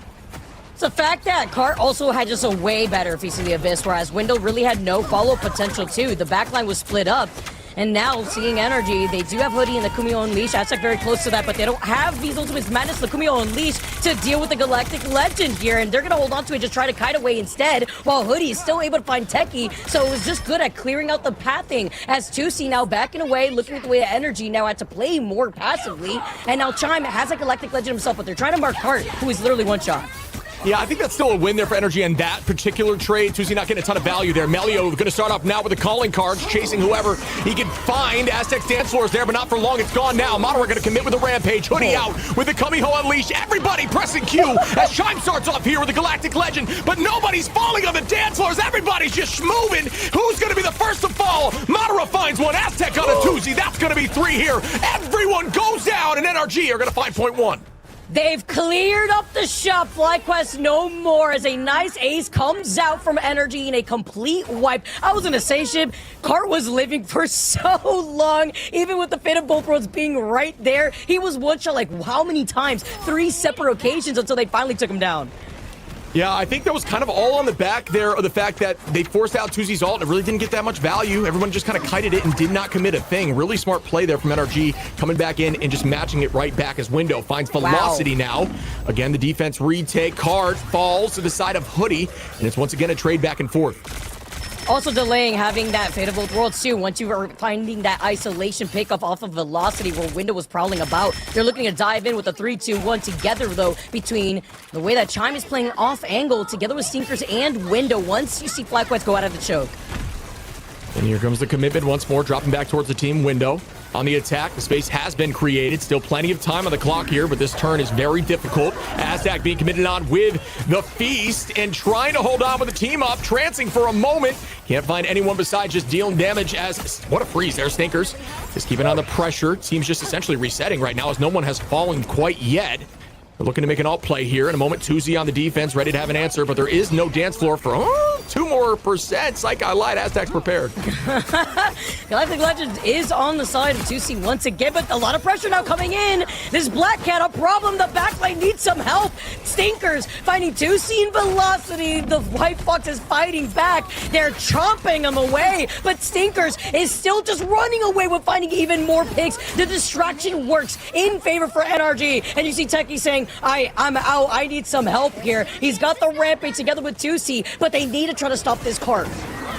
Yeah, this is a strong attack right now for the side of NRG. The clap cooldown in an insanely good choke point for Aztec. What a freeze in the moment, so holding onto the dance floor. Notice the patience before popping Q. Windows able to find cart numbers up again for NRG, trying to get point 2, but alt advantage going to be in favor of Fly here. They have the cards and the Galactic Legend. Will they commit? The cards go out here from Melio. Velocity starts up for the dance floor. Window going to use the fee. Stinkers with the cards back. Hoodie finds one. Stinkers. Monora gets 2. And wow, NRG are showing up even down alts. Make it work out, and they might get point 2 right now as the stall gets canceled. Goodbye. 1 meter left. They take it. Everybody was eating at the buffet right there, Shib. Window opened the doors as now everybody was able to take a pick out of FlyQuest, following up from a huge ante, unleashing all of the Qs here for NRG. And now FlyQuest coming back are holding onto the Galactic Legend. You have a lot more verticality working into this, but Stinkers is holding off any opposition. I'm surprised with the portal play. They're trying to desperately hold NRG, and they were ready, wiping out FlyQuest and their attempt. NRG are looking very good on this map right now. They have locked in, and now that the bans have definitely been more in their favor, more consistent, at least more fair, it's looking like they can put up a fight, trying to get point 3. Very difficult to find all 3 points on this map on the museum, as now you essentially have to stay on top of the Strange Floaty. The commitment now from Chime on the high side with the Galactic Legend looking for one. Great movement there to escape in that moment. Card holding on to cooldowns to stay healthy, and this team has played incredibly smart here, staying indoors, forcing out that cooldown, essentially kiting the entire thing as it's answered right back this time from Tuzi. And with Velocity getting Stinkers, that's the biggest threat that has been harassing this backline now. But everybody once again kiting away Medislav Vanguards, who are out in the line of sight of 2C. But now they've isolated the Luna, nowhere to run. Unfortunate here, and it's a force out stagger onto Aztec. Hoodie does have the Kumio unleashed once the rest of NRG regroup together, but they have less than a minute on the clock now, Shib. Yeah, I mean, but either way, still a huge push here for NRG. It's all about just extra meters at this point. It's not necessarily that you need all 3 points. It's going to get dicey. Final fight territory here. See, Hoodie has ultimate available with the Kumiho unleashed. Velocity close. Techie going to be there in this fight. Cart has it as well. Aztec going to be close as we see Window and Stinkers. There is going to be a ton of Qs pop, but it's all about the early picks. If they can cancel something, if they can shut somebody down before they press Q, that could be game winning here, as there's the commitment of the Feast of the Abyss. The teleport comes out now from the back line, staying healthy, and both have built ult now into Cart, who no longer has Feast and is at literally 13 HP with the escape as Tuzi finds Chime. The fact that he stayed alive once again, I don't know how he keeps doing it, but you had the Snowflake, you saw the Charm, you saw the Freeze, everything as Window now tries to get the same outcome, but nothing landing from the ante. You have the Rampage that you activate here from Techie. Velocity also has a dance off to deal with that of Aztec, but it's NRG who popped that button first. Here, waiting for Stinkers as you have the calling card, sending an invite in the mail. Velocity was ready with the fate of both roads that they were holding on to. Kumio Unleashed is also on the horizon, but it's Melio that unfortunately gets taken out first the moment he uses the extermination. Yeah, great cancel there. Hoodie going to be the last one to press Q. Zelos, I guess, gets into the last moment as Tuzi now commits with the Galactic Legend. Chime tries to escape, but you can't escape an auto lock. Techie going to find Window, and this could be it on the defense. Fly have bounced right back and are holding before point 3. OT ticking down. Aztec trying to portal. It's now in. The stall's still there. OT not ticking down. Someone is on cart. It looks like Fly's dropping back. Aztec able to find Techie. Melio onto Stinkers. Numbers still in Fly's favor unless Tuzi goes down here. Great escape with the drone. Melio doing a great job staying up in this position and almost finds another pick. Wow, what a back and forth right now. But they're losing numbers right now. Remember, they tried a Dr. Portal Strange right behind them, and that actually is causing them to trickle in. No portal on FlyQuest at the moment, but you have the Rampage. You unleash it here, and NRG are holding back. No sustain after Window made the swap over to Jeff, but nobody from NRG are on the floaty. The pressure was too much. They don't get it to the finish line, but Shib, that was a heck of a push from NRG when they almost got held out before that first point. Yeah, really strong push. Right there, I think that was just Chaos of Comms. I think they had numbers still to be on there, but it's just more so likely somebody dropped off for a moment in OT like that. A brief second of you not on point is all it takes sometimes, as that was it. But yeah, like you're saying, incredible push still from NRG, who have definitely locked in since map 1. I mean, looking at the stats across the board, too, having the White Fox and Luna team up comes in clutch. We did see some swap-ups at the very end, just in case NRG could try to get onto that point even faster when we saw the Jeff before, after they already used up the portal. But it also makes you wonder, you know, was that Doctor Strange portal worth it here in trying to contest so early on after they got that second checkpoint? And even looking at Cart, right, we've seen him literally fall down to one shot, literally, has survived so many times, but has still gone down 6 times total.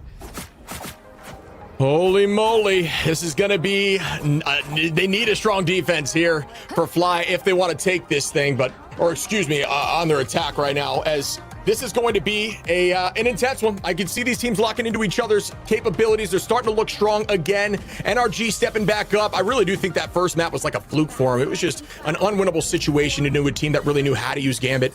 And now we are seeing a real battle of titans, and this is the game we wanted to see.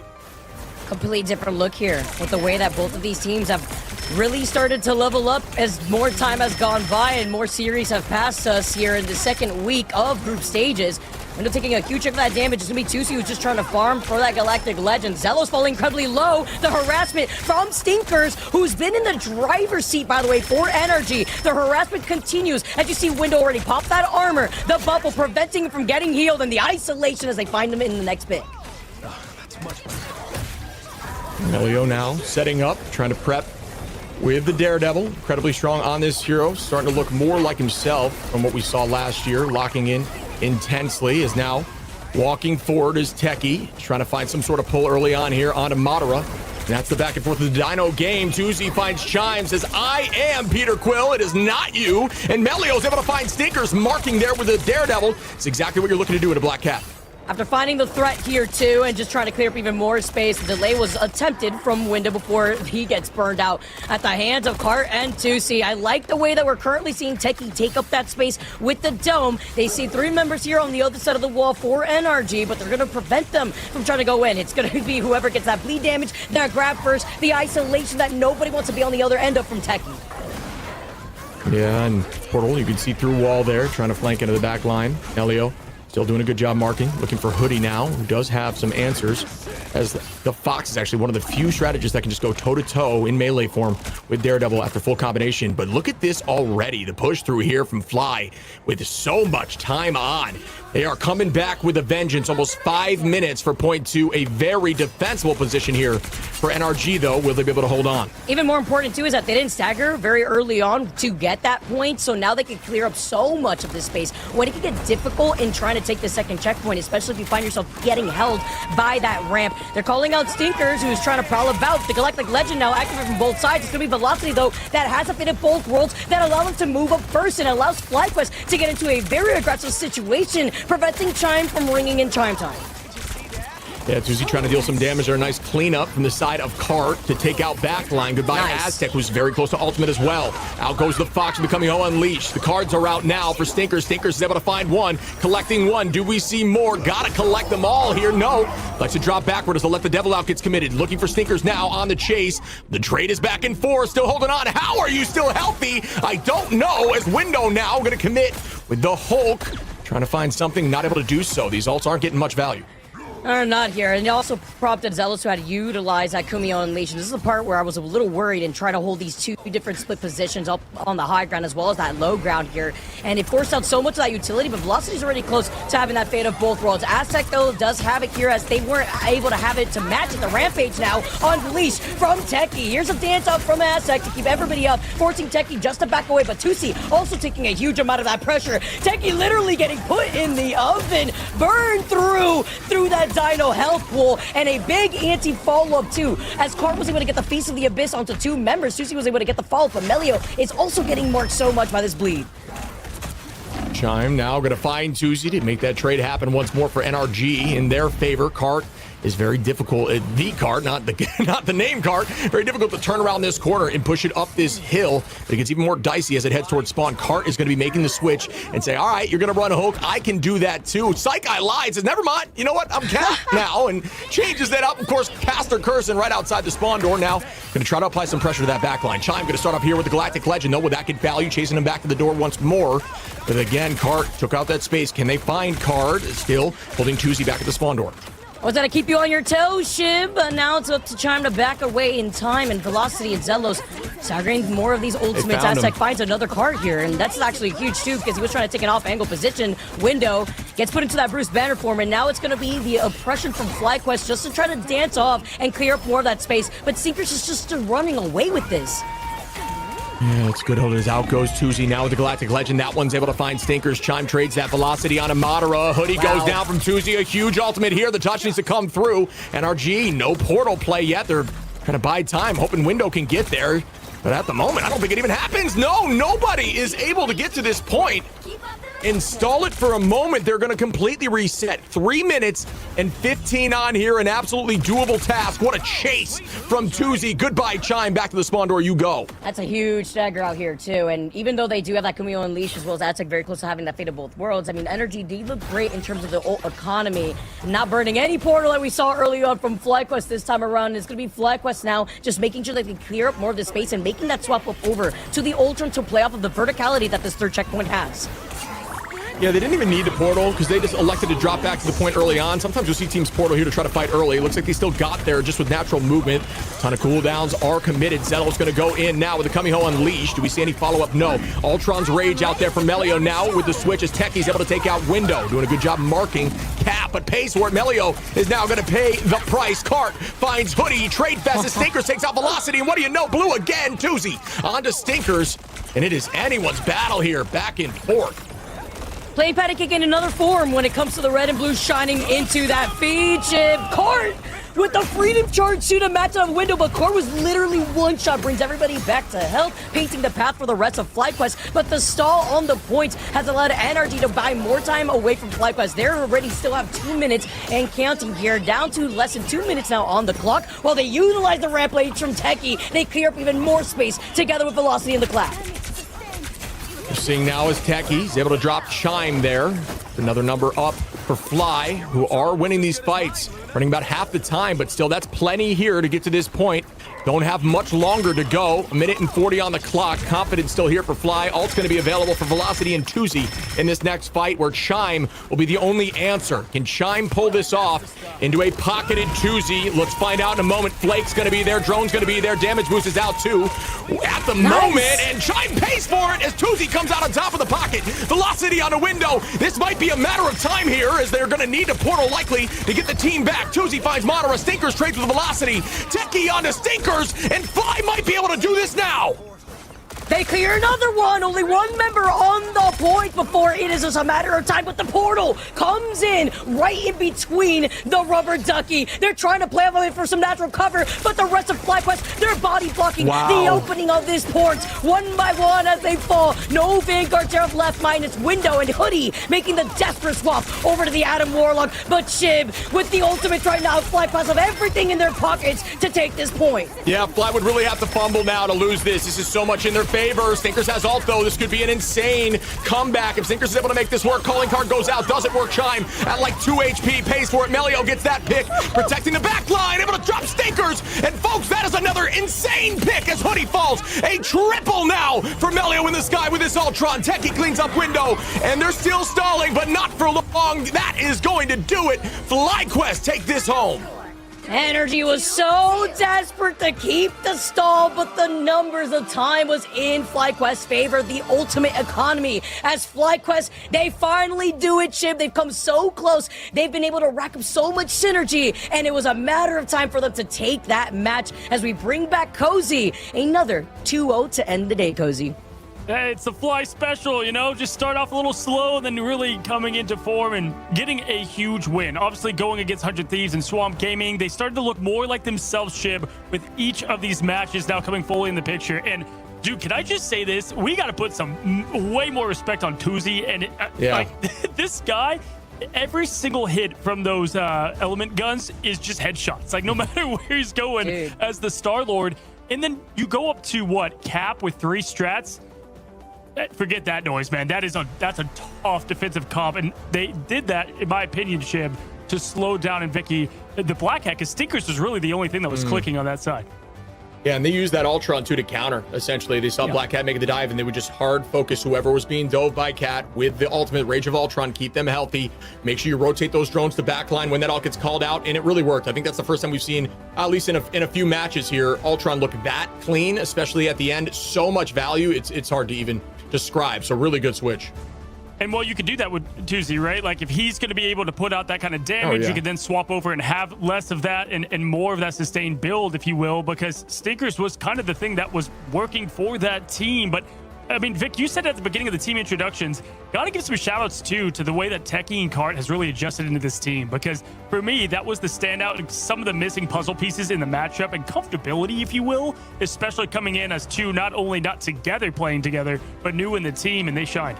And the flexibility, right? And trying to slot into those Vanguard rules and trying to make sure that they can help enable the backline if you see that Stinkers was a problem here too and trying to help for the peel. But you mentioned it before, headshot after headshot, man. Tusi was lethal. He went down 7 times. Look at the damage output here too on the Star-Lord, even without a rocket on board. It's the fact that you were able to put in so much pressure and split more focus away from the backline. And now, Ship, what is so massive for this team is ahead of them now. They have Sentinels and they have Nightmare, right? And so that's definitely going to be able to be a bit more of a easier time because, again, Energy Shock, because they lost 100 Thieves, it opens up that slot to punch your ticket to the playoffs. Yeah, they needed this momentum. I think this is a good start for them. Like you're saying, I think their next matchups, odds are in their favor, at least at the current moment. We talked about Tuzi performing. I think we got to make sure we also shout out the fact that the pocket was very real. That drone, that Blake, every time ult was committed was a huge advantage. Velocity all over that as well in the backline, finding 6 finals. This team was just locked. I mean, Techie was 17, dude. That's insane to me in the Vanguard front line when there's so much movement on that team. Really solid play from Techie as well. Dude, Techie was almost like the main core reason why they were able to slow down that last push that NRG was trying to get and ultimately ended up kind of C9ing, if you will, like all backing out from it. Madara was trying to push up with it. But, I mean, Techie, it just felt like he had ult every which second. And, big props, too, because to go from Melee was, DD for a while there, and it was semi-working, but then to, on the fly, go to that Ultron and talk about just a huge swap-up, Vicky, and what your team wants to try to do. But we said that we thought Stinkers was going to lean into the Black Hat on this map in particular, and that is really the main thing they needed to shut down.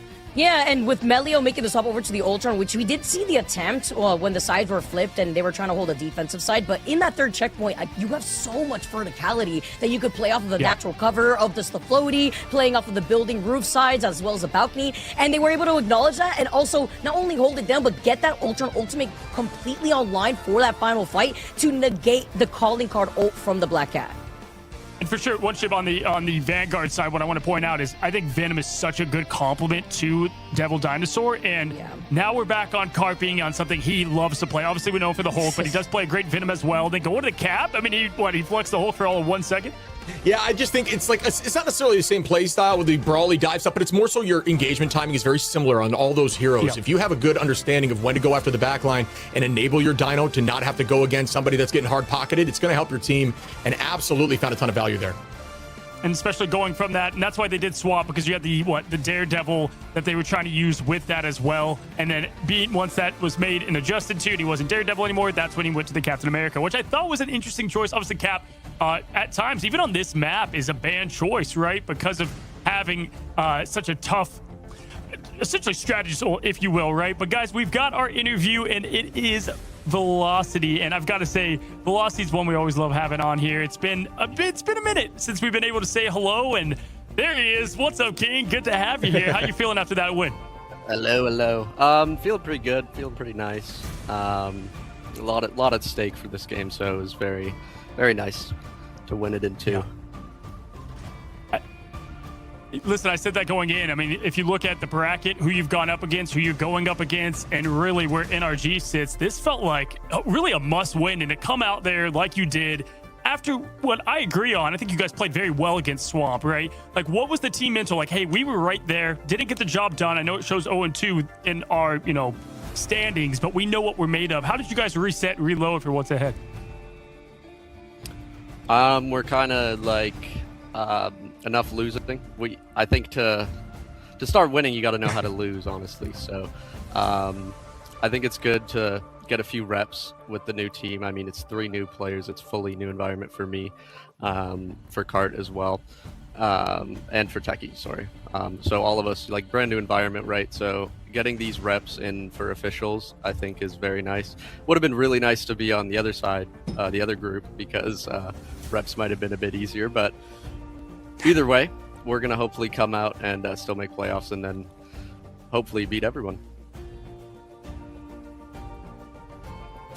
Buddy, a question I have for you, just kind of following up what you're saying. You guys have just looked better and better. Today, you guys looked incredibly dominant out there. I mean, it looked like you guys came back with a vengeance. Like you said, there's a lot on the line here for you guys. You needed to get this win to, essentially move forward, right? That's the idea. What was it you have worked on as a unit that has gotten you to this point? We started out just playing as just people, like no structure, just kind of seeing if it would gel together. And first week was pretty strong. We were winning against pretty much every team besides maybe 1 or 2. And then after that kind of honeymoon phase, it got a little bit harder. So then we kind of had to start bringing in some structure, more consistency for the team. And I think that's kind of what we're starting to get now. We're starting to get very consistent. We're starting to get a little bit better. Our alt tracking's more consistent. Alt planning's more consistent. Pathing, fight plans, all that stuff. It's just like clicking a bit more, a little bit more passion as well. So it's all coming together, I think, which is really nice because in terms of scrim bucks, we normally do quite well. So, yeah. Awesome, man. Great answer. And it's good to see you again, buddy. Yeah, good to see you. Hi, Velocity. Once again, congratulations, man. It's so nice to be able to talk to you again. And I know it probably feels really nice to beat your former team and makes you wonder, like, what the back line is looking like when it comes to going into Season 8. I see you. But now looking ahead, right? You guys are now going to be facing off against Sentinels for week number 3. And after your performance already against NRG, you guys are on fire. So can you talk a little bit about, without revealing too much, your preparation going into now those next 2 series that you have? Nightmare, not doing the best too. So that's kind of something else that you guys could try to ramp off of. Looking at now the lack of points that you guys have after taking at least this series. Yeah, I mean, it's great to beat the former team. It's nothing but love, though, for all those guys. They're all great. They just wanted to explore other options, and when they were like, we're trialing your role, I was like, okay, I'm gonna probably go elsewhere then. So that's just how it happened. They're all still great guys, but yeah. Anyways, against Sentinels, I think we're probably banning Iron Man first. Amazing's terrifying, so I think that's got to go. I'm sad he never whipped it out in Atlanta when he was on my team, but that's okay. But yeah, against Sentinels, it's just the same kind of thing. If we play our game, we should win, hopefully. I feel confident in my team, so it's just going to be who shows up on the day, I think, and if we ban Iron Man, of course. Hey, listen, man, all I can say is, yeah, it's sweet for you to win this one for the team, but obviously, yeah, I mean, after we found a little bit of the tea there on how it all went down, it's got to feel good for you, obviously, just scooping up the win and showing why, you're a great sign. And I think a really good fit for Fly, because going into preseason needed a little bit more structure, I think, there as kind of shot calling and leading, behind the scenes. At this point, you just said it right. Amazing was the next teammate. You've been, listen, you've had a lot of great teammates, and with all the work you put in, that goes to your advantage to know how some of these guys like to play. Hey, it's nice having you here on the interview chair. All right, we'd like to see more of it. Now we got one in the column, and put on a t-shirt. You got to lose first. Got to get a couple losses in you, man, and it's good to have you on the winning side. Yes, sir. Thank you, guys. It was fun to talk again, and yeah, have a good one. You too. You too, buddy. Appreciate you. Well, I will say, Vicky, Ship, this might be... We have a lot of drama in the America scene. This has got to be like the chillest day. It's just 2 O's across the board. I mean, just everybody handling business. I mean, I think you could say that there was some upsets, if you will. Some people thought Shock was going to win. Obviously, yeah, we lost, losing you had that as well, Shib. One big takeaway, as you were one that went through the full day, then we'll go to Vic. I think today was a day of differences. Like, teams just really showed up today, and some teams just did not show up. I think teams need to do their homework. They need to lock in sometimes on the ban phase, but outside of that, lock in as a unit and find a way to make this meta work. We're seeing teams find cheese comps that are working. I think we need to see every team find some sort of solution for the meta. Well, hey, let's take a look at our updated group standings after what was the 2-0 fest. And again, Vicky, taking a look, Group A, Group B, some wish they were on the other side. Like was saying right there, it would have been nice to kind of try out things out against some of those teams. But this is where things look. And I think, hey, listen, if today was boring, fine, but it did shake up a lot of where this mess is in the middle. Yeah, because remember, every single map counts when it comes to the group standing and having, you know, the pool situation really play out, so that way you could prevent any sort of tiebreakers from working against you and your team. And even looking at the results on board, no surprise there for Team Liquid Citadel as well as Swamp Gaming, but it's that middle of the pack of chaos, Cozy, that you keep bringing up that is always just kind of throwing us for a wild ride on whether we could expect another 2-0 coming through, or is the good luck Shib token going to allow us to see more of these game threes to play out? Yeah, I mean, listen, I think we know for sure, like, what the top end of this scene is like. And it's been interesting, Shib, because going back to last year, like, it was much more close, right? Like, almost any given matchup felt like the other team could win. And now we're kind of starting to form expectations, right? But that can only sometimes create disappointment, right? And people circling your name on that calendar. But if you're in that middle of the pack, like, the time is now, and it is getting ever so close to going into week 3. We got one more day this week. And then it is only those top 4 from each group. Chip, I mean, what's your gut tell you as we see our matchups? Who do you think is going to win tomorrow? What do you like in these matchups? Oh, that first one, I think it's got to be SSG. They've looked so good together. The next one is up for debate, but I think Stick Drift. And, you know, on the spot, I'm going to go 100 Thieves here. That's going to be my call for tomorrow. I guess I'm curious what you two think here. Ooh, Vic? He said the easiest one. What the? Yeah, I think honestly, that second series is going to be a banger. I mean, even seeing the way that Stick Drift was able to play earlier today against We Lost, we're constantly seeing teams really ramp up. If anything, if you're Equinox, you want to make sure that you could come out from having to play the hardest team in the region and losing in that 2-0 fashion, and now trying to find your opportunity to get a stepping stone, because they desperately need it on the same situation on where Nightmare is, except Equinox were able to at least take that one map, but they want to be able to secure themselves in that top 4. Yeah, for sure. I would say Stick Drift, after getting the win today, I mean, wow, this could really start, you know, pushing you towards that second seed slot, which is, you know, going to matter that much more during the playoffs in general. So it's, you know, been fun to see how these teams are adjusting. We do have our last day to close out the week tomorrow. And, you know, we're getting a lot of answers, I think, of this meta. But one thing about Rivals is there's just constant change, and people are going to continue to kind of figure out, adapt, and learn.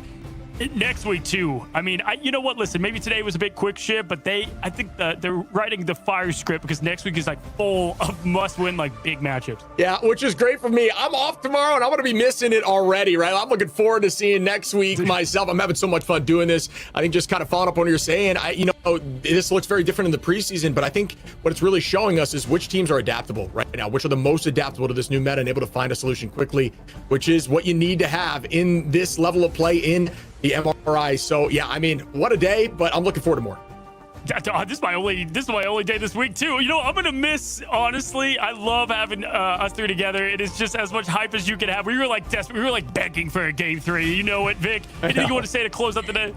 The fact that we're now going to be able to see a lot of these teams scrambling, right? How much of the pick and ban phase is going to be a bait and punish for more of these teams to rely on, especially since a lot of these teams, as Shib has mentioned so many times, a lot of these teams still haven't been able to really figure out what works best for them. And time is of the essence, gentlemen. So I cannot wait to see how some of these teams pull it out in the end.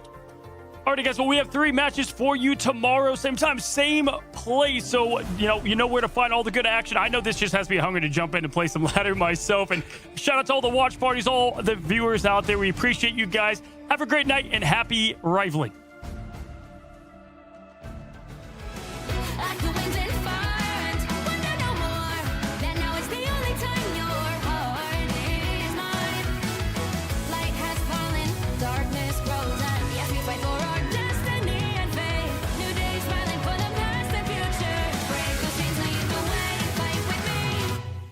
And when you wake up, remember your